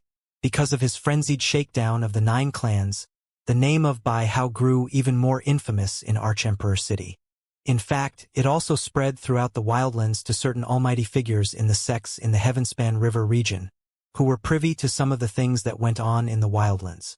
By this point, Bai Xiaochun was basically addicted to shakedowns, and thankfully, it was at this point that the Grand Heaven Master issued another set of arrest warrants. 7 more heavenly marquises were apprehended. When the Dermic decree came down, Bai Xiaochun was delighted. Laughing heartily, he descended upon the offending clans in a storm of shakedowns. As a result, the nobility and aristocracy in Archemperor City began to use every means they could think of to reach out to the Grand Heaven Master and express their loyalty. For the first time ever, the Archemperor voluntarily went into secluded meditation, which seemed to be a clear message that he was trying to protect the aristocracy and officials. However, the truth was that he was bowing his head in an attempt to win public favor. The Grand Heaven Master knew that, but didn't care. He didn't want public favor, he wanted people to fear him. And that was exactly what he was accomplishing. Bai Xiaochun was very pleased, and shook down the next 7 clans with even greater efficiency. The spoils caused his eyes to shine as if they were made from gold. He was not a person who cared much about wealth, and yet was struggling against the impulse to go shake down all of the heavenly marquee clans in the Archemperor dynasty. However, he was always careful to send 90% of the goods to Heaven Master Hall, with one main goal being helping the Grand Heaven Master understand how fabulously wealthy these heavenly marquee clans were. Furthermore, that wealth was one of the reasons for their wild ambitions. Sadly, after striking twice against the heavenly marquises, the Grand Heaven Master didn't do so again. Bai Xiaochun waited for a while, and then sighed sadly as he thought about the remaining 90 or so clans. The Grand Heaven Master is far too merciful. It would be way better to keep shaking down more of those clans. However, this session of shakedowns was over, and Bai Xiaochun had no choice but to go back to the inspections manor, where he once again went into secluded meditation. Thanks to all of the multicolored flame he had acquired, he began to get more and more familiar with 18-colored flame. In fact, he advanced by leaps and bounds, to the point where it was almost impossible to calculate how much time and effort he was saving. The fall of those 16 heavenly marquises pushed the Grand Heaven Master's power to new heights. The Archemperor was now in seclusion, and so were the imperial princes and princesses. Nobody from the imperial clan dared to even take half a step out of their official residences. Even the 4 heavenly kings chose to submit to the Grand Heaven Master in this situation. None of them did anything to provoke him. The Grand Heaven Master was currently the most powerful and glorious person imaginable, even more so than when he had become a demigod and forced the Archemperor to become his puppet. 3 months passed by. Because of the shakedowns, and because of the Grand Heaven Master's power, Bai Xiaochun was more famous than ever. In fact, there were few people in the wildlands who hadn't heard of the name Bai Hao. Savages and tribes both large and small feared him, and his notoriety grew as the stories about him spread. So you've also heard of Inspections Commissioner Bai Hao? He kills people without batting an eyelid. He's vicious and merciless, and a complete madman. He's a self-proclaimed wife-stealer who cheats his superiors and defrauds his subordinates. Everyone says that he's an unabashed brown-noser, who even managed to hoodwink the giant ghost king. He's very skilled with shakedowns, to the point where he doesn't even leave the grass behind. He's shaken down 18 clans in the Archemperor dynasty, and is so ruthless everyone hates him. He's a complete villain who cultivates an evil technique that absorbs life force. You can find people all over the place in Archemperor City who had life force stolen away by him. According to the stories which were spreading through the wildlands, this Bai Hao was a person who was wicked beyond redemption. In fact, in many of the savage tribes, his name was a very effective tool used to frighten naughty children. As for Bai Xiaochun, he didn't really care at all about that. However, his apprentice did. Bai Hao would occasionally go out into the city, thanks to the infinite shape-shifting abilities that came with being a ghost cultivator. Furthermore, since he was acting as Bai Xiaochun's sole slave, he could go out and about without attracting any attention, as long as he maintained a stiff appearance. Besides, Bai Xiaochun had arranged for him to be escorted by corpse troopers wherever he went, and therefore no one ever dared to cause problems for him. Bai Xiaochun's flame conjuring was a very expensive thing. Even with everything he had acquired in the shakedowns, he still couldn't sustain the work for too long. After all, each attempt required 10 tongues of 17-colored flame. As such, both Bai Hao and Zhou Yixing would often go out to acquire more souls for him to use. It was because of such frequent outings that Bai Hao continued to hear more and more stories with his name in them. From what he could tell, his master really was ruining his name. Furthermore, many of the rumors were the type that got Bai Hao worried about potential dangers. As for Bai Xiaochun, as his resources drained away, he became more and more confident with 18-colored flame. In fact, he was fairly certain that, with only a few more sessions of practice, he would succeed. He was actually starting to get anxious, and was worrying about the same dangers that Bai Hao had already begun to worry about. After all, he had behaved with complete madness on the day of ancestral sacrifices, to the point where it clearly put him in a position of extreme danger. Before, he had been a sharp knife wielded by the Grand Heaven Master, and had thus benefited from his protection. But now, the Grand Heaven Master was at the peak of power, and had suppressed everyone. Therefore, the position of Inspections Commissioner wasn't as important anymore, and would in fact soon be unnecessary. When the world was at peace, there was no need for razor-sharp knives. Bai Xiaochun couldn't help but worry that the Grand Heaven Master would eventually just discard him to earn back favor with the nobility and aristocracy. Thankfully, Bai Xiaochun and Bai Hao had discussed the matter, and both agreed that, considering the level of his cultivation base, no matter how great the danger he faced, there was one way he could save himself. And that was to become an earthly necromancer. By becoming an earthly necromancer at just the right moment, he could definitely get out of even the most difficult situation. However, he thought, Both Hauer and I agree that the Grand Heaven Master probably won't get rid of me anytime soon. Maybe I'm just reading into things too deeply. Maybe the Grand Heaven Master will continue to approve of me more because of everything I've done. Besides, even Hauer thinks that his attitude might change soon. After all, I was very careful to make sure that 90% of what I acquired in the shakedowns was sent to him. I refused to believe that doing all that didn't make an impression on him. Although those heavenly marquee clans weren't rich enough to fund the entire nation, they were still fabulously wealthy. With that, he looked down at the tongue of fire he held in his hand. All of that will be what I rely on for protection. Maybe nothing will happen. But if there is even the slightest sign of danger, I can rely on the ruthless plan Hauer came up with. That plan could buy me some time, but it really is ruthlessly harmful. Although I don't care too much about my reputation here, it would be best to avoid it if at all possible. However, if the Grand Heaven Master forces my hand, then I'll have no other choice but to do it. Taking a deep breath to still his thoughts, he continued with his flame conjuring. Even as Bai Xiaochun was worrying about potential danger, and doing everything he could to succeed with 18-colored flame, a pair of eyes like those of a viper had come to focus on Bai Hao. Certain forces had begun to gather every bit of information they could about him, and at the moment, a meeting was taking place somewhere in Archemperor City, in an unassuming private chamber. The soul has no name, but is always at Bai Hao's side. The investigation in Giant Ghost City has concluded, and nobody knows where the soul came from. The first time anyone saw it was in Bai Hao's spirit enhancement shop. It looked stiff and numb, like ordinary soul slaves usually do. There were 13 shadowy figures floated within the darkness of the private chamber. It was impossible to see their features clearly, but all of them were gazing steadily at a person who sat in the very middle of them all. She was a beautiful young woman, and she was currently revealing all of the information gleaned from recent investigations into the soul form Bai Hao. If Bai Xiaochun were here, he would immediately recognize this young woman. She was Miao Liner. She had fought Bai Xiaochun back in the Necromancer Kettle, and had also plotted against him after he arrived in Archemperor City. However, none of her plotting had come to fruition so far. After Bai Hao became the inspection's commissioner, the soul disappeared from public view and remained heavily guarded inside the inspection's manor.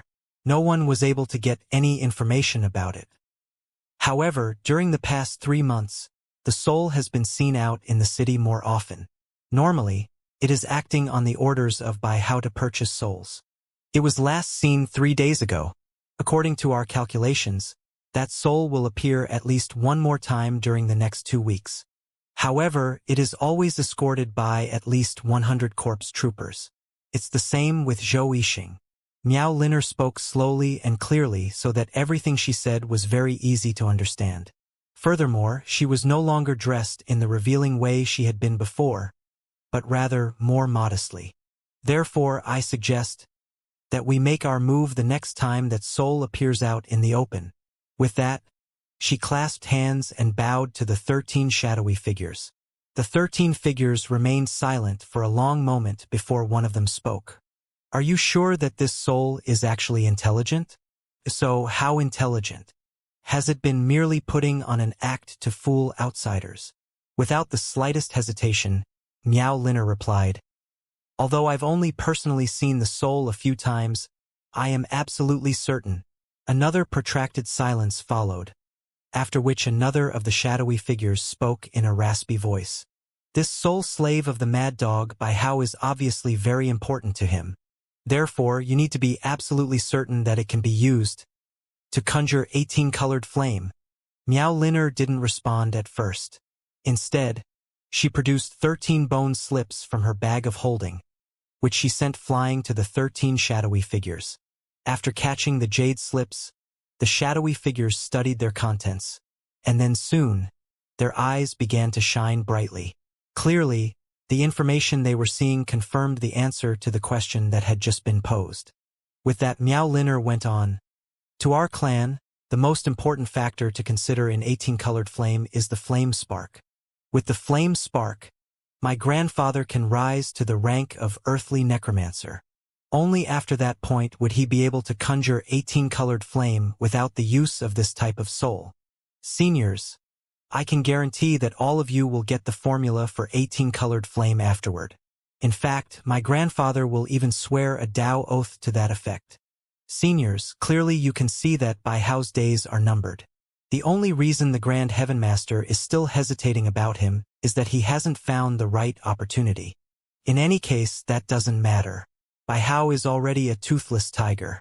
If he can't rein himself in, then we won't need to do anything.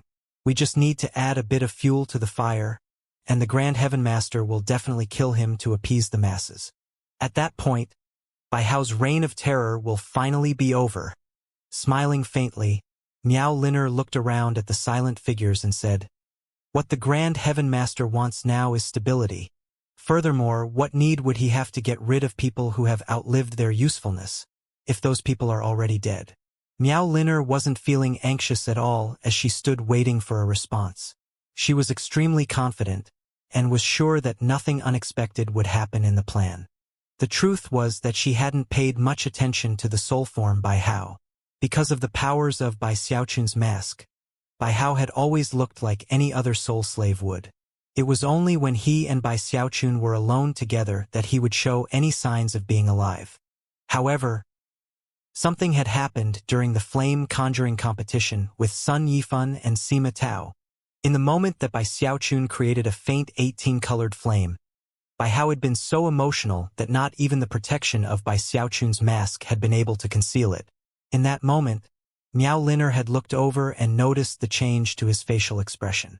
Furthermore, the technique she cultivated had something to do with souls, which made her even more perceptive than the average cultivator in that regard.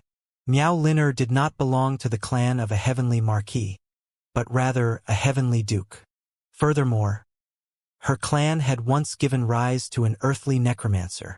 The earthly necromancer who had risen up in Miao Liner's clan had long since perished. However, before that, he had been spectacularly famous, and had only been half a step away from becoming a heavenly necromancer. Before his death, he had managed to create a magical device linked to the bloodline of the clan, which made it impossible for anyone outside of the clan to acquire their formula for 18 or 19-colored flame. Not even a demigod would be able to acquire them without their consent. Therefore, the good fortunes of the clan continued even after the death of that earthly necromancer. Although they had experienced something of a decline, they still had their reserve savings. Furthermore, Miao Liner's grandfather was already at the peak of the celestial rank. His main goal was to rise from the celestial rank to the earthly rank, and then restore the glory which had been brought to the clan by that earlier earthly necromancer. Their clan would shake the wildlands, and would have a position higher than the clans with heavenly marquises and dukes. They would actually be on the same standing as the Grand Heaven Master. Unfortunately, their clan's method for reaching the earthly necromancer rank was unique, and required a very intelligent soul to use as the primary ingredient. Only in that way could the requisite flame spark be created. Because of that, and because of the technique cultivated by the clan as a whole, they were particularly sensitive to the fluctuations of souls. Unfortunately, intelligent souls were a rarity. Although their clan had managed to produce some throughout the years, none of them were perfect. Without a soul that met all the standards, any attempts to make 18-colored flame would be useless. After Miao Liner noticed something different about the soul form Bai Hao, she had immediately notified her grandfather. That prompted the clan to do more careful tests, whereupon it was confirmed that Bai Hao was exactly the type of soul they needed to make their flame spark. Were it not for Bai Xiaochun himself, Miao Liner's clan would already have made a move and snatched Bai Hao. Later, Bai Xiaochun skyrocketed to the position of inspections commissioner and shook everything under heaven. At that point, they didn't dare to provoke him and simply bided their time. But now, they saw the perfect opportunity. Although they still feared Bai Xiaochun, their desire to have an earthly necromancer pushed them to make a decision. They spared no cost to propose an alliance with 13 other clans within Archemperor City. They had showered them with gifts and even offered to swear a Tao oath to make it happen. With the full power of the alliance focused together, they were sure that they could spirit Bai Hao away without leaving a trace of evidence.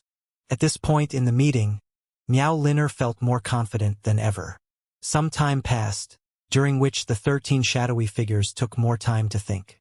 Then, one by one, they swore Dao oaths and placed them into the bone slips, formalizing the alliance. Miao Liner smiled a beautiful smile, then clasped hands and bowed. Excellent. The next time that soul appears, we'll make our move. According to the strategy put in place by my grandfather, we will plan for the worst-case scenario. After we have the soul, our clan members will scatter and go into hiding in your 13 clans. 3 months later, my grandfather will be able to conjure the flame spark. And now I'll take my leave. With that, she gave a curtsying bow, turned, and glided out of the private chamber. Actually, Miao Liner was of the opinion that her grandfather was being too careful in all of this. Not even she had any idea where he would go into hiding after the clan dispersed. She didn't even know who the 13 clans were that she had just been speaking to. Well, as long as grandfather is confident in being able to prevent the other clans from backstabbing us, then I guess we should be fine. Although she couldn't quite wrap her mind around what her grandfather was thinking, she was sure that by Xiaochun's days were numbered and that he would soon be dead. Half a month flew by in the briefest of moments. Bai Xiaochun was now only a short step away from successfully conjuring an 18-colored flame. His speed and progress was thanks in part to the extravagant wastage of resources, but also because Bai Xiaochun had begun to apply Bai House theories to the formulas of everything from 15-colored flame and above. That made things go even more smoothly. Most importantly, he had already succeeded with a very faint 18-colored flame during the competition with Sun Yifan and Sima Tao. Because of that, he was able to save a huge amount of time. This time, I'm definitely going to succeed, he thought excitedly, his hair in disarray and his eyes bloodshot. He had hardly rested at all during the past several months, but he was still in extremely high spirits. It has to work. I've wasted virtually all of the resources from all of those clans. After this current attempt, I'll only have enough for 2 more tries. During the recent period of intense work, Bai Hao and Zhou Yixing had been very busy selling items from Bai Xiaochun's bag of holding and using the profits to get more souls. In fact, both of them were currently outside, gathering the ingredients he needed for his final batches. Bai Xiaochun took a very deep breath, closed his eyes, and then settled his qi and cleared his mind. After a long moment passed, he slapped his bag of holding and produced 10 17-colored flames. Immediately, his hands flew out to either side, flashing with incantation gestures. At this point, all of his concentration was focused on the 10 tongues of 17-colored flame, as he oh so slowly began to merge them together. He had already attempted to do this on several occasions, and was quite familiar with the process. Gradually, the 10 tongues of flame transformed into a sea of fire. Incredible levels of heat rolled off of it, although it was contained within a 300-meter area. Anything beyond that wasn't affected at all. That was a trick Bai Xiaochun had come up with during his many sessions of practice. And now, it's time to start compressing it. He unleashed the power of his cultivation base and focused his divine sense. Nothing else in the world mattered to him in this moment. He was completely focused on compressing that 17-colored sea of fire. Ru Yuyuumble. His secluded meditation facilities shook as the power being exerted onto the 17-colored sea of fire caused it to start shrinking down. From 300 meters, down to 270 meters. Then 240 meters, 210 meters, 180 meters. And it kept going. Beads of sweat popped out on Bai Xiaochun's forehead, and he began to pant from the exertion. The fluctuations of his divine sense were somewhat disorderly, and yet, the sea of fire continued to shrink down. Soon it was 150 meters, then 120 meters, 90 meters. This was where I failed so many times before, he thought, working hard to maintain full focus. Soon, the sea of fire had shrunk down to 60 meters, and things weren't over yet. 45 meters, 30 meters, 15 meters. By this point, the 17-colored sea of fire seemed like the sovereign of all types of fire. Intense rumbling sounds echoed out, and the fire leaped and danced as though it didn't wish to be constrained. However, all of the explosive activity was limited to that 15-meter area. As the shrinking continued, shocking transformations were beginning to occur. The fire began to burn hotter, and the 17 different colors inside of it were beginning to overlap. It was a dazzling sight that not even by Xiaochun's divine sense could make out clearly. Furthermore, as the 17 different colors flickered, it was possible to see another color. "This is the last critical moment," he murmured excitedly. According to the formula, it was within the 15-meter area that the 18th color would appear. It was in that all-important juncture that, despite how his vision swam, he had to locate that additional color. When he located it, he would have to lock his divine sense on it, causing that color to expand, to grow, to become the 18th color. At that point, he could make a portion of 18-colored soul medicine. Or, if he compressed the flame all the way down, an 18-colored flame, he would only have one chance, and if he failed, the flame would vanish.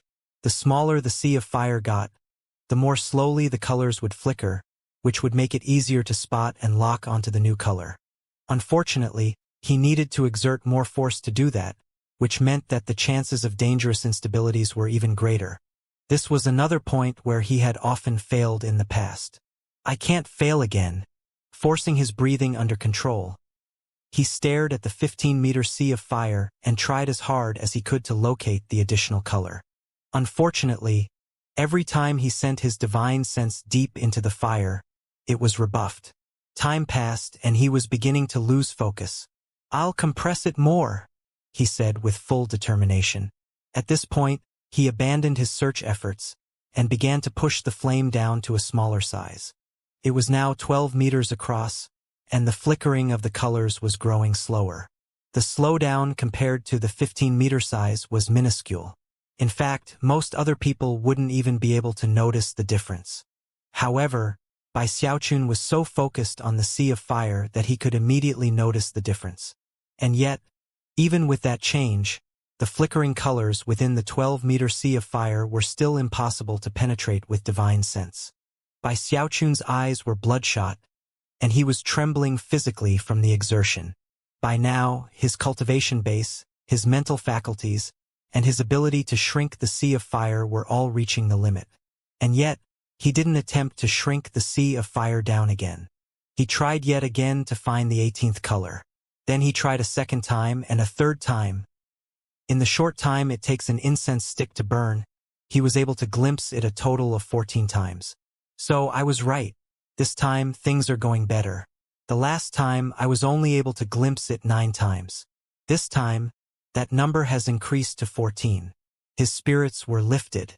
However, despite having glimpsed it clearly so many times, he still wasn't able to reach it with his divine sense. He sighed, then gritted his teeth and gave up on trying to form the 18-colored flame with a 12-meter sea of flame. Instead, he chose to shrink it down again. It was almost as if a huge pair of hands were physically pushing the sea of fire in on itself. It began to fluctuate, and even seemed to be teetering on the verge of destabilizing. Bai Xiaochun immediately adjusted his method of control, and when it stabilized, he forced it to shrink from 12 meters to 9 meters. Sweat poured down his forehead, but quickly evaporated into steam thanks to the intense heat of the sea of fire. By now, Bai Xiaochun was panting nervously. Shrinking the sea of fire down to 9 meters was something he would only do if absolutely necessary. It was very draining on him mentally, and also caused the sea of fire to behave even more wildly than before. Worst of all, his numerous practice sessions had led him to the discovery that 9 meters was the absolute limit. Although it was possible to shrink the fire down to 6 meters, if he did, it would be destroyed moments later.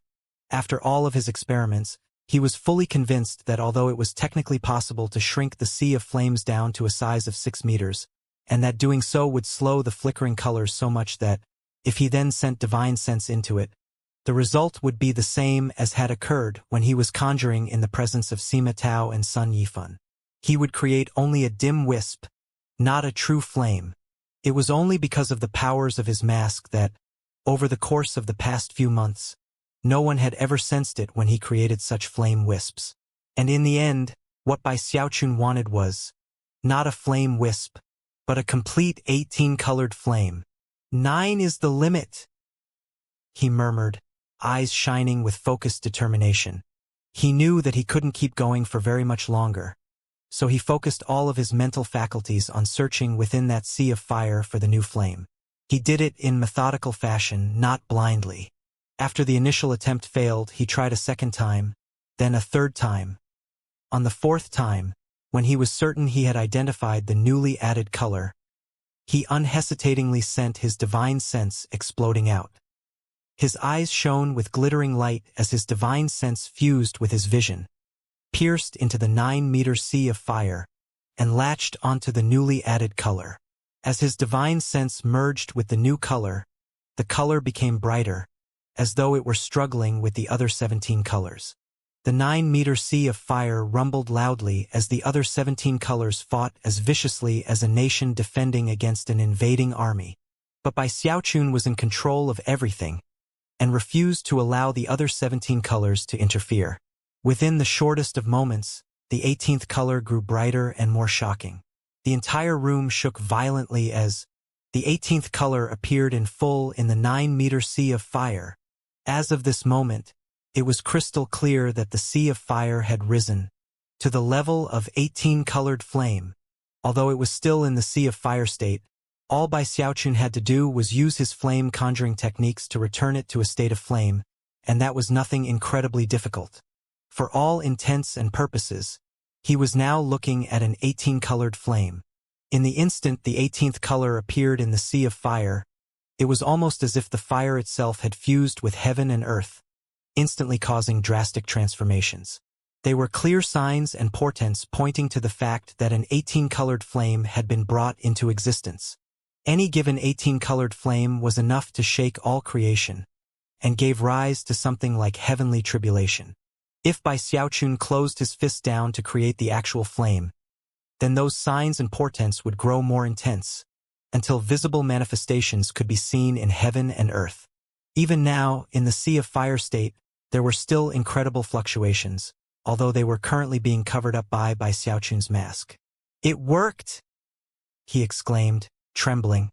He had been waiting for this day for a very long time, had spent months doing research, had performed unending experiments, and had spent outrageous amounts of resources. And it had all been for this moment. Although his heart was going wild with excitement, he took a few deep breaths and calmed himself. Then he began to close his fingers into a fist. The 9-meter sea of fire churned and writhed, almost as if something inside of it were screaming. As it began to shrink down into his palm, though certain fluctuations appeared that caused him to hesitate. Those fluctuations were coming from his mask, and were an indication its powers were wavering. If that happened, and Bai Xiaochun pulled the sea of fire all the way into his palm to create an 18-colored flame, then the drastic transformations that resulted would notify everyone in Archemperor City of what had occurred, and that would cause problems for his upcoming plan. 18-colored flame was one of his trump cards, and to reveal it too soon would give his enemies the chance to prepare for it. Eyes glittering, Bai Xiaochun committed every aspect of this conjuring session to memory, so that he could be completely confident in replicating it in the future. He wouldn't necessarily be able to succeed every single time, but he would at least have a 60% success rate. Considering how confident he was feeling, he had to force himself not to go ahead and take the chance and form the flame. However, he could not afford to gamble in this situation. A trump card like this was far too important. Therefore, he sighed in regret, then grabbed the sea of fire in a way that caused it to transform into a portion of soul medicine. It was something even more rare in the wildlands than 18-colored flame, supreme-grade soul medicine. In some ways, this portion of soul medicine actually did prove that Bai Xiaochun had broken through to become an earthly necromancer. He now had a higher standing than the heavenly marquises and dukes, and was someone even the Grand Heaven Master would have to treat with respect. He was one of only 4 earthly necromancers. 18-colored flame. Damn it, if it weren't for that Hell Emperor steel, I would enhance my nascent soul right now. It's been a long time since I did. That would put me right in the late nascent soul stage. However, doing that would come with other risks. Therefore, he decided to simply wait for the right moment to skyrocket to prominence in one fell swoop. It was a lot less glorious to be a powerful person who nobody knew about, and it immediately dampened some of Bai Xiaochun's excitement over being an earthly necromancer. However, at least he could tell his apprentice. Feeling very proud of himself, he drew upon his mental connection with Bai Hao to call out to him. "Apprentice, guess what, master?" However, before he could finish speaking, Bai Hao replied in an anxious voice, "Master, help em." Before he could finish speaking, it was to Bai Xiaochun's utter shock that their connection was severed. There was no possible way that Bai Xiaochun could have been prepared for the sudden and unexpected severing of his connection to his apprentice. "How he shouted, leaping to his feet, mind reeling with a sense of deep foreboding. There was clearly no time to ponder the situation. All of the joy about becoming an earthly necromancer was cast deep into the back of his mind, which was now filled with only one subject: Bai Hao. Without pausing for even a moment, he walked out of his secluded meditation chamber, flew up into the air above the inspection's manor, and then shot with lightning-like speed in the direction he knew Bai Hao to have been in moments ago. He even resorted to teleportations, moving with dramatic speed that caused whistling sounds to echo about. He vanished in the blink of an eye, and when he reappeared, he was on a crowded street near the edge of the borough that was home to the inspection's manor, which was right in the middle of the city center. It was a bustling street with many stores, and countless pedestrians walking every which way. Nothing seemed out of the ordinary about the area, but Bai Xiaochun's sudden appearance, accompanied by intense rumbling sounds, caused countless people to look over in shock. Many even backed away reflexively. "It's Bai Hao. What's he doing here?" As soon as people realized who it was, they started to get nervous. After all, everyone had been talking about Bai Hao recently. Even more unsettling than his mere presence was the fact that his expression was profoundly grim, and he was even trembling physically, as if from rage. As soon as he arrived, his divine sense spread out to fill the area, and the killing intent present within it was like an angry wave that swept out in all directions. In response, countless faces fell, and many people even gasped. "What's wrong with Bai Hao? Heavens! What is he going to do? What happened?" Everyone was shaken by the murderous aura radiating off of Bai Xiaochun, and many of them immediately felt as if they were in danger. It was a rare thing to see him like this. At the moment, he almost seemed out of control. His heart overflowed with anxiety, concern, and self-blame, a combination which pushed him into utter madness. He looked like he was ready to unleash a bloodbath. It was with bloodshot eyes that he scanned the street, his gaze soon coming to rest on one particular shop that specialized in selling souls. However, he couldn't detect any evidence of fighting in the area, not even the fluctuations of magical techniques. There were absolutely no clues present, and yet, Bai Xiaochun was certain that this was the area from which Bai Hao had messaged him urgently. As for the 100 corpse troopers who had been assigned to protect Bai Hao, they were not harmed in any way. However, they appeared to have been tampered with in some way, as they simply stood in place unmoving. At this point, Bai Xiaochun threw his head back and let loose a howl that shook all creation. It was a hoarse cry filled with fury and madness that swept out like a mad tempest. "Corpse troopers!" Instantly, the corpse troopers back in the inspection's manor all shivered, and then shot toward Bai Xiaochun in beams of light, their murderous auras raging like vortexes around them. Dramatic rumbling sounds filled heaven and earth as 3,000 corpse troopers converged on Bai Xiaochun's location. "Lock down this entire area. Search every person, every shop, every alley. Search everything. Find my soul slave." The 3,000 corpse troopers' eyes began to shine with red light, and their murderous auras grew more intense as they fanned out and began to follow the orders Bai Xiaochun had just issued. They even began to magically seal the entire area, including the soul cultivators, regardless of the level of their cultivation base, their background, or their status. They searched the shops and searched the cultivators, even their bags of holding. The shop Bai Xiaochun had identified as Bai Hao's last known location was of particular focus in the investigation. Of course, everyone was infuriated, and some began to angrily protest, and even refused to cooperate. Bai Xiaochun remained in place, unmoving, seemingly not possessing any aura at all. Only an intense, frigid coldness that caused frost to start to build up in the area. His face almost looked like that of a corpse, his eyes growing more bloodshot by the moment, until they were almost pure red. Coupled with his disheveled hair, he looked like a devilish god. Furthermore, the murderous feeling of the icy coldness made it seem like, if this person went crazy, he could eradicate worlds.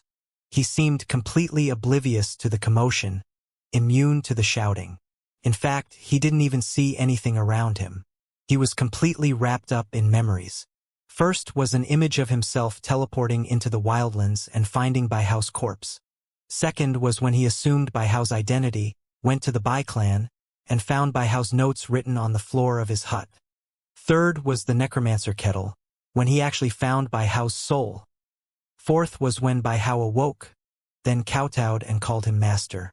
Fifth was in the spirit enhancement shop, where the two of them had relied upon each other for survival, with Bai Hao constantly giving him advice. There was a sixth and a seventh. When he finally reached the last of the memories, his heart was as black as the night, and Bai Hao's voice rang in his ears. "Master, help him." As he stood there with a blank look in his eyes, his corpse troopers were causing a huge scene as they searched the area. The commotion was growing more and more intense. "What are you doing? Do you know who I am? Damn it! Even if you are the inspections commissioner, you don't have the power to do this.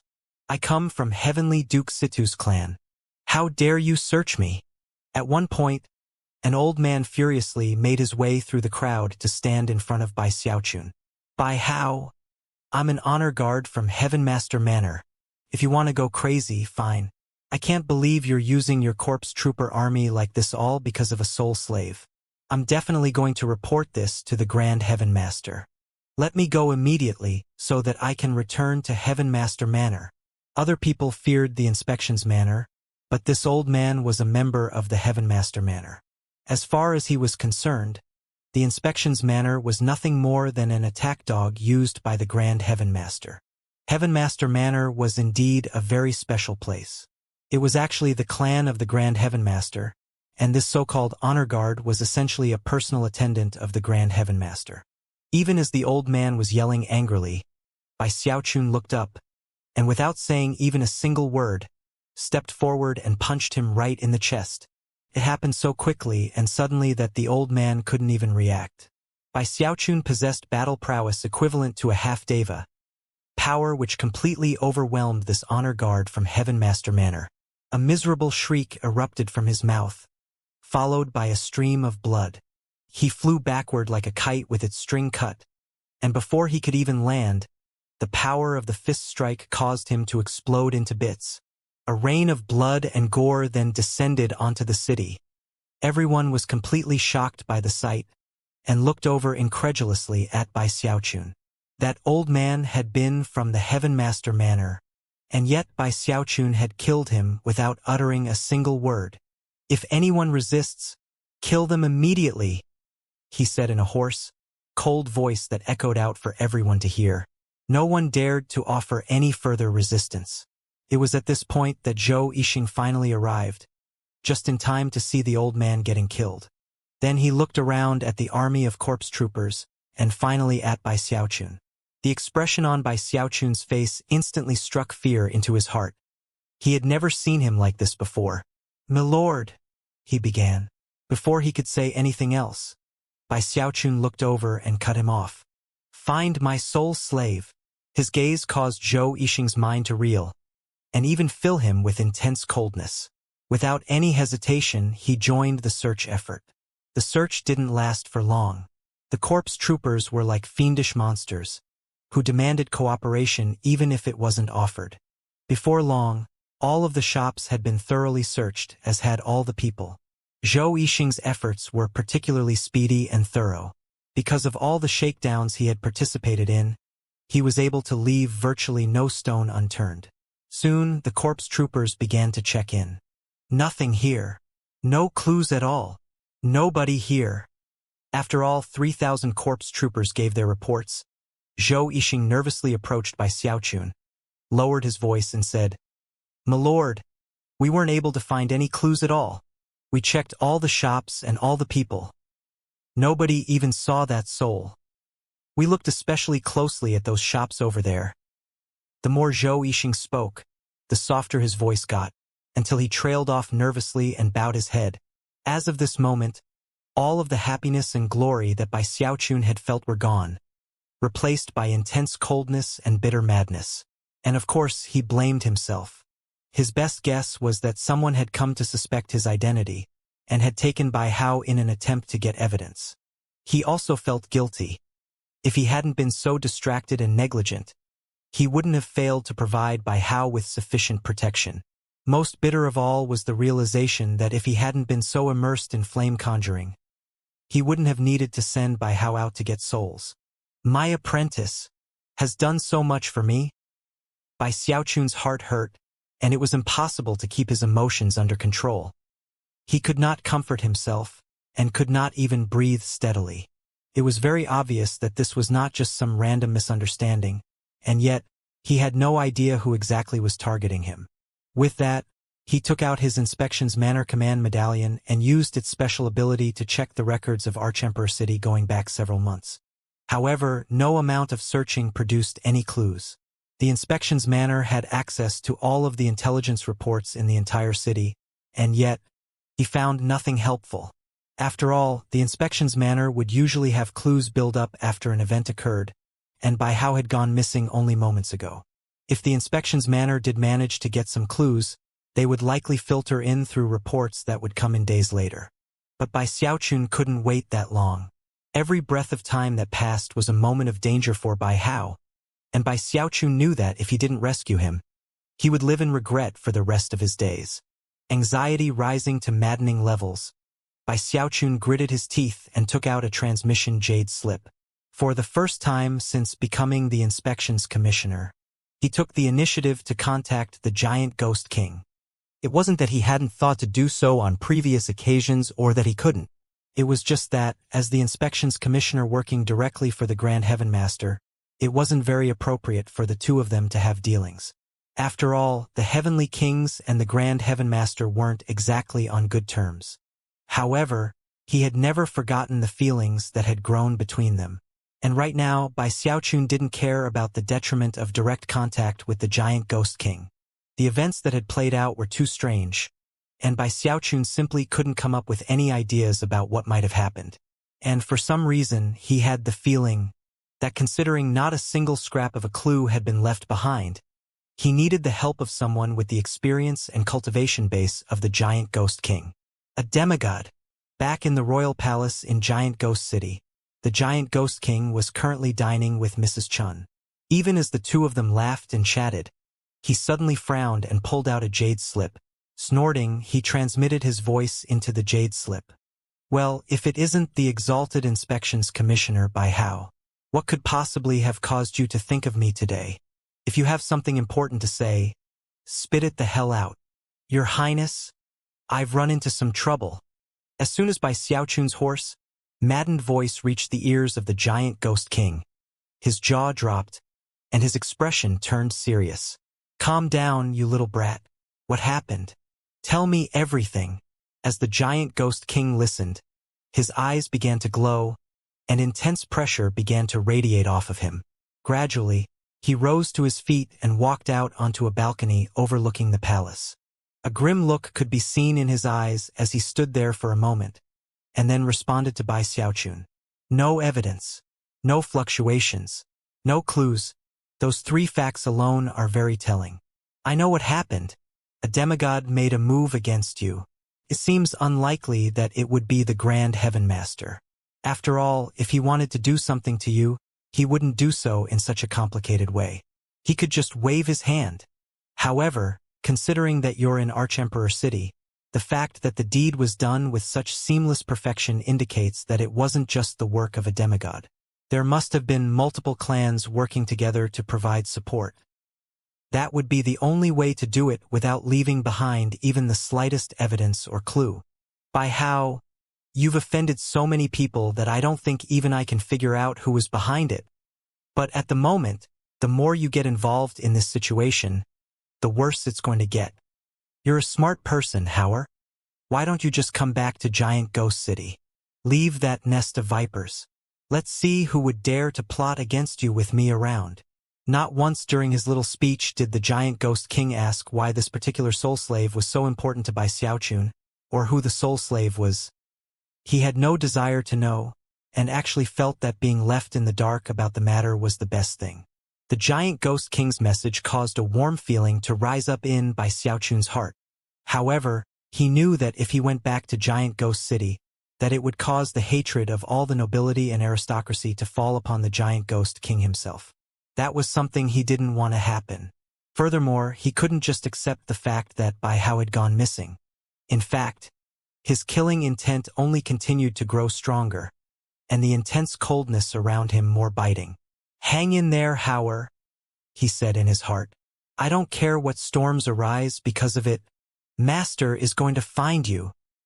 He swore this oath with the last bit of warmth that existed in his heart, after which it turned completely ice-cold. "I don't care who did this, even if it's a demigod. When I find out who it is, I'm going to exterminate their entire clan." Without the slightest hesitation, he flew up into the air, followed by his corpse trooper army and Zhou Yixing. His destination was the Imperial Palace. Considering that this was a matter which affected all of Archemperor City, the only person who could truly resolve it was the Grand Heaven Master. Although Bai Xiaochun knew that the Grand Heaven Master's stance toward him had changed recently, and that the inspection's manner was actually relatively weak within the power structure, he currently had no other alternatives. "The Grand Heaven Master treated me well in the past. Perhaps all the things I worried about before are unfounded. Maybe he doesn't really want to get rid of me?" A blood-colored glow could be seen in his eyes as he shot at top speed through the city toward the Imperial Palace. Upon arrival, he left most of the corpse troopers outside, and only took his Quasi-Deva realm guard with him as he headed toward Heaven Master Hall. As of this moment, only 2 hours had passed since his connection to Bai Hao had been severed. Most of that time had been wasted while the corpse troopers performed their search. Even still, Bai Xiaochun was reacting about as fast as was possible.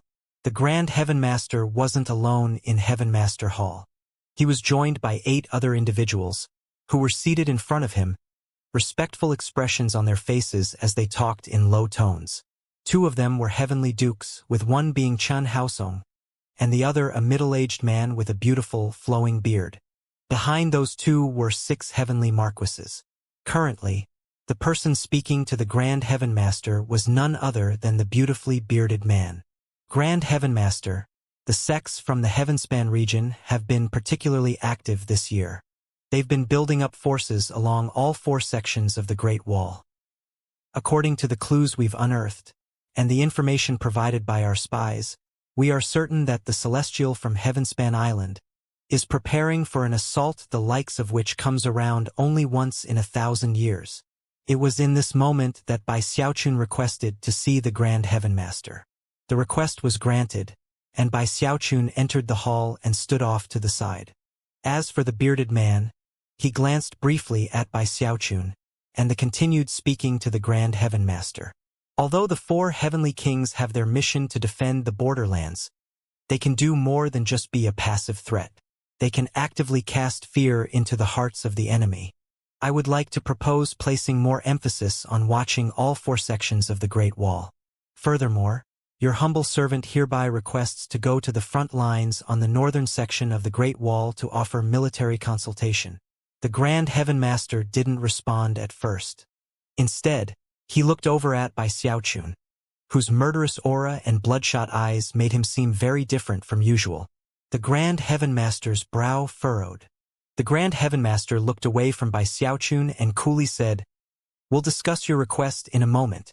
When the bearded man heard that, he held his tongue and looked over at Chen Haosong. Heaven Master Hall was very quiet.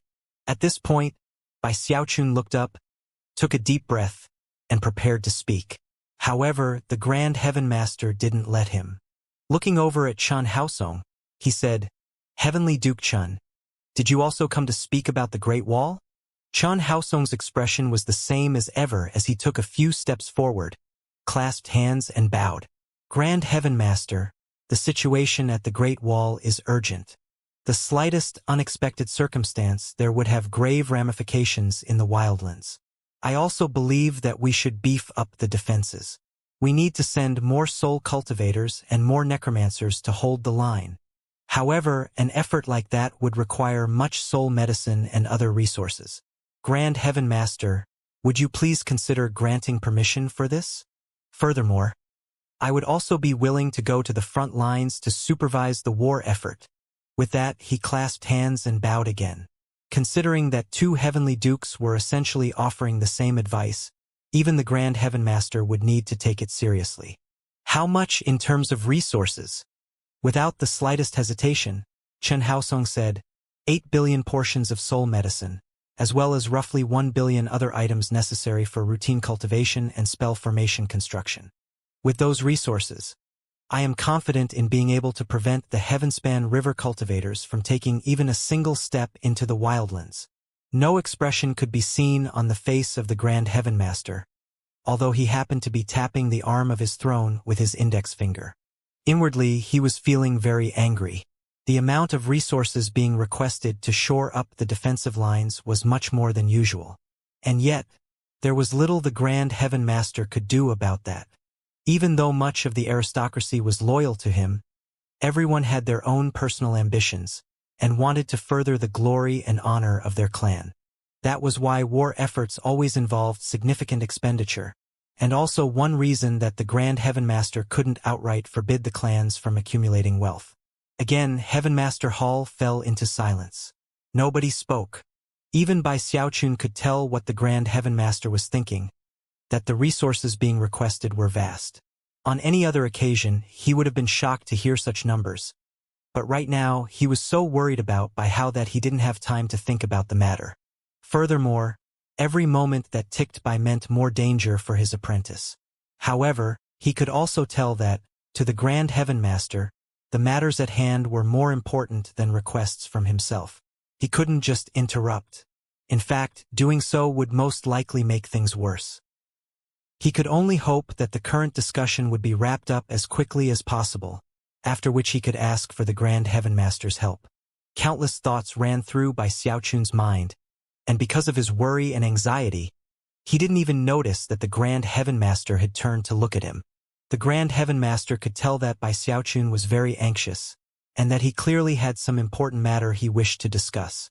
At this point, his eyes glittered, and an expression of displeasure appeared on his face. "From the moment you arrived, Bai Hao, it was clear that you had some urgent matter on your mind. Could it be that the inspection's manner has come up with some important new evidence?" Shaken, Chen Haosong and everyone else in the room looked over at Bai Xiaochun. Bai Xiaochun could hardly breathe as he stood there and looked back at the Grand Heaven Master. The clear displeasure in the Grand Heaven Master's gaze shattered any notions within Bai Xiaochun that the man wasn't interested in discarding him. Heart trembling, he decided that since things were bad, he would just have to hope to get lucky. "Grand Heaven Master, this matter doesn't have to do with the inspection's manner. Your humble sire." Before he could say anything further, the Grand Heaven Master waved his hand to interrupt. "Since it's not an inspection's manner matter, then keep it to yourself." His words struck Bai Xiaochun like lightning, causing his mind to reel. What little bit of hope had existed in his heart was washed away with bitterness. Although he had long since come to suspect that the Grand Heaven Master's attitude had changed, to have that suspicion confirmed still caused him to shiver inwardly. "If you want to get rid of me, fine, but you don't have to be so obvious about it." At this point, it was clear that he wouldn't be getting any help from the Grand Heaven Master in the matter of Bai Hao's disappearance. As for the two heavenly dukes present, their eyes flickered in response to the Grand Heaven Master's words, and Chen Haosong even smiled coldly. From what he could tell, the Grand Heaven Master was sending a clear message here that his previous tool was about to be discarded. Various expressions could be seen on the faces of the 6 heavenly marquises, and all of them were chuckling coldly in their hearts. From what they could tell, it was obvious that this Bao was about to be discarded, which would be cause of rejoicing for all of the nobility and aristocracy. They were all very familiar with the Grand Heaven Master, and knew that Bai Xiaochun was now like a rowboat in a stormy sea, who could capsize and sink at any moment. What was occurring right now only provided more evidence of that very fact. Bai Hao's days are definitely numbered. It seems he will suffer a much different fate than the last inspections commissioner. Hey Ming, let's see if he knows his place. If he's smart, he'll simply resign, and hope that the Grand Heaven Master gives him a chance to live. If he continues to serve as the inspections commissioner, then he'll definitely end up dead. Humph. Even if he does resign, the Grand Heaven Master won't just let him go. He's offended too many people. Everybody wants him dead. Without the inspections commissioner title to protect him, he'll be killed beyond the shadow of a doubt. Everyone in the hall was thinking something different, but all of them were looking at the situation with coldness. Although Bai Xiaochun couldn't see it in their eyes, he knew their general attitude. He was having trouble breathing smoothly, and his eyes were completely bloodshot. Anxiety and worry regarding Bai Hao had completely consumed him. It was only made worse by thoughts of what would happen if his identity were revealed. And then there was the sudden change in the Grand Heaven Master's stance. Furthermore, it seemed obvious that news of what had just happened would rapidly spread through Archemperor City. Soon, all of the nobility and aristocracy would know. Before long, their fear of him would diminish, and they would begin to test and challenge him. It wouldn't take long before he would have no way to make it out of the situation alive. By now, it was obvious why people had felt confident enough to make a move on Bai Hao. Obviously, they had guessed that the Grand Heaven Master planned to get rid of his inspections commissioner. If he didn't do something about the situation, then when the people who had taken Bai Hao learned of it, whatever fear they still felt would vanish. Bai Hao's situation would be more hopeless than ever, and Bai Xiaochun would be in extreme danger. If he wanted to save Bai Hao, he had to stabilize his position. He needed even more power than before. Only then could he strike fear into the hearts of Bai Hao's captors, and at the same time, use his newfound power to get the clues he needed. Everything revolved around the Grand Heaven Master. No matter how he did it, he had to convince the Grand Heaven Master not to get rid of him. And more than that, he needed to make himself more important. Only then would he have a chance. You people are forcing me to do this, he thought, gritting his teeth as he stood there trembling. At this point, he had to throw caution to the wind. He had to flip the table over. It was now time to follow the plan Bai Hao himself had come up with when Bai Xiaochun had first been appointed to be the inspections commissioner. Bai Hao had come up with the plan based on speculations regarding what the Grand Heaven Master would eventually do. Now, the Grand Heaven Master was doing just that. In the past, Bai Xiaochun had felt the plan to be too ruthless. After all, whatever killing intent the nobility and aristocracy felt toward him right now was only temporary, and would likely fade as the years went by. But if he went through with Bai Hao's plan, then the nobles and aristocrats would hate him for the rest of their lives. It would be a hatred that seeped down into their bones, and even their souls. That was why he had always hesitated to go through with it. But right now, he needed to be more important to the Grand Heaven Master than ever. And he had to find Bai Hao, and since he couldn't do it by himself, he needed the help of a benefactor. The Grand Heaven Master. Furthermore, he needed the help of numerous people throughout the Archemperor dynasty, people who would act as his agents among all of the various clans. He needed to know about everything that happened in all of the clans. Only then could his investigation produce the results he needed, and reveal the party who had captured Bai Hao. Having reached this point in his train of thought, he took a deep breath. Eyes bloodshot, he took a step forward in the direction of the Grand Heaven Master. Clasping hands and bowing deeply, he spoke in the coldest, most sinister of voices. Grand Heaven Master, your humble servant came here today because I have a plan to solve all of your problems. In response to Bai Xiaochun's words, all eyes in Heaven Master Hall shifted to focus on him. The 6 heavenly marquises were clearly taken by surprise, and all of a sudden, they realized that Bai Xiaochun was the epitome of ruthlessness. Maybe he was a toothless tiger, but even still, he left them feeling very unsettled. Chen Haosong and the beautifully bearded Heavenly Duke were visibly displeased, and their hearts were beginning to pound. The Grand Heaven Master looked over at Bai Xiaochun. When it came to his plan to cast him aside, it wasn't the cause of even an iota of guilt within him. As far as he was concerned, everyone in heaven and earth was a pawn to be used at his leisure, and could be classified into only two types, useful and not useful. Before, this Bai Hao had been a useful tool. Now, he was not very useful. Of course, he hadn't planned to kill him. Furthermore, the fact that he wasn't useful at the moment didn't outweigh the fact that he was important to both the Hell Emperor and the Giant Ghost King. As such, he knew that he could potentially be made useful again later. Furthermore, the words he had just spoken immediately sparked the Grand Heaven Master's interest. After all, he had not forgotten that Bai Xiaochun was the one who came up with the plan carried out during the ancestral sacrifices. Grand Heaven Master, Bai Xiaochun continued in a near growl. Your humble servant's plan is the type which should not be made privy to too many people who are not part of it.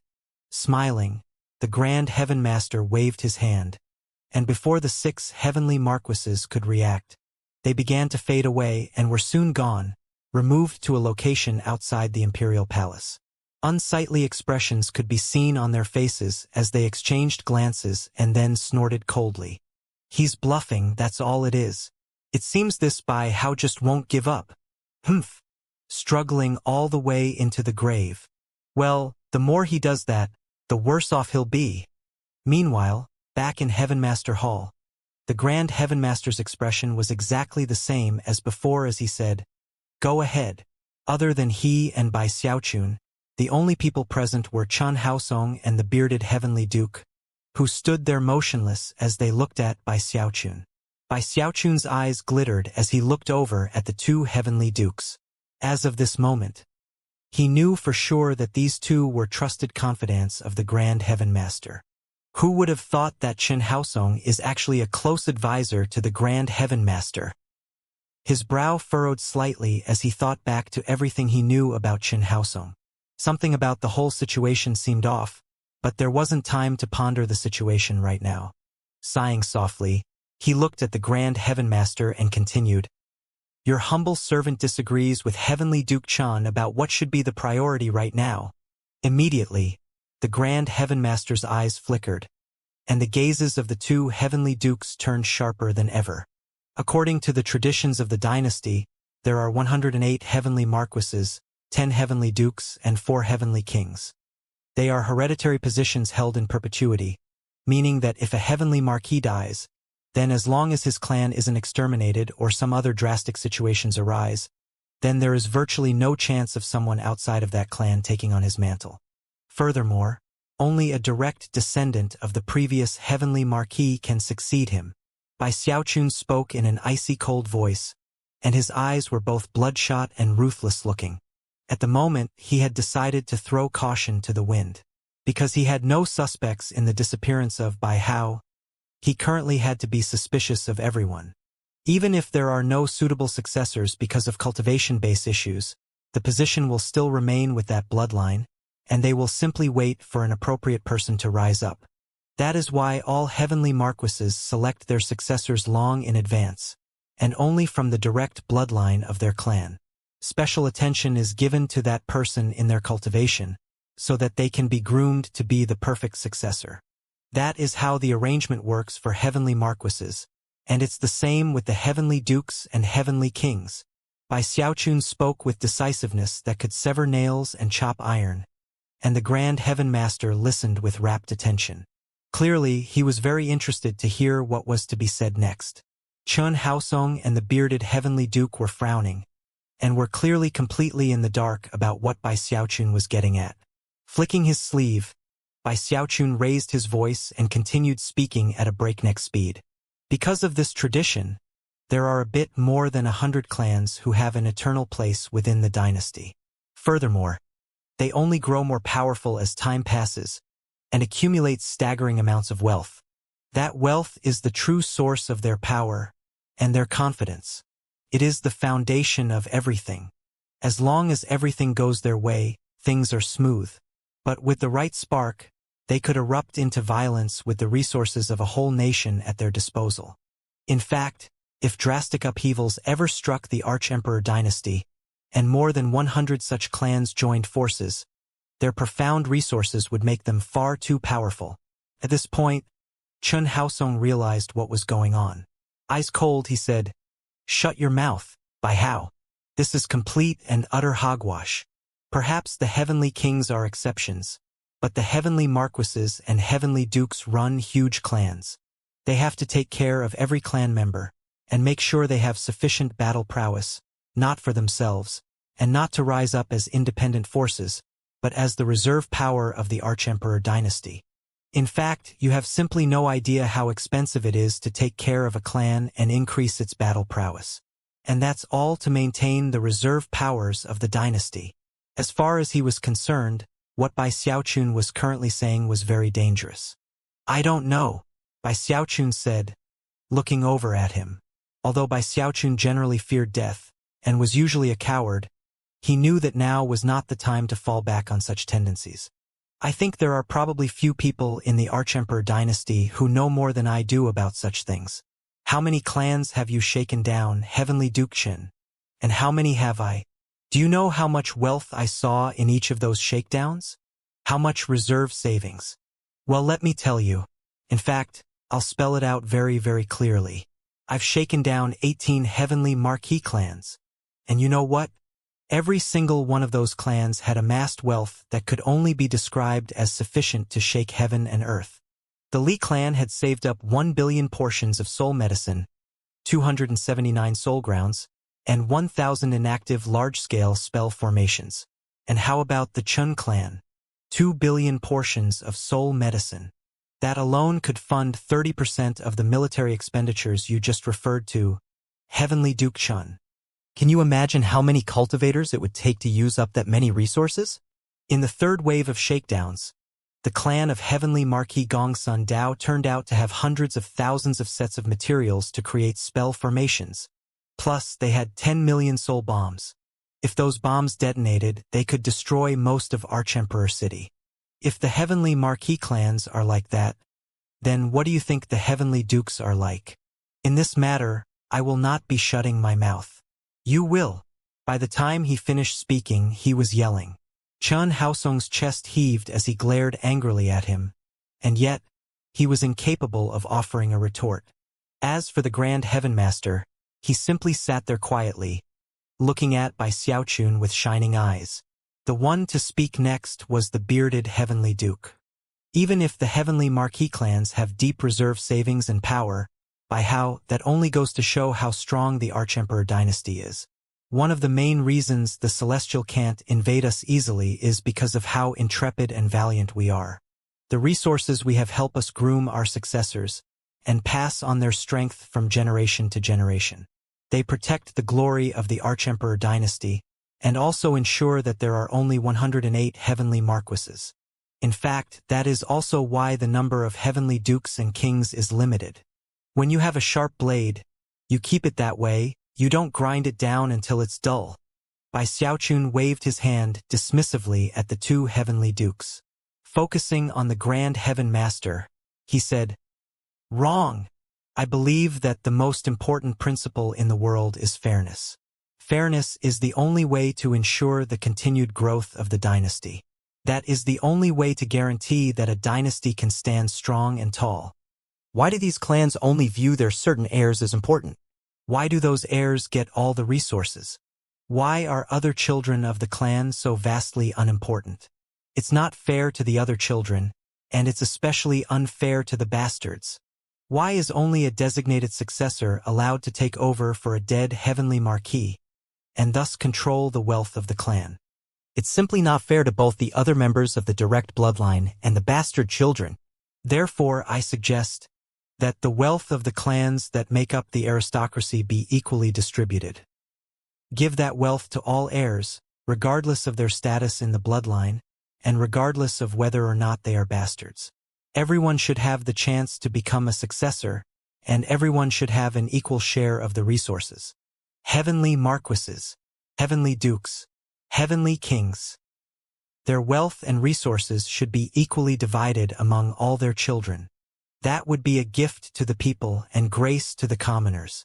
Only in that way can the Archemperor dynasty grow stronger than ever. I hope that, in the future, we won't just have 108 heavenly marquises. I hope that we will have many more, and more heavenly dukes too.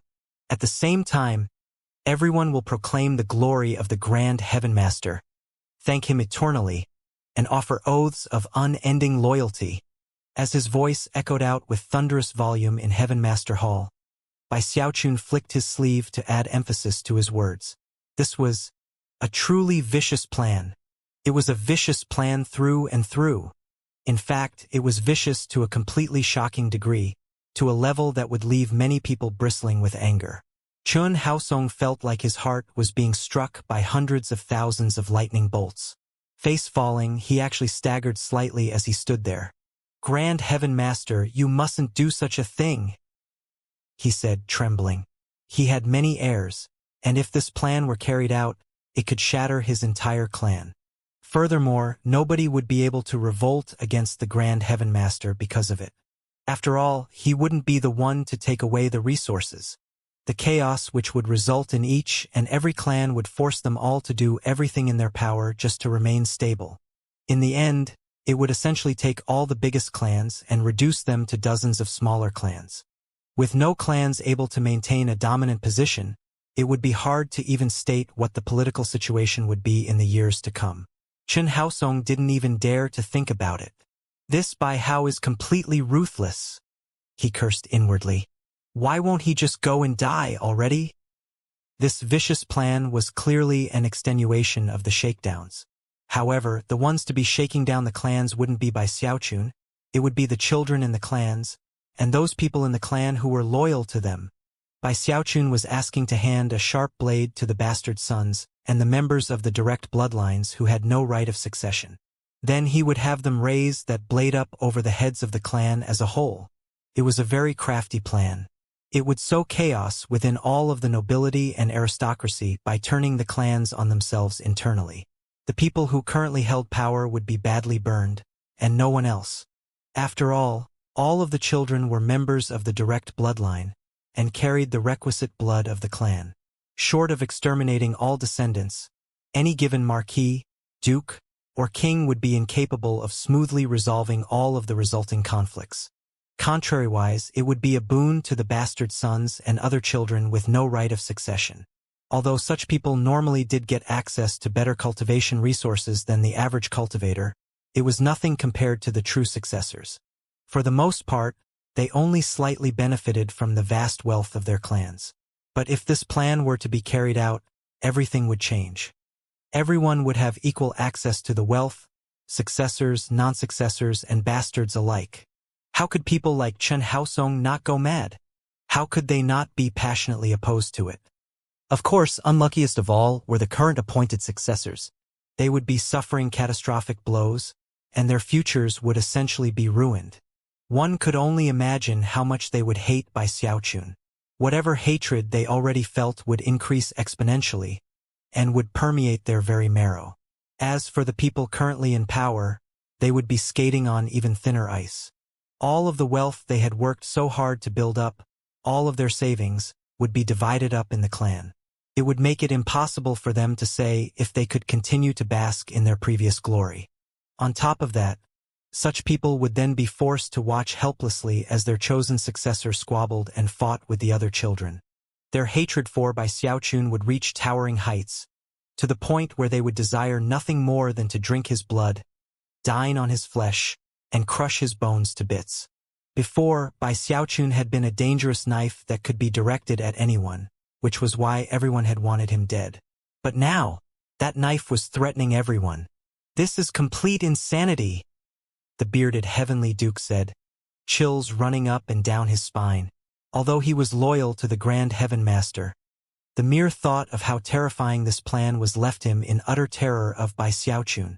Scalp tingling in fear, he clasped hands toward the Grand Heaven Master and bowed deeply. Grand Heaven Master, you mustn't do such a thing. As for the Grand Heaven Master, he sat there in his throne, breathing unsteadily, which was a rare thing.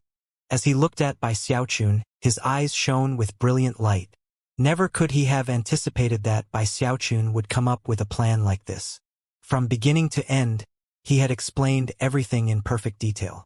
As far as the Grand Heaven Master was concerned, there was no downside, and the upsides virtually defied description. It was a plot that was tailor-made for him. Although it wouldn't necessarily resolve the issues of the military expenditures, it would solve the crux of the issue. The greed of the nobility and aristocracy would be ended. Furthermore, any profits they made in the future would be evenly distributed, which would lead to the overall strengthening of the Archemperor dynasty as a whole. Plus, everyone who benefited from the new arrangement would be deeply loyal to the Grand Heaven Master, who would be the source of everything they had gained. At the same time, it would prevent any one clan from becoming so powerful that they could eventually threaten his position. The Grand Heaven Master's eyes were shining brightly. Before, the only use he had found in Bai Xiaochun was how he caused a big scene, striking fear into the aristocracy, and forcing the Archemperor to go into secluded meditation. He had also pushed the Grand Heaven Master to the peak of his current power. But now, he thought back to all of the wealth Bai Xiaochun had sent to him during the clan shakedowns, and immediately understood the main point of the argument. And then, the gears in his head started to turn. Now that he thought about it, the reserve savings of these clans really were inappropriately large. He also understood that the very extreme circumstances in which he had exterminated 18 heavenly marquises recently were very unique. At any other time, they would likely have led to a rebellion. Furthermore, taking out 18 heavenly marquises was the limit of what he was capable of. If he continued on with such action, it would lead to complete revolt. That was another reason why he had been contemplating expelling Bai Xiaochun, to sate the anger of the masses. But the plan which had just been presented was flawless. He didn't have to take any risks, and would come out victorious without ever having to fight. He could dismantle the aristocracy with almost no effort. If the plan were carried out, not only would people be unable to use it as an excuse to revolt, but most people would be delighted by it. Just as Bai Xiaochun had said, their profound gratitude would be given to the person who had given them the biggest chance of their lifetimes, the Grand Heaven Master. Supporting him would be the same as safeguarding themselves. As for the possibility of some unknown factors coming into play, the Grand Heaven Master was confident in being able to handle them. With such thoughts on his mind, the Grand Heaven Master looked at Bai Xiaochun, his eyes shining with praise. As of this moment, he realized that his previous plan of getting rid of Bai Xiaochun didn't make much sense. He was a rare genius. He could cut down the enemy, handle important matters, and put good plans and ideas forward. His heart was beginning to pound, and soon, he simply couldn't cover up his pleasure. He began to laugh uproariously, a laughter which filled the two heavenly dukes with incredible terror. Grand Heaven Master, you mustn't do such a thing. Please reconsider. Grand Heaven Master. Bai Xiaochun completely ignored the two heavenly dukes and focused completely on the Grand Heaven Master. And when he saw the praise in the man's eyes and heard his laughter, he breathed a sigh of relief. He also knew that not only had he resolved a major crisis, he had also pushed himself to new heights of power. And yet he felt no joy. His heart was still as cold as ice, and his murderous aura continued to grow stronger. Just hold on a little bit longer, Howard. Laughing, the Grand Heaven Master ignored the two heavenly dukes and turned to Bai Xiaochun. A blessing for all living creatures. Divine kindness from above. From the mortals to the nobles, Wildlander clans will no longer be divided by age or bloodline. All wealth will be evenly distributed. Call it a proclamation of universal grace. This is a wonderful thing for the Archemperor dynasty. In fact, I will support the new arrangement myself. Let it begin in Heaven Master manner and spread to fill the entire dynasty. Heavenly marquises, heavenly dukes, heavenly kings, all will comply. Continuing to laugh heartily, the Grand Heaven Master rose excitedly from his throne. By how, hear my command, he said, waving his hand dramatically. Your humble servant awaits his orders, Bai Xiaochun said decisively. Henceforth, you will command 5,000 troops in your role as Inspections Commissioner. You will also be responsible for enforcing the proclamation of universal grace. Take your leave and get to work. With that, he flicked his sleeve, causing Bai Xiaochun and Chun Haosong to fade away from Heaven Master Hall. Only the bearded Heavenly Duke remained behind, frowning and sighing bitterly. He knew that there was no way to change what was happening, and that the plan was actually perfectly suited for the Grand Heaven Master. Taking a few steps forward, he clasped hands and bowed. Grand Heaven Master, you can't leave that kid alive. He's truly venomous, a clan-reviling brute. First was the matter with the ancestral sacrifices, and now this. The nobility and aristocracy all hate him. Even I can't help but feel coldness in my heart. Furthermore, there are some questions about his identity. I think there is a strong chance that he's actually Bai Xiaochun. His heart truly knows no bounds when it comes to evil.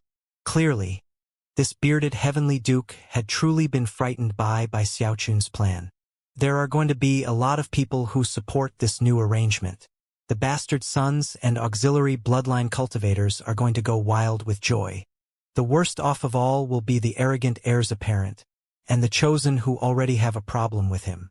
He's basically killing them by proxy. The Grand Heaven Master smiled, and a profound gleam appeared in his eyes. This isn't a matter of him getting someone else to do his dirty work for him.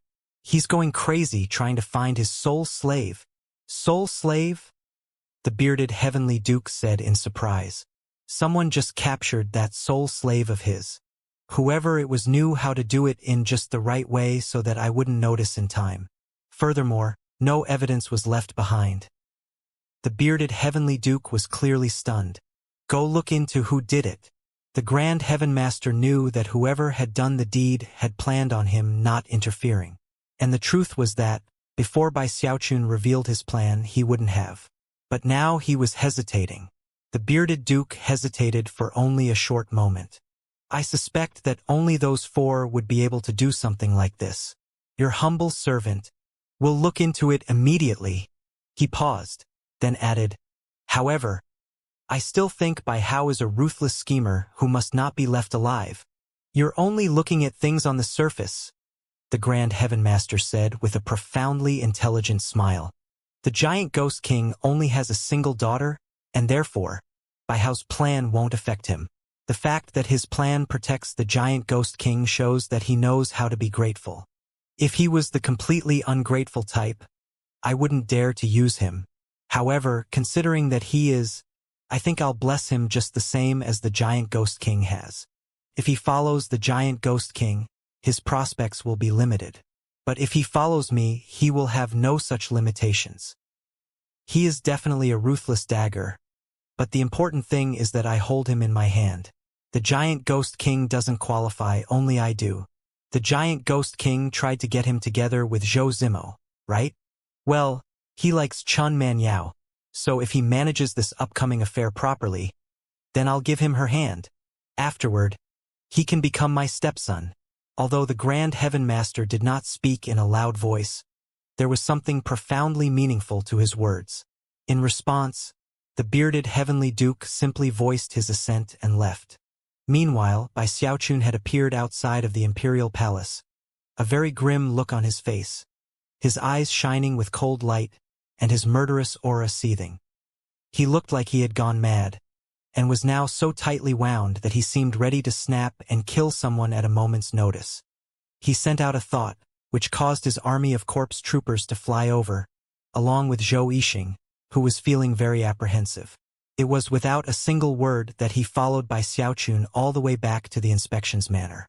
He reached the place with blinding speed, and instead of descending and landing inside, he hovered in the air above it and pulled out his command medallion. After sending some divine sense into it, an image of the area below the manor appeared in his mind.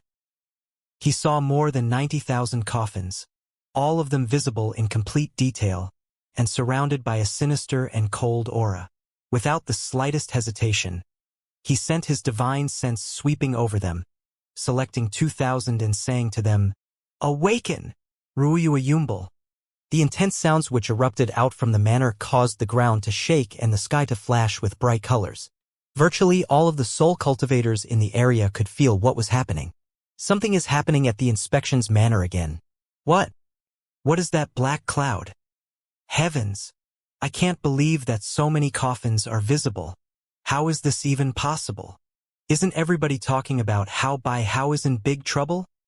Amidst the resulting commotion, quite a few people flew up into the air and saw what looked like a black cloud above the inspections manor, radiating a shocking murderous aura. Even as everything in the area shook, the coffins began to swirl about through the air. There were 2,000 of them, a shocking sight, and yet things weren't over yet. At this point, the coffins began to open up, and numerous black armored corpse troopers emerged from within them. Especially noteworthy was the fact that 5 of the coffins were unique. All of them had ornate designs on them, and as for the last of that group, it was a different color. Silver. From within the first 4 of those coffins emerged hulking, black-armored corpse troopers who had half-deva cultivation bases. Most shocking, though, was the figure which emerged from the silver coffin, a middle-aged soul cultivator, with silver armor. Just like all the other corpse troopers, his face was completely expressionless, and he was surrounded by a shockingly cold air. However, as soon as he opened his eyes, thunder crackled in the air above, and the fluctuations of a deva erupted out from him. At the same time, the command medallion in by Xiaochun's hand vibrated a few times. There was something completely obstinate and unyielding about this silver-armored warrior that the command medallion instantly identified and connected with. As the deva fluctuations erupted out, the burly man's murderous aura erupted out, and it was so strong that it immediately caused the other roughly 5,000 corpse troopers to tremble, as if they were matchlessly weak. As for the 9 half-deva corpse troopers, they were also trembling. The only one who didn't was that one corpse trooper who always accompanied by Xiaochun. As he looked up, his eyes shone with a strange light, and he also erupted with the shocking fluctuations of a deva. Clearly, he and the silver-armored corpse trooper were equally matched. Everyone who saw that gasped and was completely taken aback. Heavens! He has 2 deva corpse troopers, 9 half-devas, and an army 5,000 strong. Damn it! Whoever was just saying that by how is in trouble was obviously just trying to start rumors. He's not in any trouble. He's gotten more powerful than ever. He's already at the same level as the previous inspections commissioner, He Ming, 5,000 corpse troopers. That's the same level of power as the 4 heavenly kings and the Grand Heaven Master. By how is the number 1 figure under the demigod realm. Shocked, people began to take out jade slips to spread the news. Meanwhile, Bai Xiaochun hovered in the air above the inspections manor, looking at the 2 most powerful corpse troopers facing off. Clearly, the silver-armored corpse trooper didn't want to be controlled. Under normal circumstances, Bai Xiaochun might have been inclined to talk things over, and maybe figure out another way to get the silver-armored corpse trooper to submit. But right now, he was in a very bad mood, and was in the grips of madness. The silver-armored corpse trooper's obstinacy only served to get on Bai Xiaochun's nerves. Eyes growing colder, he reached out and pointed at the corpse trooper. Instantly, his quasi-deva realm corpse trooper burst into action, as did his 9 half-deva troopers, murderous auras raging as they attacked the silver-armored corpse trooper. Of course, that wasn't enough. The rest of the 5,000-man strong army all howled as they attacked along with the others. Rumbling booms immediately filled the air. At the moment, it didn't matter that the silver-armored corpse trooper was a deva. He could only last for the time it takes an incense stick to burn, whereupon he slammed down into the ground. At first, he still seemed defiant, but the most powerful of the black-armored corpse troopers bashed him with another divine ability, whereupon he shivered and finally showed compliance. With that, Bai Xiaochun flicked his sleeve and paid no more heed to the matters of the corpse troopers. Flickering into motion, he headed into his secluded meditation chamber, where he sat down cross-legged and closed his eyes.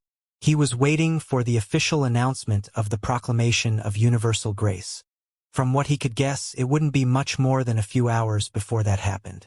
The proclamation of universal grace would definitely shake the entire city, and quickly shock all of the nobility and aristocracy in the wildlands. Furthermore, the news that he had 2,000 additional corpse troopers had been witnessed by many people in the area of the inspections manor, and as they began to spread the news, all of the aristocracy in the city heard. Wait a second. What happened? How could this have happened? I thought he was in trouble and couldn't defend himself. As it turns out, he's as aggressive as ever. Something fishy is going on. Why do I suddenly have a very, very bad feeling? Something big is about to happen.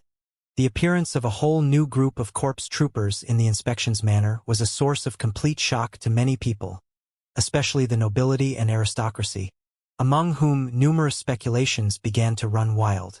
This doesn't make sense. Bai Hao is supposed to be stuck in an inescapable quagmire. The only option he had was to resign as the inspections commissioner. But now, he's not only fine, he's actually stronger than before.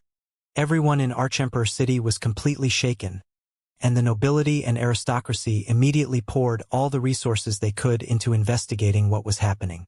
That was especially true of the leaders of the various clans who had banded together to capture Bai Hao. Although they felt like something was off about the situation, they could find no explanation. Furthermore, they didn't dare to make too much of a scene, and could thus only wait, stewing in their speculations until the truth came to light. The chosen who had been in conflict with Bai Xiaochun were all grinding their teeth furiously that he had unexpectedly extricated himself from a deadly situation, and even come out stronger than before. How come he's not dead? It must be a bluff. Virtually all of those chosen soul cultivators were from the direct bloodlines of various important clans, and many of them were the successors selected by the older members of the clan. They were the very ones who had access to vast amounts of cultivation resources, and had thus reached their current level of cultivation. There were many bastards and other siblings and relatives who were eclipsed by their glory, people who were vastly separated from them both in terms of cultivation base and the resources they had access to. Of course, such people were still members of great clans, and thus surpassed ordinary soul cultivators in most aspects. But in terms of cultivation resources, their only hope to truly benefit was to make sure they stuck closely to the chosen successors in the clans. This had been the state of affairs in the aristocracy of the wildlands for many generations. Although occasional situations arose in which people rebelled against their clan's arrangements, they usually suffered miserable fates. When Zhao Dongshan heard the news about Bai Hao, he was in a courtyard in his clan. He was so angry that he lashed out at a nearby tree, which shattered into countless fragments that peppered other nearby members of the clan. However, none of them dared to dodge to the side, and merely stood there quietly. Many of the people present were siblings of Zhao Dongshan, many of them bastards. Outside the clan, they could act in grand and domineering fashion, but inside the clan, they had to bow their heads and act fawningly to the successor, Zhao Dongshan. At the moment, Zhao Dongshan's face was extremely grim, and his eyes burned with unyielding light. Bai Hao! He growled through gritted teeth. He feared Bai Hao, but even more so was jealous of him. Bai Hao had trampled him underfoot from the necromancer kettle all the way to Archemperor City. Furthermore, it had only been a few months since Bai Hao had forced him to offer formal greetings the way a junior would to a senior. His anger still burned hot because of that incident. However, he could only suppress his killing intent in his heart, at least until Bai Hao was thoroughly and utterly defeated. After all, he couldn't ever forget the fate of Li Tianxing. I refuse to believe that he'll remain in power forever. Angrily flicking his sleeve, he looked around at those siblings of his who had been born out of formal wedlock. He was a fundamentally irritable person, and because he was the appointed successor in the clan, he often acted in overbearing fashion toward the other clan members. All of you line up. I want to do some sparring. He immediately headed toward one of the younger members of the clan, who was a sibling of his. The young man's expression flickered, but he didn't dare to refuse to fight. However, almost as soon as he made a move, it was obvious that he wasn't a match for Zhao Dongshan.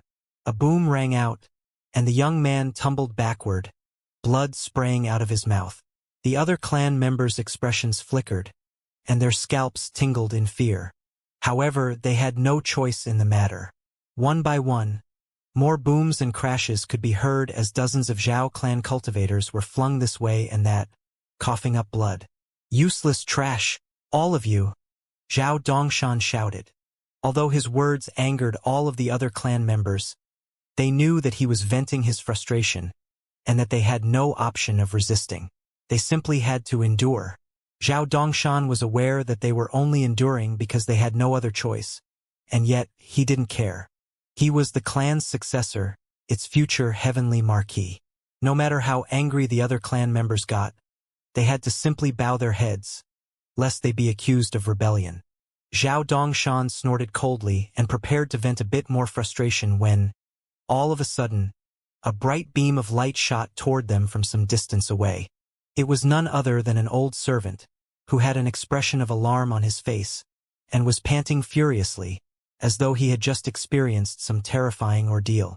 He was actually preparing to fly right over Zhao Dongshan and head directly to the heavenly marquee pagoda. However, Zhao Dongshan frowned and shouted, "What's got you in such a hurry? Sun Fu? Some disaster or something?"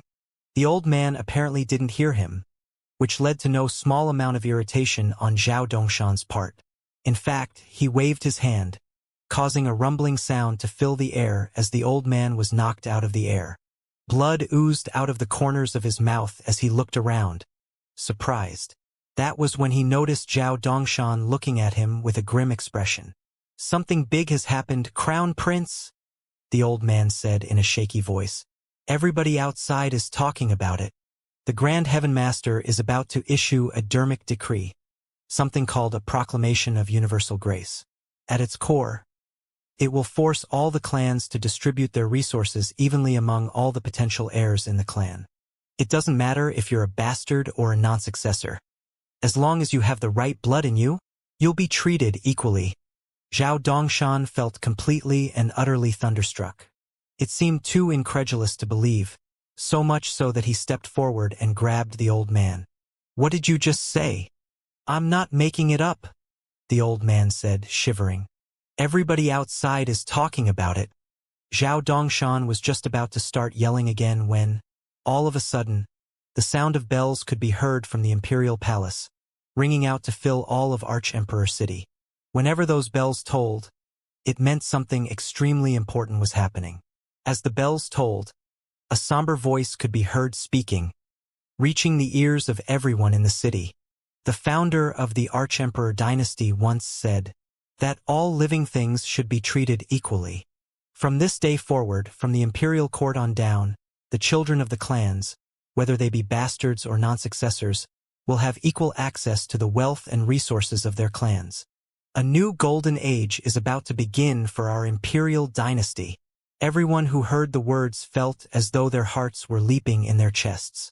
Zhao Dongshan was gasping for breath, his eyes shining with disbelief as he stood there trembling, his mind a blank. All of a sudden, he looked around at all of his siblings. Before, they had averted their gazes, but now, they looked back at him with blazing eyes. Zhao Dongshan recognized that fire. It was ambition. "Impossible. This is completely impossible," he said, shivering. Meanwhile, all of the other clans in Arch-Emperor City had descended into deathly silence. As for the heavenly marquises, their expressions flickered, and their minds felt like they were about to explode. This proclamation of universal grace is going to be the end of the dynasty. This is absurd.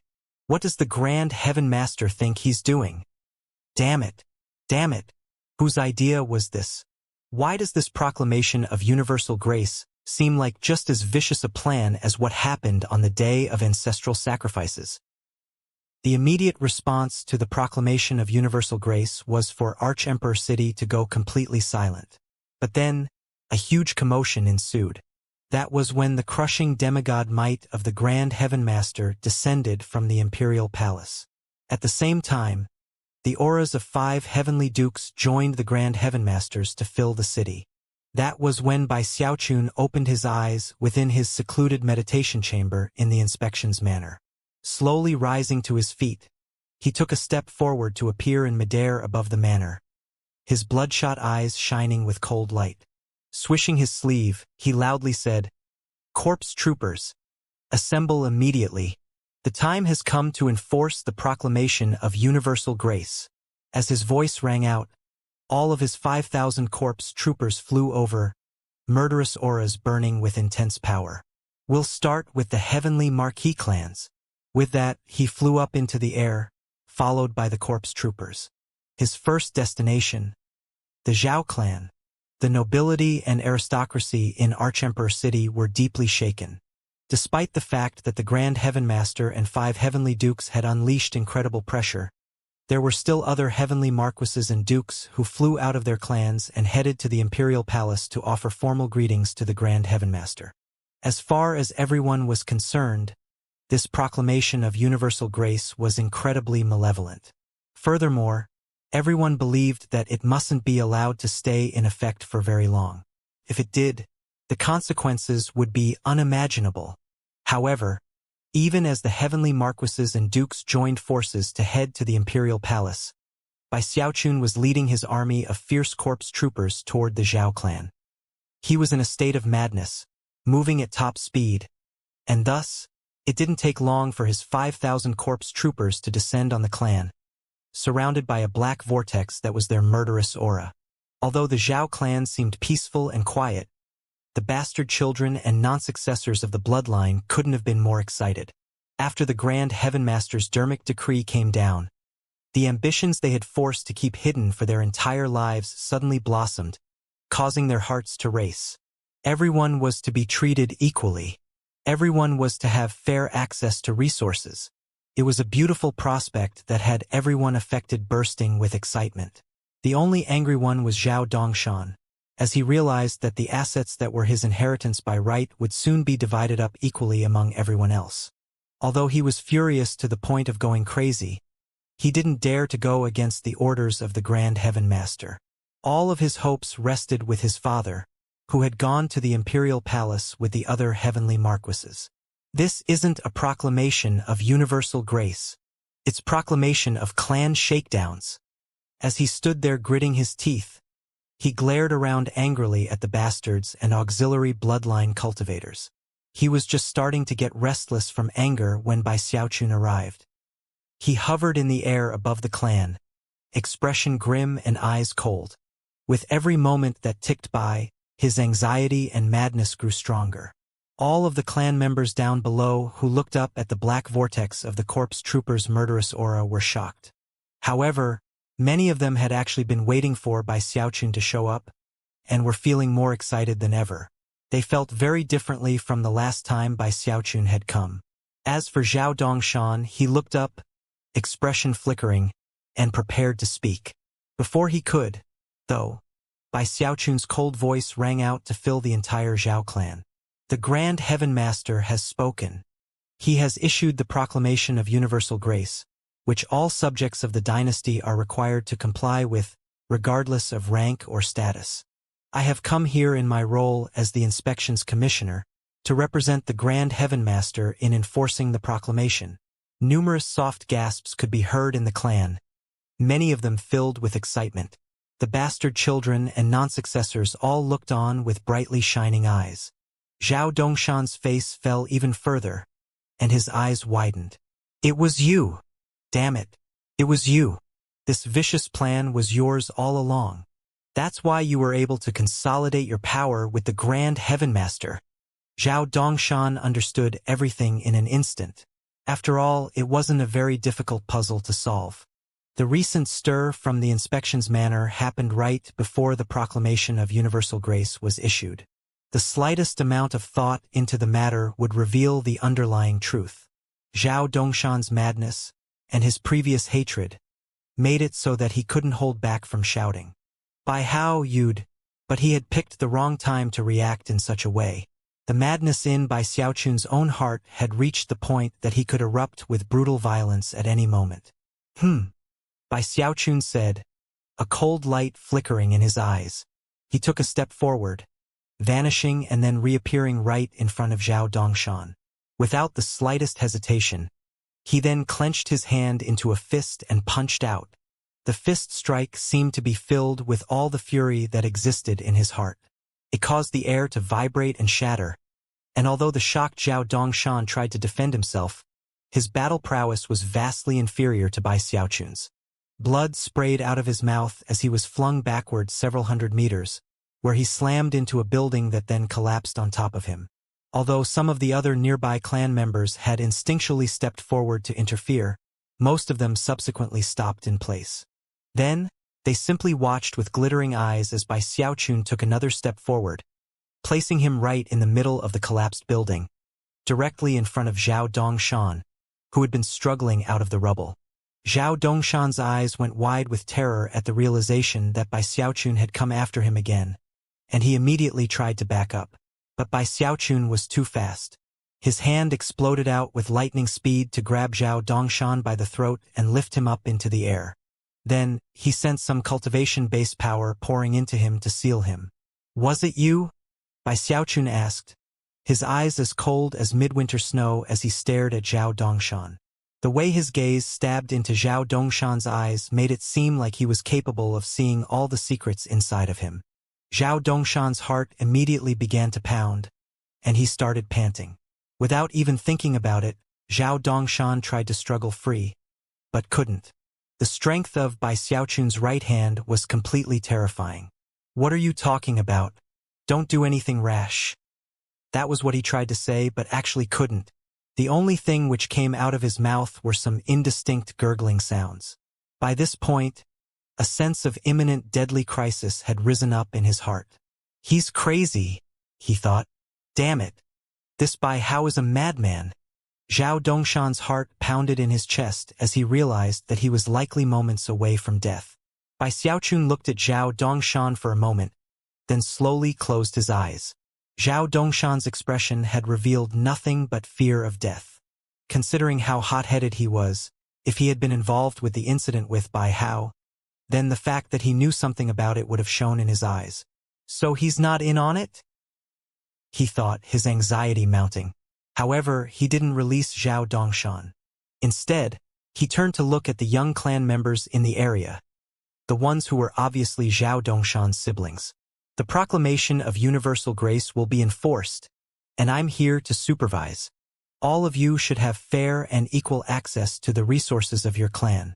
The people to benefit from the proclamation are those of you who never had any hope of becoming the successor of the clan, and those of you who were born bastards.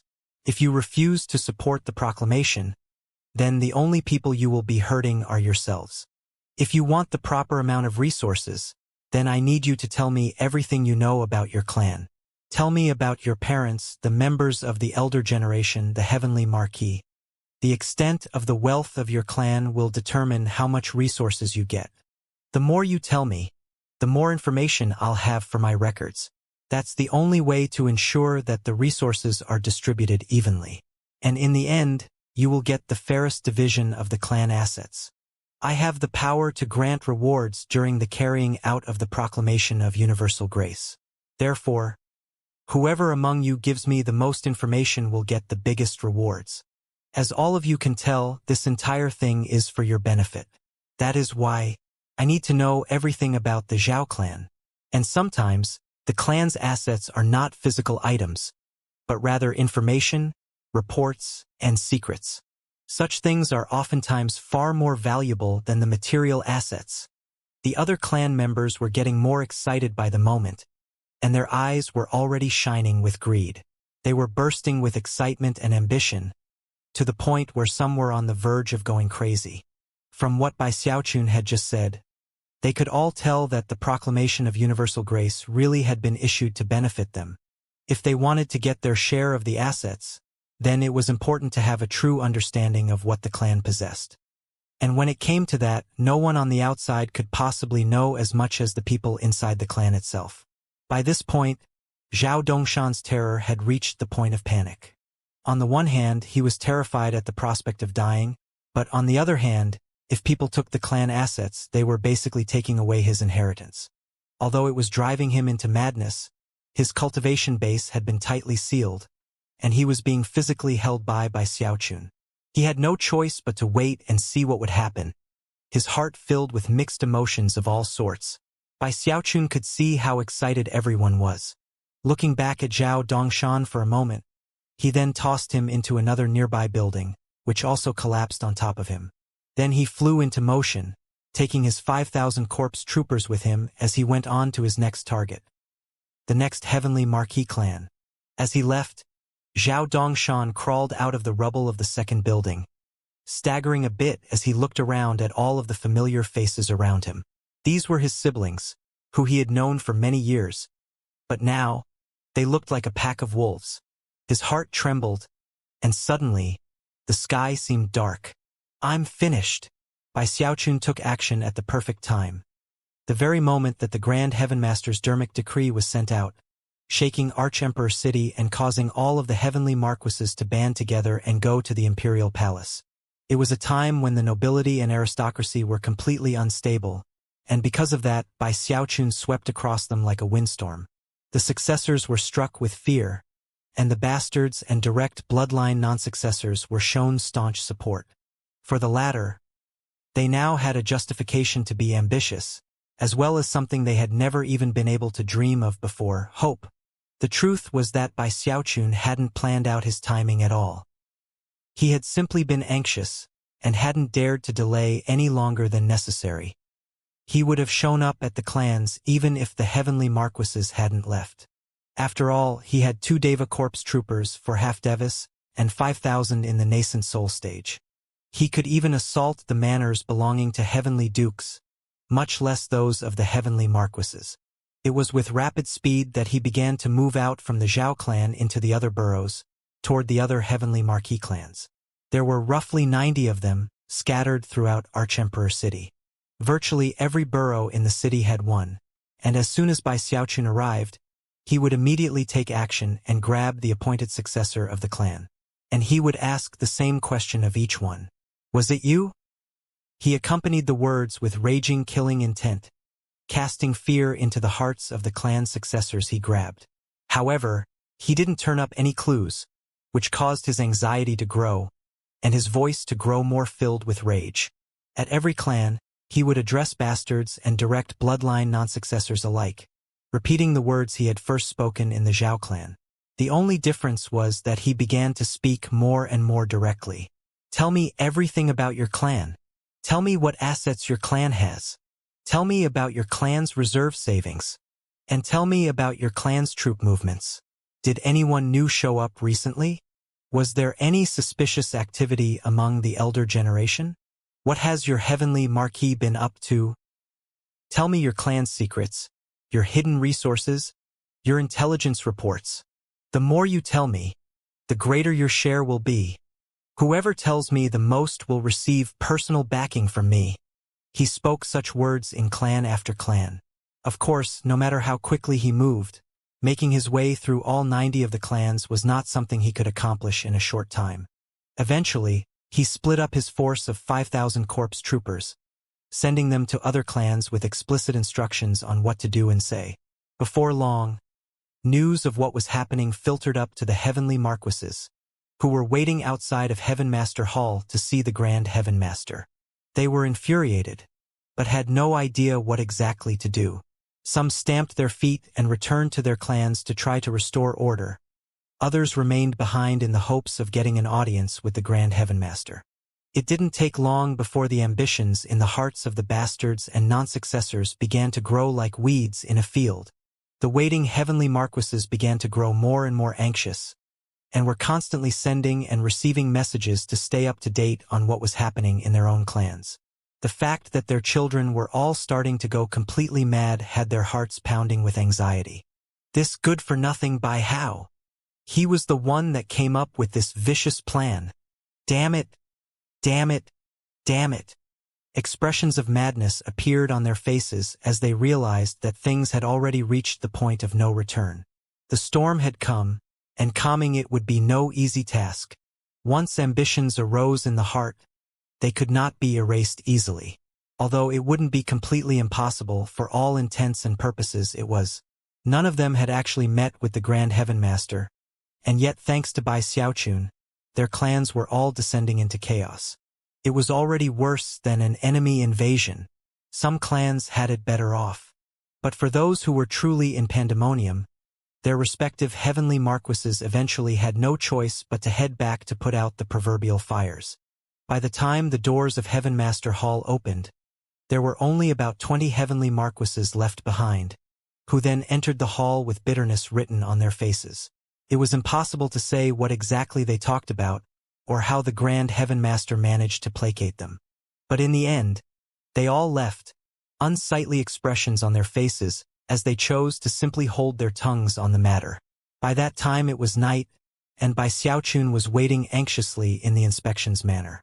At a certain point, his transmission jade slip vibrated, and messages began to filter in from some of his most important contacts out in the clans. After the heavenly marquises had returned, they quelled much of the chaos, and cast fear into the hearts of all their children. Because of that, Bai Xiaochun wasn't getting a huge amount of news. However, he wasn't willing to resign himself to fate. Virtually every day, he would take his army of corpse troopers out to visit the clans, and reinforce the ambitions which had taken root in the hearts of the people there. Although he experienced some friction with various heavenly marquises, considering he had 5,000 corpse troopers at his command, he didn't have much trouble dealing with it. Furthermore, he had Zhou Yixing go out and spread more information to boost the confidence of the bastard children. Things went on like this for 3 days. The proclamation of universal grace still stood, and the Grand Heaven Master didn't seem likely to rescind it. Despite the threats of the heavenly marquises, Bai Xiaochun's transmission jade slip continued to vibrate as more information and secrets came in. Another 3 days passed, and the heavenly marquises continued to quell the chaos in their clans using all sorts of methods. Some used callous techniques, others were more conciliatory. Whatever they did, it was exhausting. After all, they not only had to prepare for what happened if Bai Xiaochun showed up, but they also had to work hard to control internal affairs. Everyone involved had the blood of the clan in them, which meant that no outsider could be relied upon for help. The marquises had to handle everything personally. Some of them even resorted to executions. Because of that, more and more people began to act in secret. As a result, Bai Xiaochun's transmission jade slip vibrated with increasing frequency. Soon, when word spread that some of the heavenly marquises had brutally killed or imprisoned some of their own children, Bai Xiaochun took his corpse trooper army over and fought them openly as punishment. The fighting got other heavenly marquises worked up, and they joined in the fighting. However, the bastard sons of the clans, who had been suppressed viciously for more than 10 days straight, and who had also been incited into action by Zhou Yixing, finally made a move. At this point, true chaos erupted in many clans. Things had reached a boiling point, and all of Arch-Emperor City was being shaken. Eventually, the Grand Heaven Master took action to stop the fighting. The heavenly marquises couldn't worry about Bai Xiaochun anymore, and returned to their clans to prevent more chaos from erupting. Of course, things had only calmed down on the surface. The clans were buzzing with activity. And at the same time, Bai Xiaochun's transmission jade slip began to vibrate almost non-stop. There were more than 10,000 bastards and other direct bloodline non-successors who were sending him messages. My clan has 3,700,000,000 portions of soul medicine. Exalted by how my clan has a secret treasure room. Normally, only the successor is allowed in.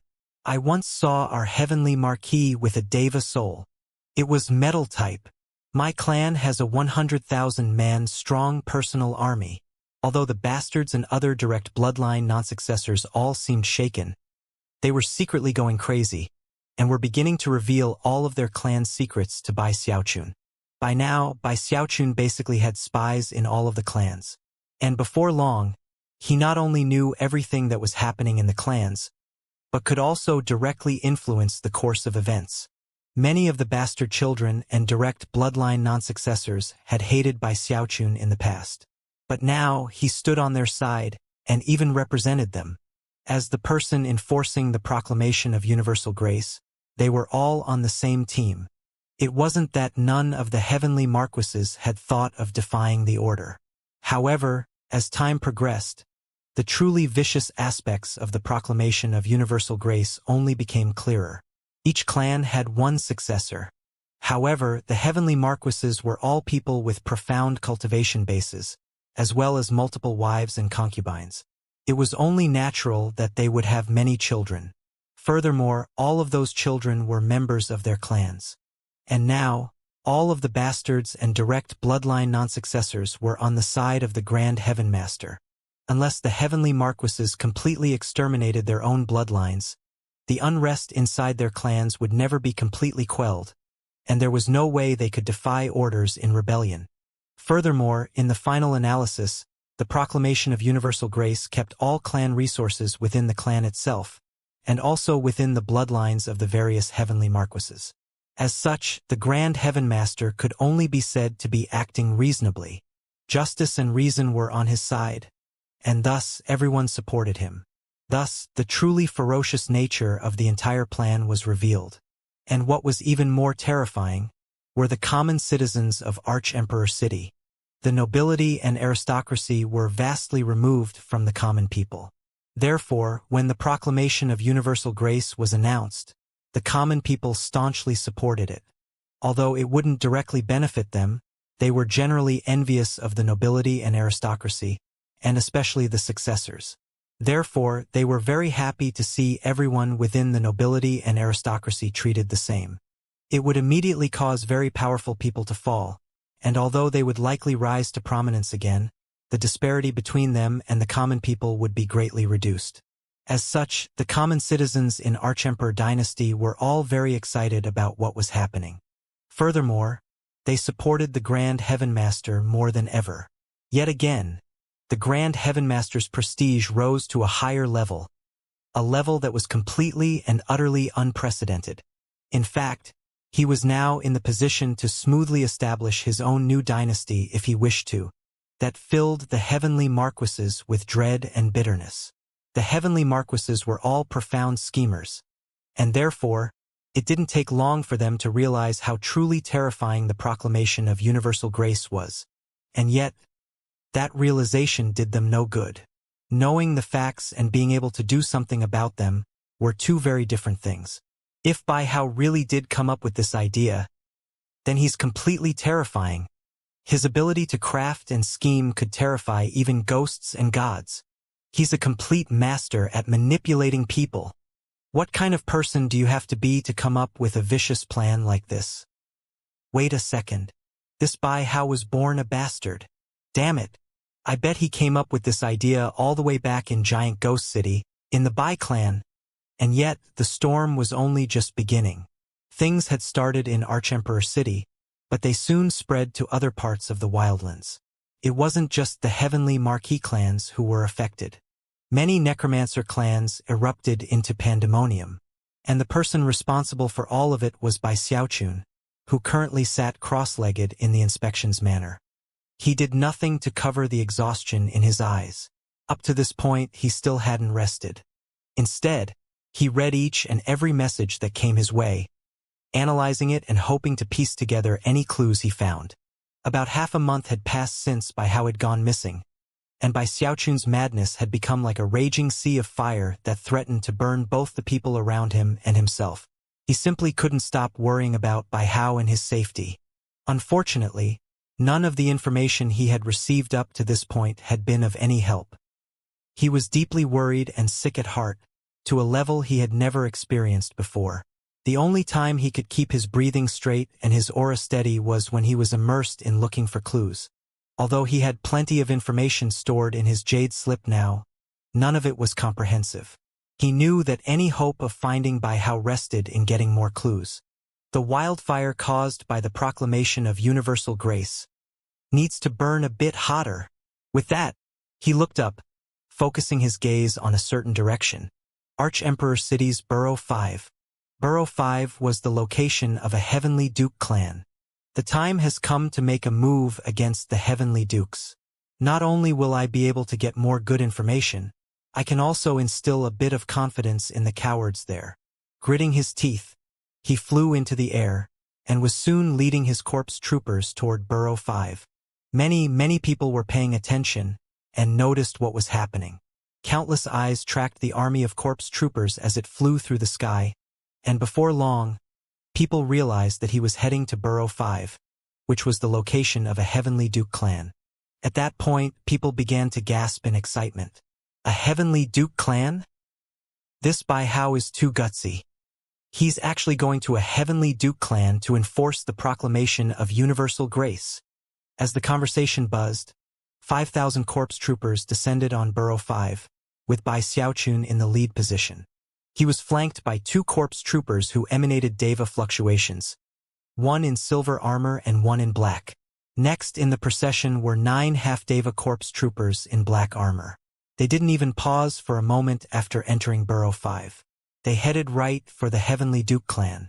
Bai Xiaochun vaguely recalled this Heavenly Duke as being an old man with whom he had had a few relatively cordial dealings. Unfortunately, he was running out of options at this point. As he neared the clan, a glowing shield of light suddenly appeared to block his path. A face appeared on the surface of the shield, a middle-aged man who looked at Bai Xiaochun with cold eyes. Inspections Commissioner, if you have something to say, go ahead and say it. However, you are not permitted past this point. Bai Xiaochun's eyes narrowed as he looked through the shield at the clan, where numerous clan members were staring up at him. Although they all looked calm, he could see glints in the eyes of some that revealed to him that even many people in this Heavenly Duke clan were looking forward to the effects of the proclamation of universal grace. Unfortunately, they could not act out in any way because of the unbelievable power of the Heavenly Duke himself. After a moment of thought, Bai Xiaochun chose not to try to use force. He simply hovered there and projected his voice with his cultivation base so that it passed through the shield. I'm here on the orders of the Grand Heaven Master to supervise the enforcement of the proclamation of universal grace. Heavenly Marquis clans and Heavenly Duke clans alike must comply. Even the 4 Heavenly Kings are not exempt. Clan resources must be split fairly within the clan. Whether you are bastards or direct bloodline members with no right of inheritance, all of you. With that, he proceeded on with his usual speech. When he was finished, the expressionless middle-aged man looked at him and said, "Finished. Please see yourself out." With that, the face of the man faded away, and Bai Xiaochun was left hovering there, a slight frown on his face. After a moment passed, he turned and headed to the 2nd Heavenly Duke clan. After that was the 3rd and the 4th. Before long, he had visited every clan between Burrow 1 and Burrow 5. He had visited 9 Heavenly Duke clans, and they had all treated him the same way as the first one he had visited. Not a single Heavenly Duke allowed him to enter their clan. They permitted him to speak outside of their spell formation shield, and then unceremoniously asked him to leave. It was cooperation of a sort, but their attitude left Bai Xiaochun with a very unsightly expression on his face. As for everyone who had gathered to follow him and watch the show, various thoughts ran through their heads. Furthermore, the children in the various clans were also watching, and it caused their hearts to sink. Don't tell me that the proclamation of universal grace isn't going to last much longer. All of them were wondering about the potential profits and losses at hand. The nobility and aristocracy watched as Bai Xiaochun grimly arrived at the location of the final Heavenly Duke clan, the Chun clan. Chun Haosong's clan took up nearly half of the entire borough, and had a Heavenly Duke pagoda that rose up far higher than any of the Heavenly Marquis pagodas. Everyone in the clan sat silently waiting. As for all the children of the clan, the events which had played out among the Heavenly Marquis clans because of the proclamation of universal grace had been very exciting to them. And yet, none of them had dared to act. After all, the difference between a Heavenly Marquis clan and a Heavenly Duke clan was difficult to even put into words. Back in the initial bloodbath, the Grand Heaven Master had put an end to 18 Heavenly Marquises. However, not a single Heavenly Duke had been affected. Generally speaking, as long as the Heavenly Dukes didn't openly betray the dynasty, their positions were unshakable. They were devas, and whether it was in the Wildlands or the Heavenspan River region, such people existed on a higher level than everyone else. As Bai Xiaochun arrived at the Chun clan, the glowing shield sprang up, preventing him from entering. Then, a voice echoed out loud and clear. "Speak, and when you're done, get the hell out of here." The scorn and loathing in that voice couldn't have been more clear. Bai Xiaochun's eyes narrowed as he looked through the shield at the Heavenly Duke Pagoda, and then suddenly, he smiled. It was a cold smile, a smile filled with unrestrainable madness. The audience that had built up looked on silently. The fact that the 10 heavenly dukes wouldn't even let Bai Xiaochun in was something that led to all sorts of varied thoughts on their part. News had been spreading, and more people in Archemperor City were paying attention to what was happening. Within the shield, the numerous members of the Chun clan had placid expressions on their faces as they looked through the shield at Bai Xiaochun. Qin Xiong was there. He was a member of the direct bloodline, but had no hope of becoming the successor. In the past, he had hated Bai Xiaochun, but now his feelings had changed. He knew the type of reserve savings his clan had built up, and also knew that if they were fairly distributed to someone like him, that a single portion would be enough to cause countless people to drool in envy, and would essentially support him for the rest of his life. As various similar thoughts ran through the heads of many other clan members, Bai Xiaochun smiled coldly on the other side of the shield, and his eyes burned with madness. He had known from the very beginning that the Heavenly Duke clans would be much more difficult to handle than the Heavenly Marquis clans. Therefore, he had already made up his mind to throw caution to the wind and leave the Chun clan for the very last. After all, he had butted heads with this clan before. His plan all along had been to see what happened with the other clans, and if things didn't go well, to go crazy on the Chun clan. And now, he didn't even need to find an excuse. The Chun clan's attitude was enough to set him off. Pointing dramatically at the clan, he said, "Corpse Trooper Army, break down that spell formation shield." Countless jaws dropped when people heard his words. Whether it was the people in the Chun clan or the audience who had gathered, no one even had a chance to react before Bai Xiaochun's 5,000 corpse troopers howled at the tops of their lungs and charged forward in attack. The silver-armored corpse trooper moved especially quickly, and was the first to slam into the shield. Even as the shield shook, the 9 half-deva corpse troopers arrived, unleashing heaven-shaking, earth-shattering power. Things weren't over yet, though. Next came the rest of the 5,000 troops, who unleashed a torrent of magical techniques and divine abilities. This was like warfare, as 5,000 attacks became like a huge wave that slammed into the Chun clan's spell formation shield. "What are you doing, Bai Hao?" shouted the same voice as before, except this time there was no scorn in it, only fury. As for all of the Chun clan cultivators inside, their faces fell. The audience looked on with incredulity. This Bai Hao, heavens, he's actually ordering an attack on a Heavenly Duke clan. I can't believe he dares to do such a thing. The onlookers were starting to get very enthused, and quickly began to spread word through the city. Everyone else who had been watching events play out from other locations in Archemperor City had strange expressions on their faces. Many of the heavenly marquises flew out from their pagodas and looked over at the Chun clan with expressions of complete disbelief. The other 9 heavenly dukes were all shocked, and sent streams of divine sense over to observe what was happening directly. When they realized that no reaction at all could be seen from the imperial palace, they grew more taciturn than ever. The bastard children in the clan were all as shocked as wooden chickens, and a single thought ran through all of their heads. He's insane. Even if the Chun clan's spell formation shield was stronger than it was, it couldn't withstand a sea of divine abilities like this. Under the battery, it quickly began to fragment, and then eventually just exploded. Chaos immediately swept through the Chun clan, and a roar of rage echoed out from the Heavenly Duke Pagoda. "Do you have a death wish, Bai Hao?" Powerful fluctuations surged out from the Heavenly Duke Pagoda, rushing forward to meet the sea of magical techniques and divine abilities that were entering the clan. A huge boom resulted that was distinctly audible even in the imperial palace.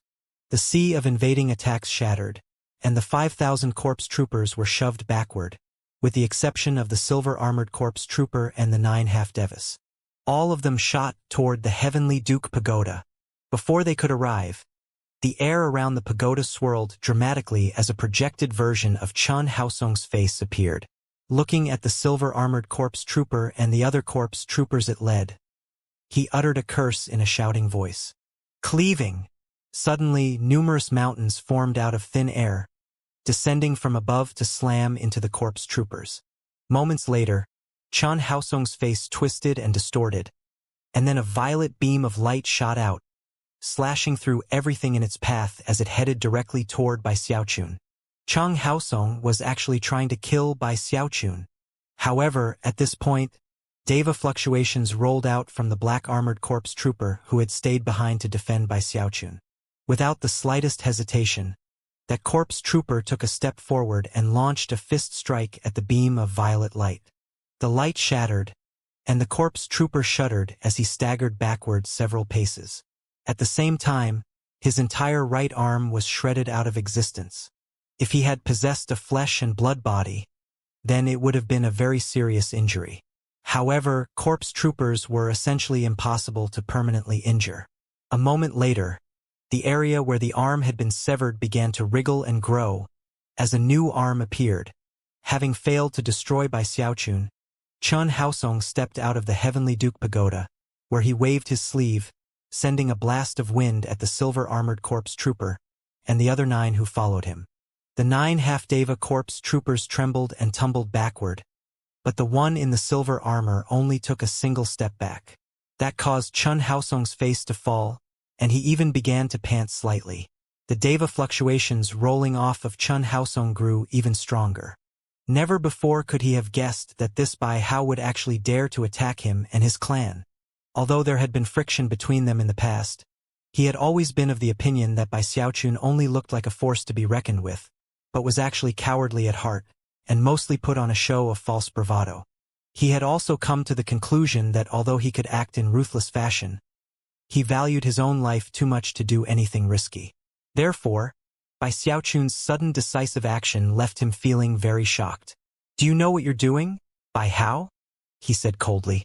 Bai Xiaochun looked back at him, waving his hand to cause all of the corpse troopers to stop moving. And yet, his killing intent only grew more and more intense. Chen Haosong's eyes slowly narrowed. Although his cultivation base surpassed the silver-armored corpse troopers by quite a bit, he knew that he was surrounded by a huge group of them, and that they all had undying bodies as well as further unknown abilities.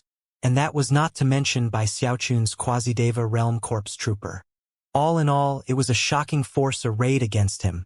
Bai Xiaochun's expression was as cold as ice as he looked at Chen Haosong. Then he took a step forward and another until he passed the point which had once been defended by the shield, and was now inside of the Chen clan. According to the proclamation of universal grace, everyone must be treated equally.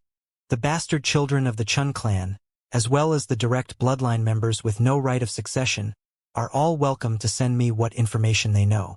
I will guarantee that they get their fair share of the clan assets. It is only fair and just. If you are cowardly and don't take advantage of this opportunity, if you allow the distribution to be unfair, and allow the so-called successor to get the majority of the assets, then the results will be obvious. What little you gain will also be taken away from you. At the moment, none of you have to actually do anything. Just tell me everything you know about your clan. What secrets are there? What resources exist? Has anyone new shown up recently? All you have to do is secretly pass word to me about these matters. I'll do all the dirty work. Although Bai Xiaochun spoke calmly, it was also with great power, allowing everyone in the Chen clan to hear him. Immediately, the hearts of many clan members began to race.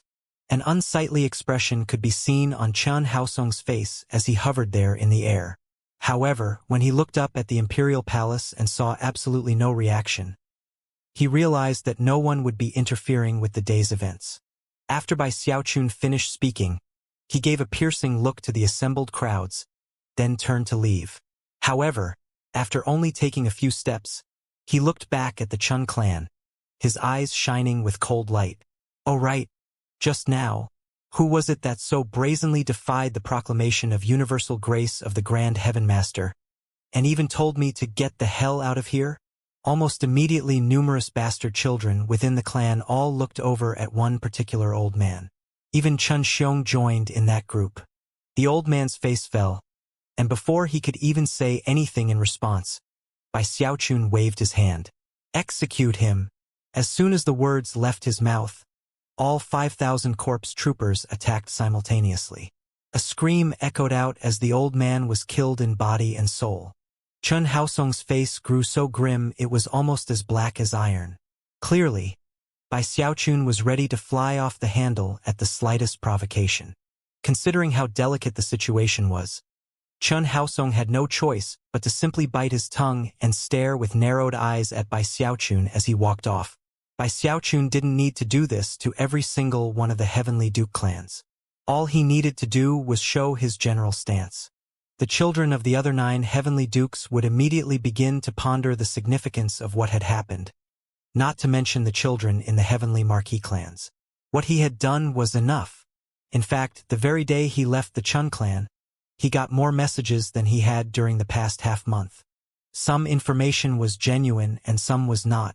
When reports came in about the assets of the various clans, Bai Xiaochun merely glanced at them. What he was more interested in was information about what unusual events had transpired in the clans recently. During the following days, information poured in, and Bai Xiaochun immersed himself in it, searching for clues. Many things were happening behind the scenes in the Heavenly Duke clans because of the proclamation of universal grace. The storm was building up to the point that the Heavenly Marquis clans were starting to lose their grip of control. It was also at this point that, at long last, the 4 Heavenly Kings were affected. The War Champion King got off somewhat lightly, because he had fewer children. Other than the Junior Champion King, he only had 5, and was able to keep them under control without resorting to any violent methods. The Giant Ghost King came off almost completely unscathed. His only daughter, Mistress Red Dust, didn't even know what was going on. She had not yet ended the session of secluded meditation her father had encouraged her to begin after the ancestral sacrifices. However, the 9 Serenities King had it very rough.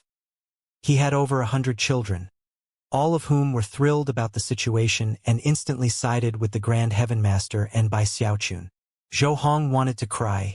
After all, if he wanted to eventually take over the position of king, then he needed a demigod cultivation base. And his only hope of doing that was by using all the resources the clan had built up. But now, his hopes were dashed. And of course, he came to detest Bai Xiaochun more bitterly than ever. The 9 Serenities King was a bit worried about the matter. Considering he had a demigod cultivation base, he initially didn't pay much attention to it, but the squabbling and fighting among his children quickly became quite a headache to deal with. However, all he had to do was think about the Wildlands' famous Spirit Advent King, and suddenly, he realized that his concerns were of little note. The Spirit Advent King was the one going most crazy of all. Currently, he was shouting so loud that his voice echoed out from Spirit Advent Hall to fill the entire city. Damn that Bai Hao! That little punk is too ruthless. All I did was break up him and Xianxia, right? Ag, I didn't do anything that bad. What? I'm not even allowed to watch over my own daughter. This revenge of his is obviously targeting me. He was so angry he was shaking, and the mere thought of how many children he had caused him to howl with grief. He just had too many offspring. Considering sons alone, he had over 3,000. And if you added in the daughters, well, it was roughly double that. In fact, even he wasn't sure exactly how many children he had. The thought of his life savings being divided up among roughly 6,000 children was so infuriating and distressing that not even his demigod cultivation base could keep him calm. And of course, his countless children were very excited by the proclamation of universal grace. And the fact that they were all siding with the Grand Heaven Master and Bai Xiaochun was monumental. After all, if the Spirit Advent King resisted the proclamation, it was entirely possible that all his children could join forces and actually fight him. Spirit Advent City was already in complete chaos, with 6,000 of the king's own children pooling all of their resources and power structure together. The Spirit Advent King had no options at hand. He couldn't kill all of his children to save his own clan assets. And therefore, he simply stared morosely in the direction of Arch-Emperor City. That Bai Hao is definitely doing this on purpose. Most furious of all was the official heir apparent in Spirit Advent City, who sat with gritted teeth and bloodshot eyes, his hatred for Bai Xiaochun rising into the heavens. Su Shan lay on her bed gazing in the direction of Arch-Emperor City, sighing constantly. As far as she was concerned, there was something fishy going on with Bai Hao. She really wanted to go find him and talk about it, but her father had her on complete lockdown, making it impossible for her to leave the city. As far as Chun Manyao was concerned, she was still in secluded meditation on the orders of the Grand Heaven Master. As the four heavenly kings dealt with the situation in various ways, Bai Xiaochun was sifting through volumes of information, trying to find that needle in a haystack that was the clue he needed. Miao Liner went missing. Her clan used to have an earthly necromancer. Her entire clan is missing. All of a sudden, his killing intent surged, but he quickly suppressed it. Now was not the time to act impulsively. He could only take action when he was absolutely sure of the facts. That was his only hope of saving Bai Hao. After all, if he made his move and then failed, then his enemies would be even more on alert, and it would be almost impossible to track them down. I'm only going to have one chance. I just don't have enough clues. However, I definitely need to figure out where the Miao clan went. With those thoughts on his mind, he sent a message to Zhou Yixing and had him start searching for Miao clan cultivators, with orders to keep eyes on those he found, but not make any sort of contact. The only people I haven't touched now are the four heavenly kings. Who exactly was it that did the deed that day? Once I find that out, then I can use all of the information I've collected to figure out where Bai Hao is. Although he was clearly exhausted, his heart still burned with intense madness. He hadn't rested at all for nearly a month, and his nerves were stretched taut. However, he continued working, using the resources of the inspections manor to reach out to the children of the heavenly kings. His instructions were for them to personally come to the inspections manor within 3 days so that he could deliver the proclamation of universal grace to them personally. Of course, Bai Xiaochun knew that, considering this wasn't an order from the Grand Heaven Master, the heirs apparent could simply ignore it. However, he didn't care about that or how much they hated him. He wanted to see how many of the children who had no right of inheritance would come. Those people would be his eyes and ears within the palaces of the heavenly kings. The giant ghost king ignored the message, as did the war champion king and his children. But the children of the Nine Serenities king and the Spirit Advent king rushed excitedly toward the teleportation portals in their city to meet with Bai Xiaochun at the inspections manor. When the day came, Bai Xiaochun emerged from his private chamber to find a shocking number of people waiting for him. Furthermore, the fact that 97% of them were from Spirit Advent City left him feeling stunned.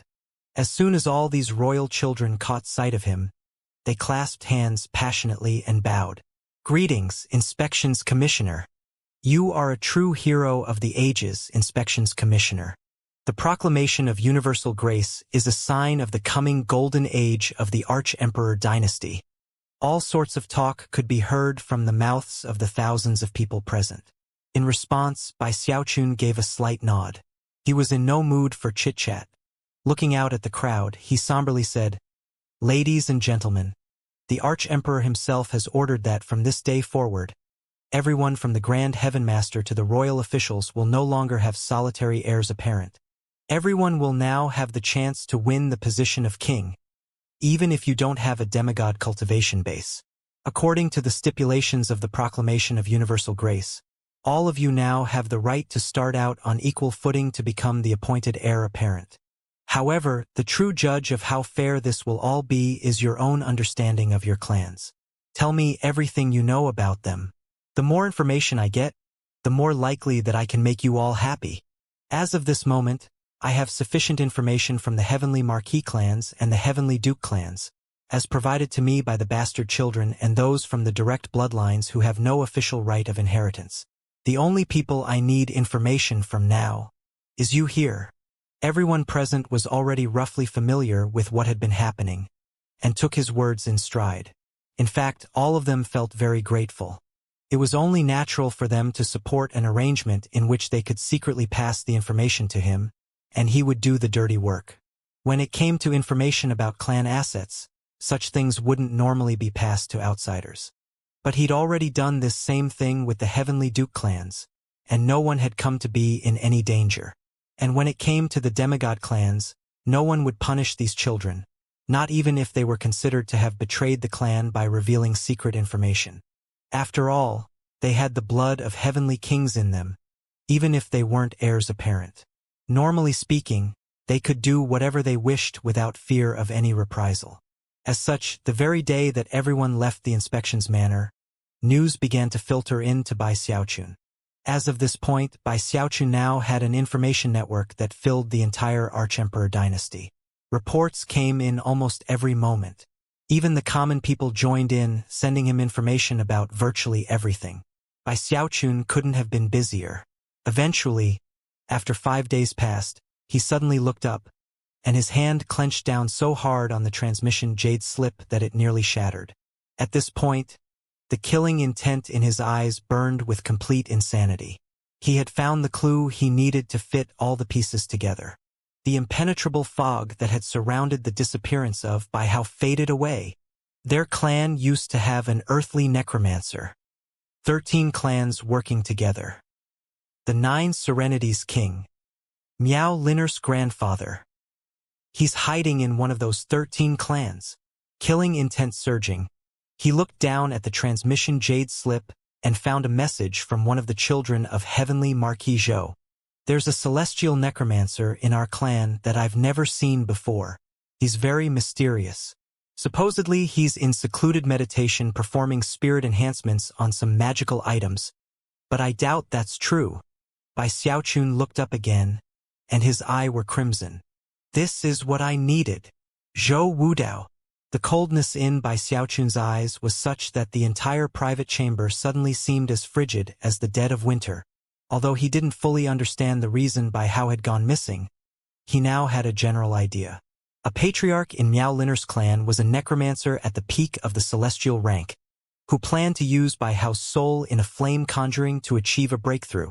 Out of fear of Bai Xiaochun, he had allied with 13 other clans, and had also somehow called upon the aid of the 9 Serenities King. That was how they had managed to snatch Bai Hao the previous month without leaving a single trace of evidence behind.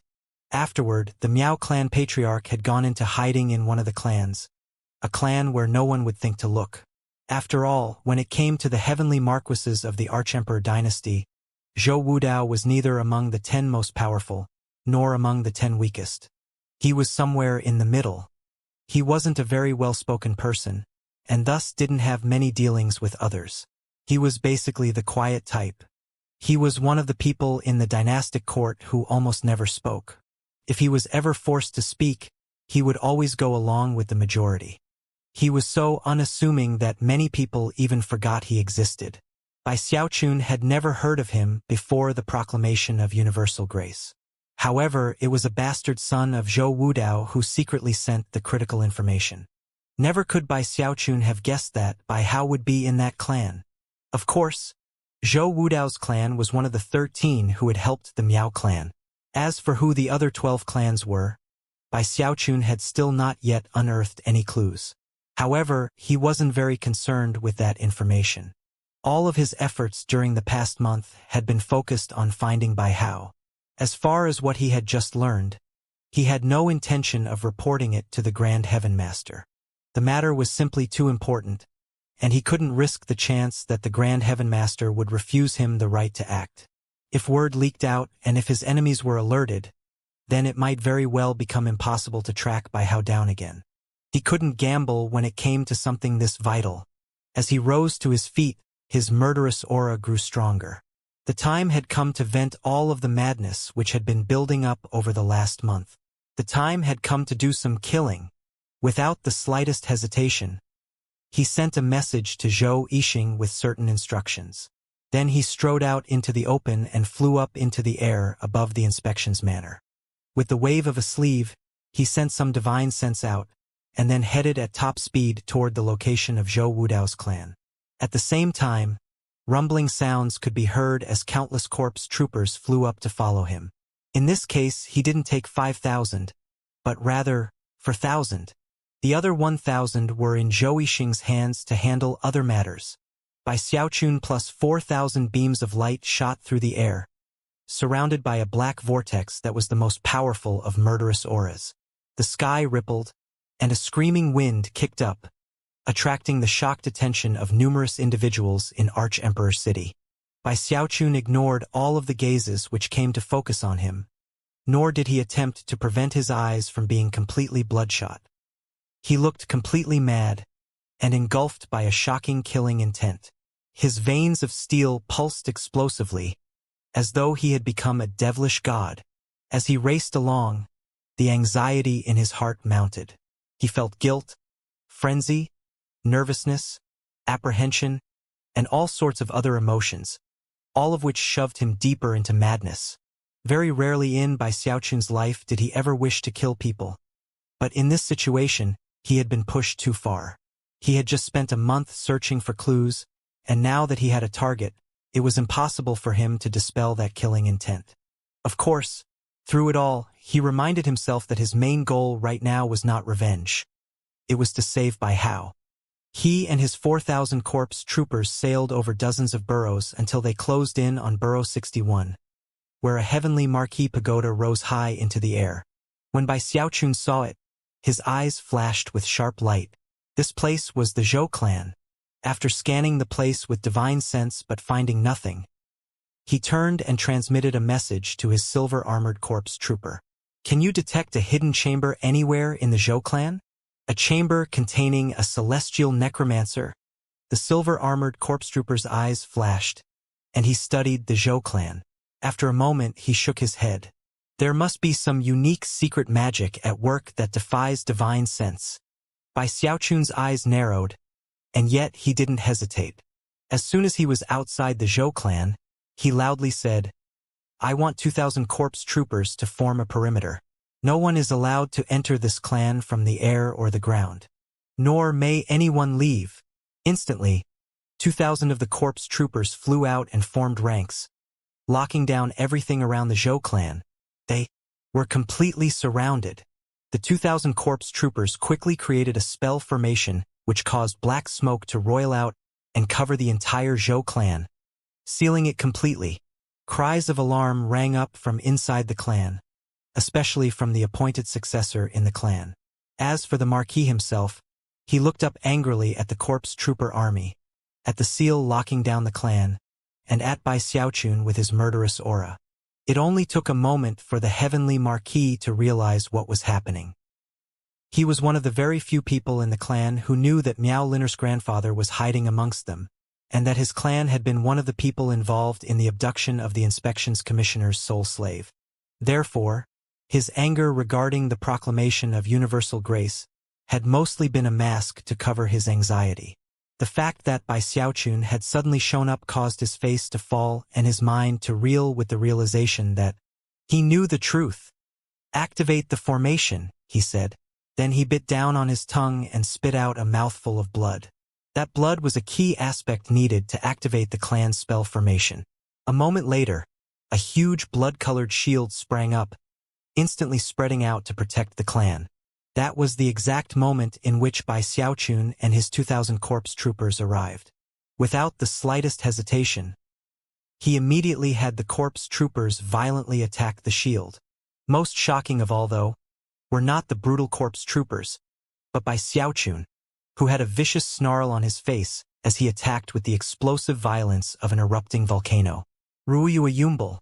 Heaven and earth shook violently, and a huge shockwave blasted out in all directions, causing many nearby structures to rock back and forth. The blood-colored shield immediately began to twist and distort, and then, after only a few breaths of time passed, it shattered into countless fragments that rained down onto the clan below. The clan was thrown into a huge commotion, with many cultivators coughing up blood and looking up with incredulity. Some even began to cry out, "What are you doing, Bai Hao? Our clan didn't break any rules, nor did we offend you. What are you doing?" The heir apparent of the clan was also present. Eyes flashing with anger, he shouted, "This is an abuse of power. Bai Hao, you're using your public office to get revenge for personal matters. The Grand Heaven Master is going to find out about this, and the rest of the nobility and aristocracy too. Nobody will be able to protect you then. You'll die for sure." Fellow clan members, Join forces. If we stand against him for long enough, someone will definitely come to rescue us. However, even as he spoke these words, he fled in the direction of his heavenly marquee pagoda. Although not everyone in the clan leaped to obey the orders of the heir apparent, many of the senior generation flew angrily up into the sky toward Bai Xiaochun. Even some of the most loyal of the clan servants joined them. There were more than 1,000 in total.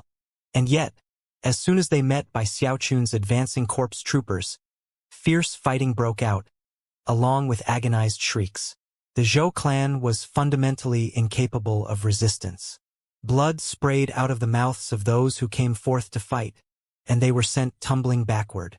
Then, a chilling voice rang out, which belonged to none other than Bai Xiaochun. That's right, I am here for personal revenge. But I only want to kill 3 people. And if anybody tries to stop me, I'll cut them down. Bai Xiaochun couldn't care less whether the other members of the Zhou clan lived or died. However, there were 2 people who had long since been on his list to kill. One was Zhou Wudao, and the other was Miao Linner's grandfather. Now, there was a new person on that list, the heir apparent. Without pausing for a moment, Bai Xiaochun shot with lightning-like speed toward that very heir apparent. The heir apparent's face was pale white as he sped toward the heavenly marquee pagoda. Just when he was about to reach it, Bai Xiaochun suddenly appeared in front of him and unleashed a fist strike. That fist strike contained all of Bai Xiaochun's anger and madness. It ripped the air apart and provoked a shrill scream from the heir apparent. A profound sensation of deadly crisis filled him, as though he knew that there was no longer a place for him to live in this world. This was his clan, where he was supposed to be safe, and yet unprecedented deadly danger had found him. "Father, save me!" he shouted.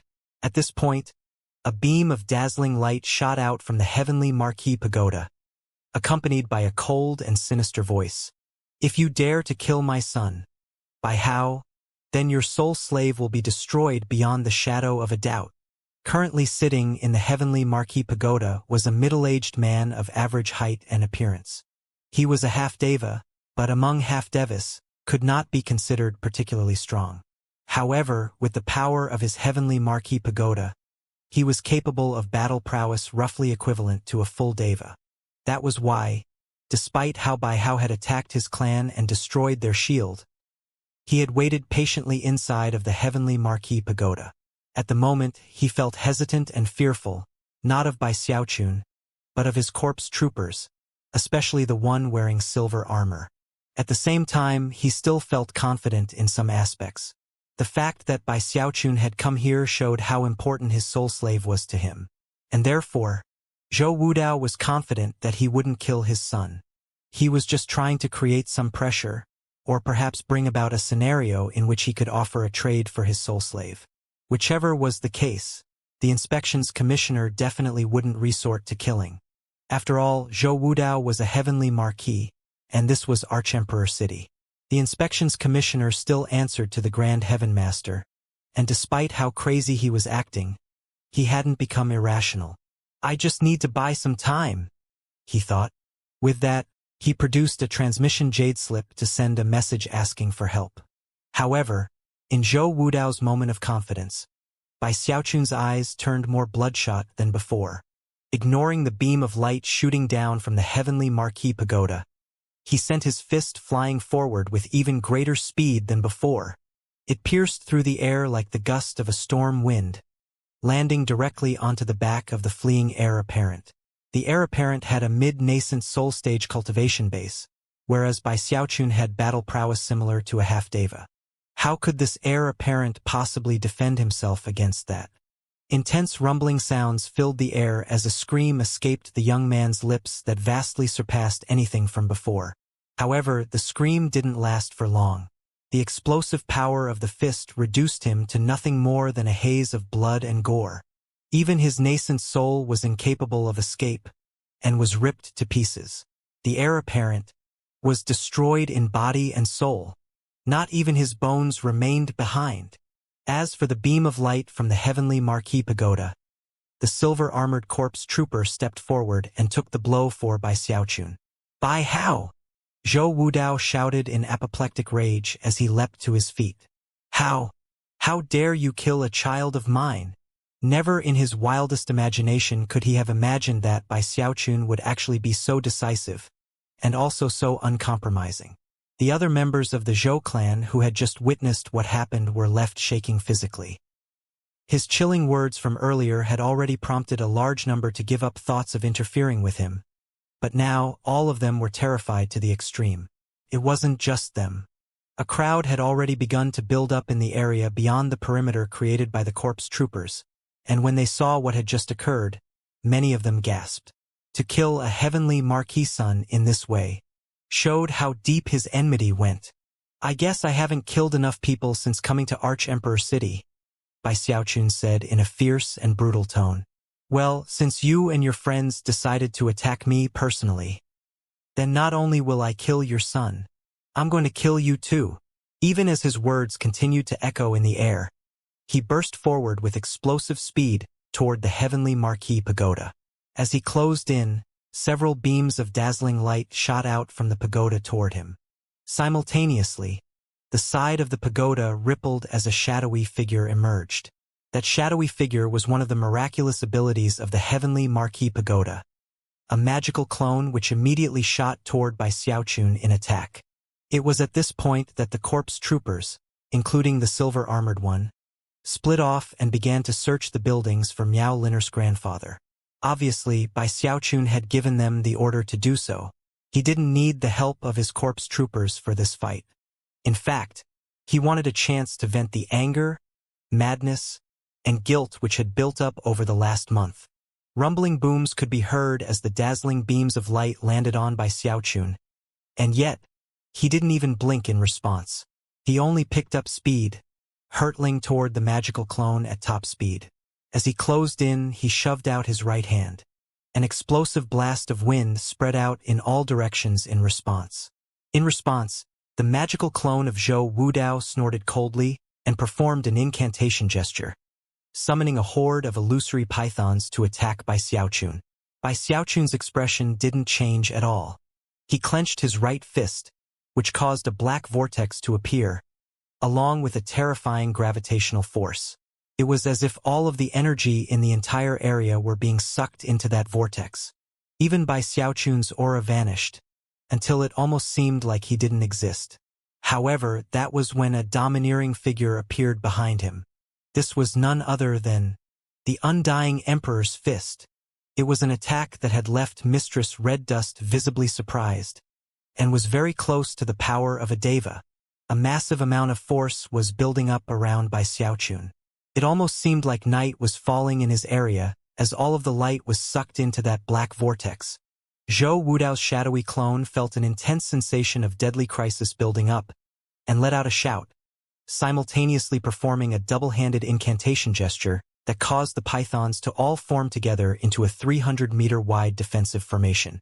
However, that defensive formation was as effective against Bai Xiaochun's Undying Emperor's fist as a mantis was against a war chariot. Boom! The python formation was ripped to shreds, becoming a cloud of gore and bones which rapidly transformed into nothing more than ash. Zhou Wudao's clone couldn't have looked more shocked at how wildly destructive the Undying Emperor's fist was. Things weren't over yet, though. As the darkness of night grew stronger in the area, the heavenly marquee pagoda began to shake. Inside, Zhou Wudao coughed up a mouthful of blood, and his face turned as white as a sheet as he spared no effort to fight back with the powers of the pagoda. Time to double it up, Bai Xiaochun said, eyes glittering. Clenching his hand into a fist, he unleashed the Undying Emperor's fist again, this time with double the level of power. The darkness in the area converged on itself, making a huge black fist that caused everyone who saw it to gasp in shock. Then that fist slammed into the heavenly marquee pagoda. Heaven and earth shook violently. All of Arch-Emperor City trembled. A moment later, the Undying Emperor's fist faded away, and the heavenly marquee pagoda still stood. Bai Xiaochun hovered just outside of it, his expression as cold as ice. Inside the pagoda, Zhou Wudao was coughing up more blood, and had visibly aged, and yet was laughing madly. So what if you have a Deva-level fist strike? This is a heavenly marquee peg. However, before Zhou Wudao could finish speaking, cracking sounds could be heard. His face fell, and then drained of blood as he saw a crack appear right beneath him. Impossible. Impossible. Zhou Wudao felt like his mind had been struck by lightning, and his face was covered with an expression of unmitigated horror. Then more cracking sounds could be heard. More and more cracks began to spread out through the pagoda, as, within the space of a few breaths of time, it collapsed.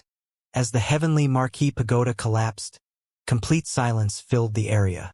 Everyone in the clan felt like their minds were being struck by lightning from the heavens. To a heavenly marquee clan, their heavenly marquee pagoda was a symbol of how lofty and amazing their clan was. It was the most important legacy in their clan, passed on to each successor as a means to defend the clan. And right now, the Zhou clan's heavenly marquee pagoda was collapsing into pieces. Although this was not the first such pagoda to be destroyed after the Archemperor dynasty relocated to the wildlands, it was the only one to meet such a fate in the past 1,000 years. The significance of this event defied imagination. If that was how the Zhou clan reacted, then there was little need to wonder how everyone else in the audience was reacting. There were countless people observing events on behalf of other powerful groups, and also just random people interested in watching, and all of them were dumbstruck.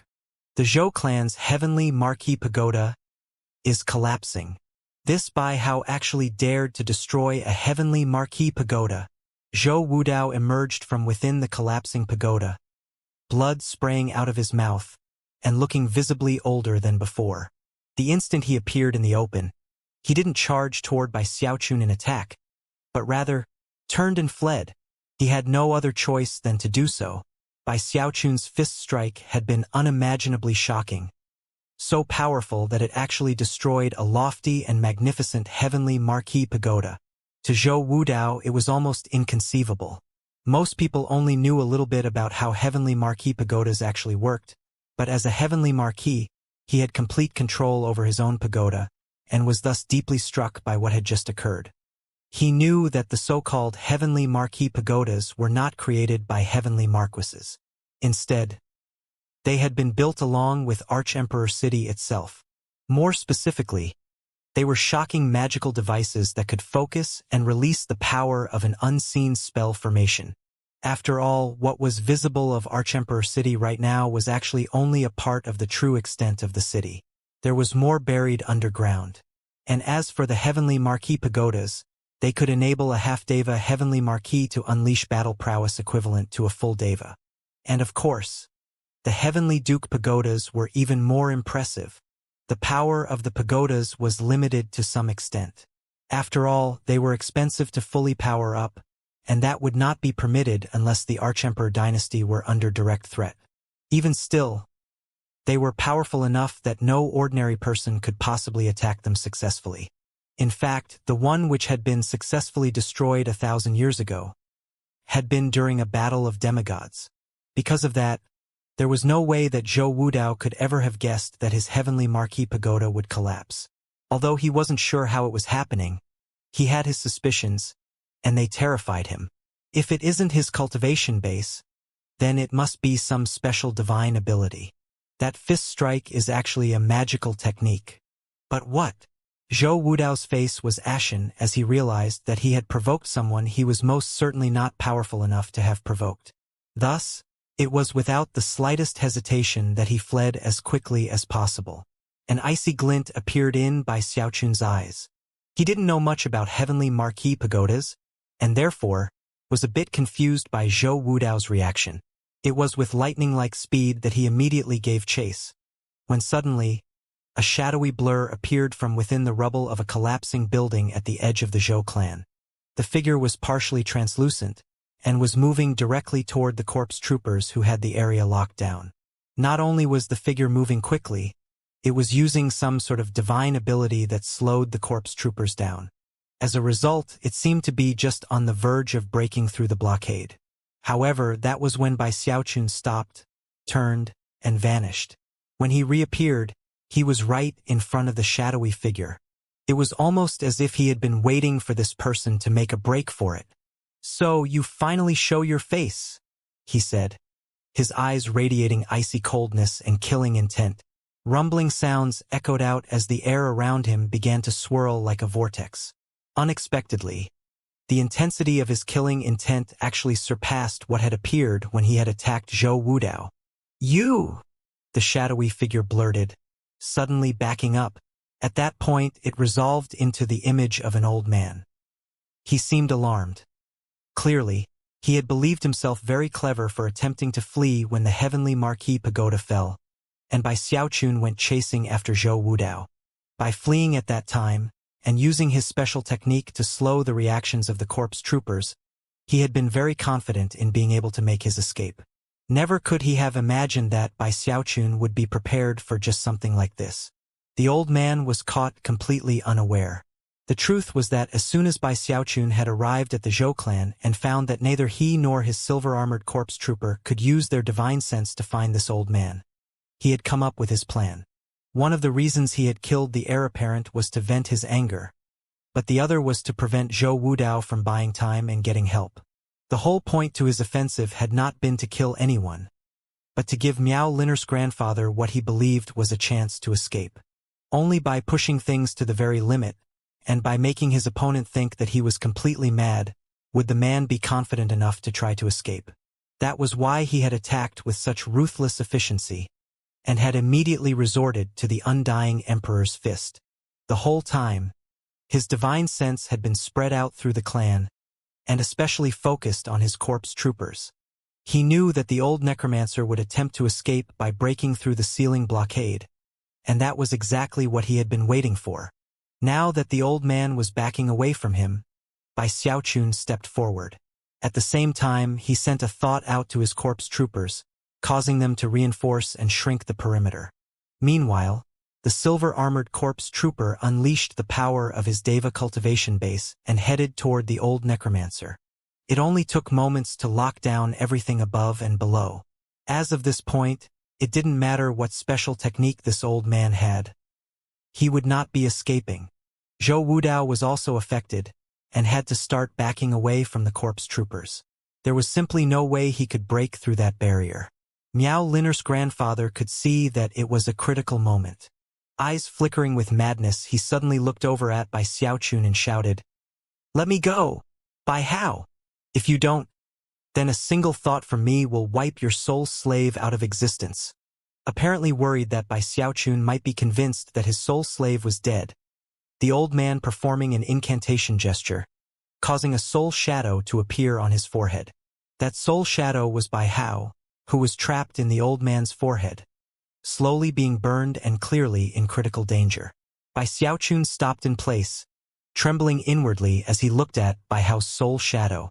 The corpse troopers also stopped, including the silver-armored one, although his Deva fluctuations grew more intense. "If you let me go," the old man said nervously, "I'll give you back your soul slave." His eyes darted back and forth between Bai Xiaochun and the silver-armored corpse trooper with the Deva cultivation base. The fact that Bai Xiaochun had stopped moving instantly boosted his confidence. He could clearly see how important this soul slave was to him. "Back down now. I'll give you 10 breaths of time." The old man's eyes were glittering more brightly than ever, and off to the side, Zhou Wudao's heart leaped with anticipation. Bai Xiaochun looked away from Bai Hao's soul shadow and into the eyes of the celestial necromancer. Although he was very nervous, he was feeling more merciless than ever. Voice cold, he said, "I'll give you 10 breaths of time to decide. Either you die or every last member of the Miao clan dies. The choice is yours." Waving his hand, he summoned a screen of light, within which was an image. It depicted the inspection's manner, within which were tens of thousands of soul cultivators. There were men and women of all types, and they were all trembling with fear. Miao Linner was there, her face pale and covered with dread. They were surrounded by an army of corpse troopers who pulsed with murderous auras, their leader being none other than Zhou Yixing. Miao Linner's grandfather was clearly shocked by the image.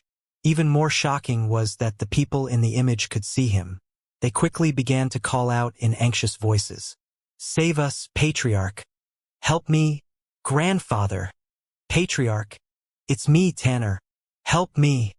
Shockingly, these were all of the members of the Meow clan.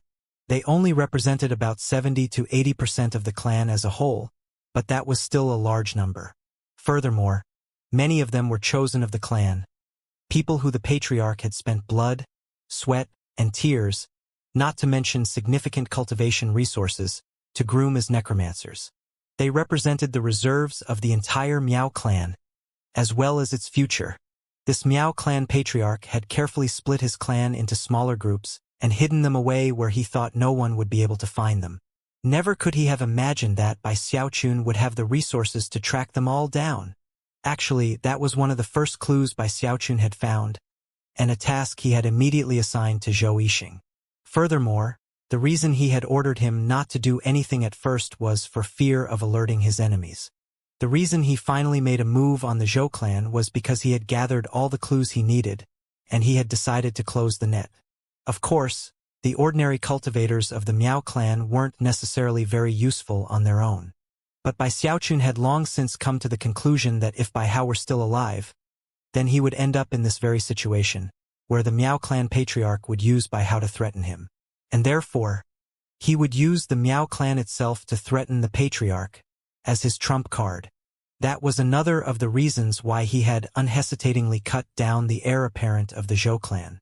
That menacing action would be even more powerful than a mere spoken threat. Bai Hao, you! The Meow clan Patriarch's eyes were completely bloodshot, and his mind was reeling. Within that projected image, he saw Meow Liner and all of the other young ones in the clan that he had not just painstakingly groomed, but also dearly loved. He thought back to life in his clan, how these young ones had been so attached to him, and suddenly he began to breathe raggedly. At the same time, a look of struggle appeared in his eyes.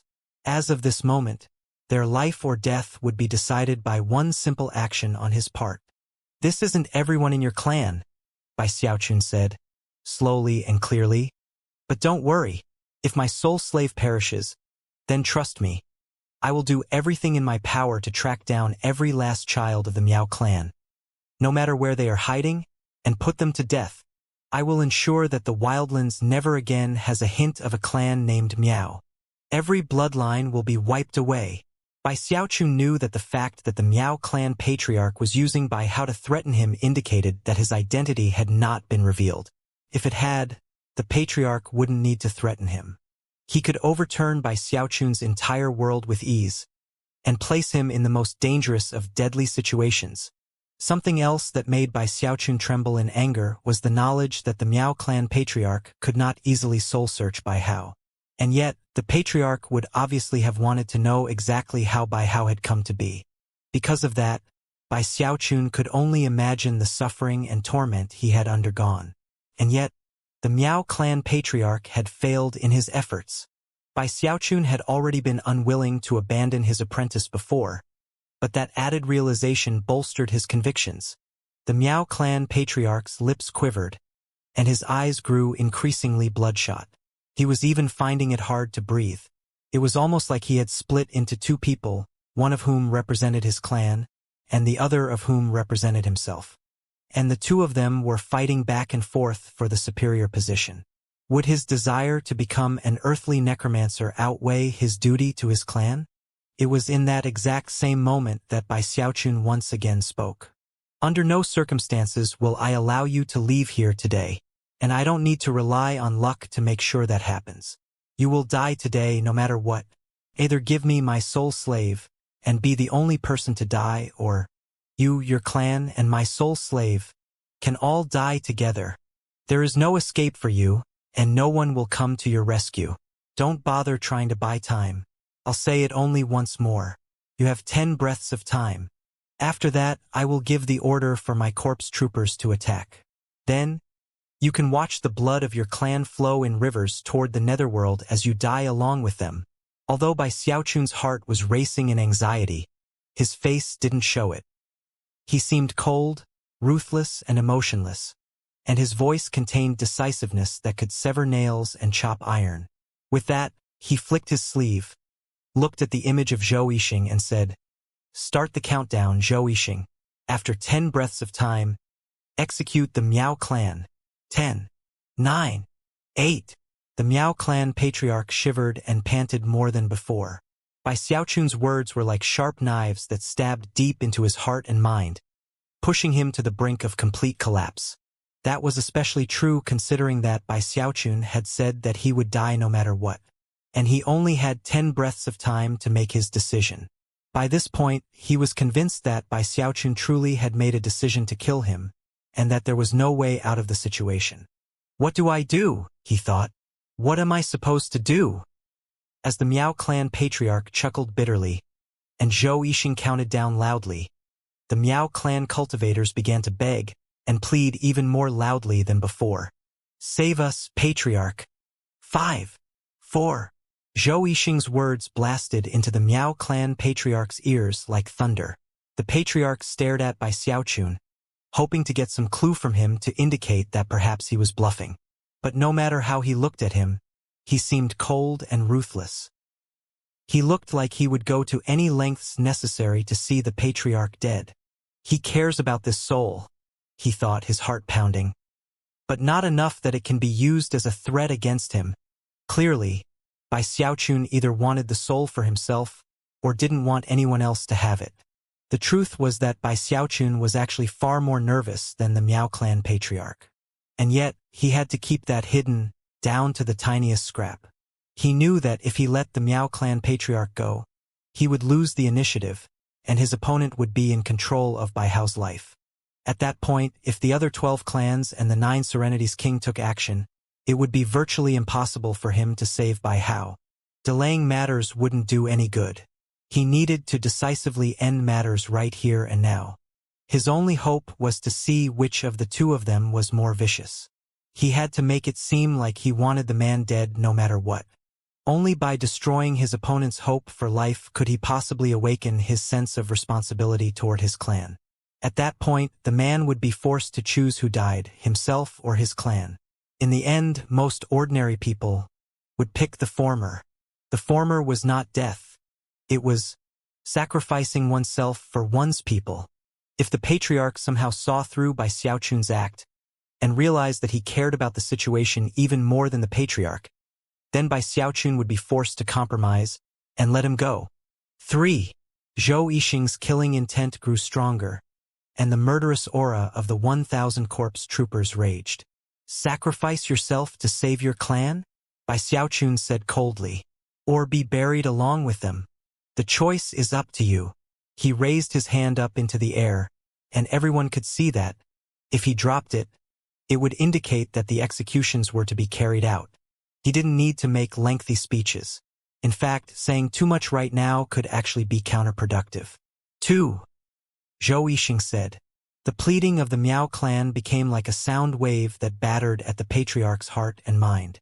He was on the verge of complete mental and emotional collapse, with the weight of death looming over him. His sense of duty toward his clan was now starting to outweigh his own selfish interest. To some extent, the scene playing out was a mockery. Although the patriarch seemed to be ready to sacrifice himself for his clan, the truth was that if he could sense the slightest bit of hesitation in Bai Xiaochun, the slightest chance that he might make it out alive, he would make a very different decision. 1. As the word left Zhou Yixing's mouth, the Miao clan patriarch smiled bitterly. Then he reached up to his forehead, grabbed Bai Hao, and threw him toward Bai Xiaochun. "Let my clan go," he said. "A man must take responsibility for his actions. Therefore, my life is yours for the taking." Bai Xiaochun's heart was pounding so hard that his veneer of coldness shattered. His anxiety erupted as he reached out to grab Bai Hao. Bai Hao was clearly very weak, but as soon as Bai Xiaochun grabbed him, he opened his eyes and stared in shock and incredulity. "Master," he said. Then he passed out. Heart trembling, Bai Xiaochun sent some divine sense out to confirm that Bai Hao was merely unconscious. Then he put him into his soul-hoarding pagoda in his bag of holding. When the Miao clan patriarch saw all of that, his eyes went wide, and his mind began to spin. He heard Bai Hao call Bai Xiaochun master, and saw how much Bai Xiaochun cared about him. Finally, everything suddenly clicked into place. The patriarch began to gasp for breath as the sacred feeling of having sacrificed himself for his clan was replaced by pure humiliation. You tricked me. By how? The Miao clan patriarch's howl was one of utter defeat. He had lost many things a moment ago. His wisdom, his judgment, by how, and his own life. He had been completely and utterly vanquished. Kill those two, Bai Xiaochun said coldly, flicking his sleeve. All of the corpse troopers, even the one in silver armor, took to action, murderous auras raging. The silver-armored corpse trooper alone would have been enough, but they all attacked. Therefore, there was nothing that the Miao clan patriarch or Zhou Wudao could do to fight back. They were killed in body and soul. They had been able to struggle a bit while Bai Hao was still in their custody to use as a threat. But right now, their screams and curses filled the air as their bodies were ripped to shreds. Blood and gore exploded out in all directions, and their nascent divinities were shattered. For the Zhou clan, it was the end of an era. Although they still existed, for all intents and purposes they were dead. Their heavenly marquee pagoda had been destroyed, and their heavenly marquee killed. Their heir apparent was dead, and the Zhou clan would be stricken from the list of the heavenly marquee clans. The Miao clan had once been one of the most powerful clans in the wildlands with their earthly necromancer. But now they had no pillar of strength to support them. Of course, Bai Xiaochun did not go back on his word. He said that he would spare the Miao clan, and he did. However, he had Zhou Yixing secretly place branding marks on all of them. Although they escaped with their lives, if Zhou Yixing ever needed to, he would have a way to easily threaten them. And if they ever harbored truly ill intentions, he could easily kill them. Not all the Miao clan cultivators got off easily, though. Bai Xiaochun had Miao Liner imprisoned in the Grand Asylum. Her incredible good looks would obviously cause wicked thoughts to rise up in the men in the prison. But at the moment, Bai Xiaochun wasn't feeling merciful. The events of the day immediately caused a stir in Archemperor City. There wasn't a single person who didn't hear about what had occurred. As for the heavenly marquises, they were stricken with fear down to the last one. Although all of them had had conflicts and even some fights with Bai Xiaochun so far, none of the interchanges had ever escalated to the point of people dying. But now, a heavenly marquis and his successor had both been cut down. Even a heavenly marquis pagoda had been destroyed. After the initial gasps of shock, everyone assumed that what had happened had been ordered by the Grand Heaven Master. However, it didn't take long before the Grand Heaven Master expressed his anger about the matter. At that point, the heavenly marquises realized that the inspections commissioner had been acting for personal reasons. This Bai Hao is crazy. I can't believe he actually killed people. He actually went and killed a heavenly marquis without the consent of the Grand Heaven Master?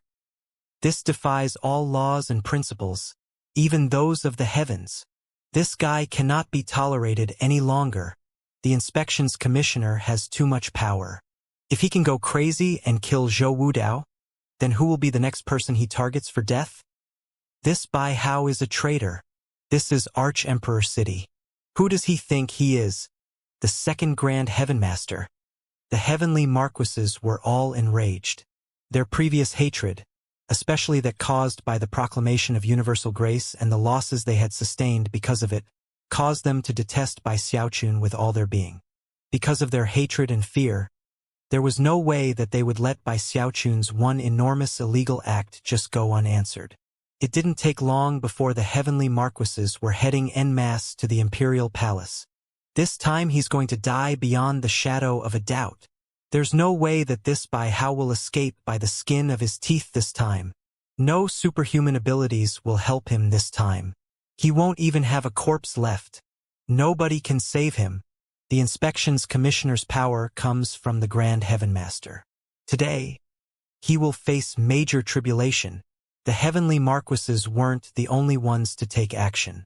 The 10 heavenly dukes left their heavenly duke pagodas and also headed to the imperial palace. Chen Haosong took the lead, a cold smile on his face. He knew that not even the Grand Heaven Master would be able to protect Bai Hao this time. Bai Hao's crime was far too dramatic. and had crossed a bottom line that nobody in Archemperor dynasty could accept. All of the nobility and aristocracy were up in arms. As for the common people, when they heard about what had happened, they gasped at the enormity and insanity of it all. It didn't take long for the news of Bai Xiaochun killing a heavenly marquis to reach the farthest corners of the wildlands. When the giant ghost king heard of it, his anger flared. He quickly pulled out a jade slip to send a message to Bai Xiaochun, but after a moment, put the jade slip away.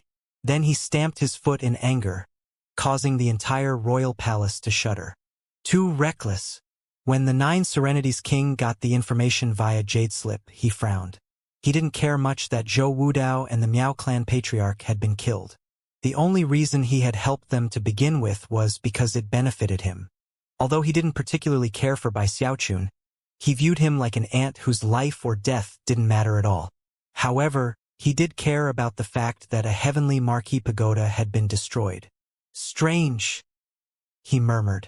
Meanwhile, in another part of Nine Serenities City, Prince Zhou Hong heard the news and immediately broke out into delighted laughter. Bai Hao, how will you possibly avert disaster this time? Virtually everyone felt the same, that the situation was completely unresolvable. As the wildlands was shaken by the news, Bai Xiaochun was back in the inspections manor, where he had gone immediately after the events in the Zhou clan. He tossed his inspections commissioner medallion into his bag of holding, and dismissed Zhou Yixing with orders to lay low until things calmed down. As for his corpse troopers, they stood in ranks, motionless. At the moment, the only thing Bai Xiaochun cared about was Bai Hao, who lay in his soul-hoarding pagoda, slowly recovering.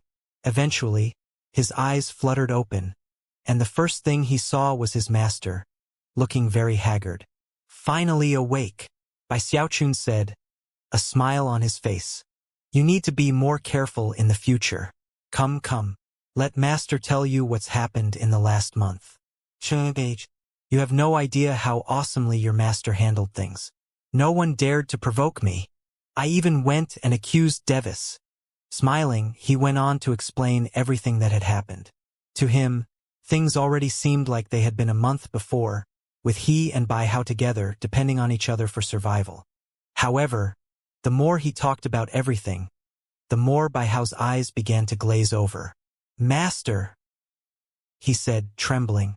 When he heard that his master had enacted the proclamation of universal grace for him, and then learned of everything after that, he was suddenly struck deeply with a feeling of warm gratitude. Eventually, he flew out of his soul-hoarding pagoda and dropped to his knees to kowtow to Bai Xiaochun. I never thought I would see you again, master, he said, his heart surging with emotions that he couldn't even express.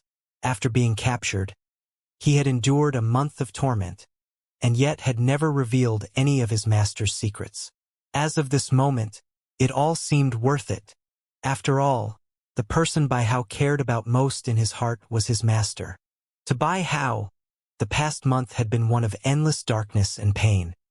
He had felt himself being slowly burned away as the Miao clan patriarch refined him. There had even been times when the patriarch attempted to soul-search him. The Miao clan's flame-conjuring techniques required that they soul-search and torment the intelligent soul until it submitted. Only then could the flame be conjured successfully. It was only possible to imagine how much pain Bai Hao had experienced.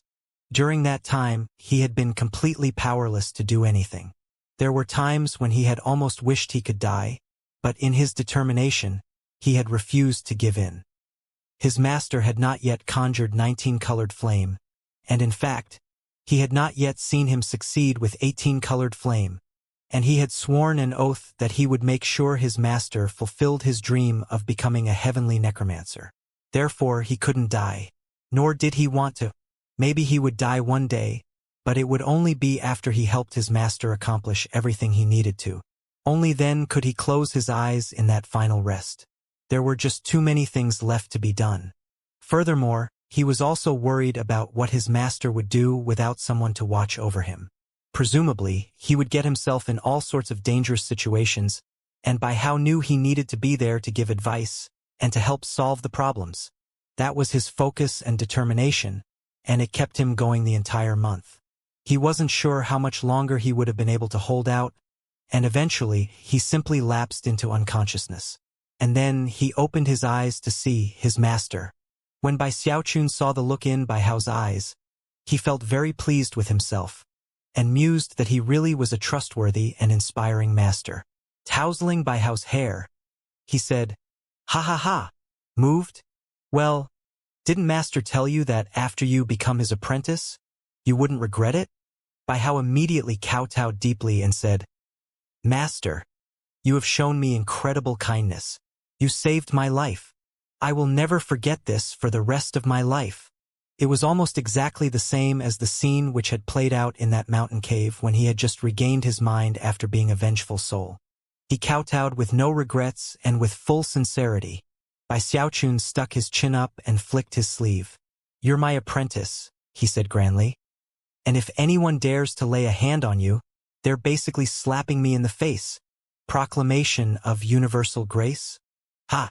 If that hadn't worked, my next plan was to get the lands of Heavenspan to invade the wildlands to save you."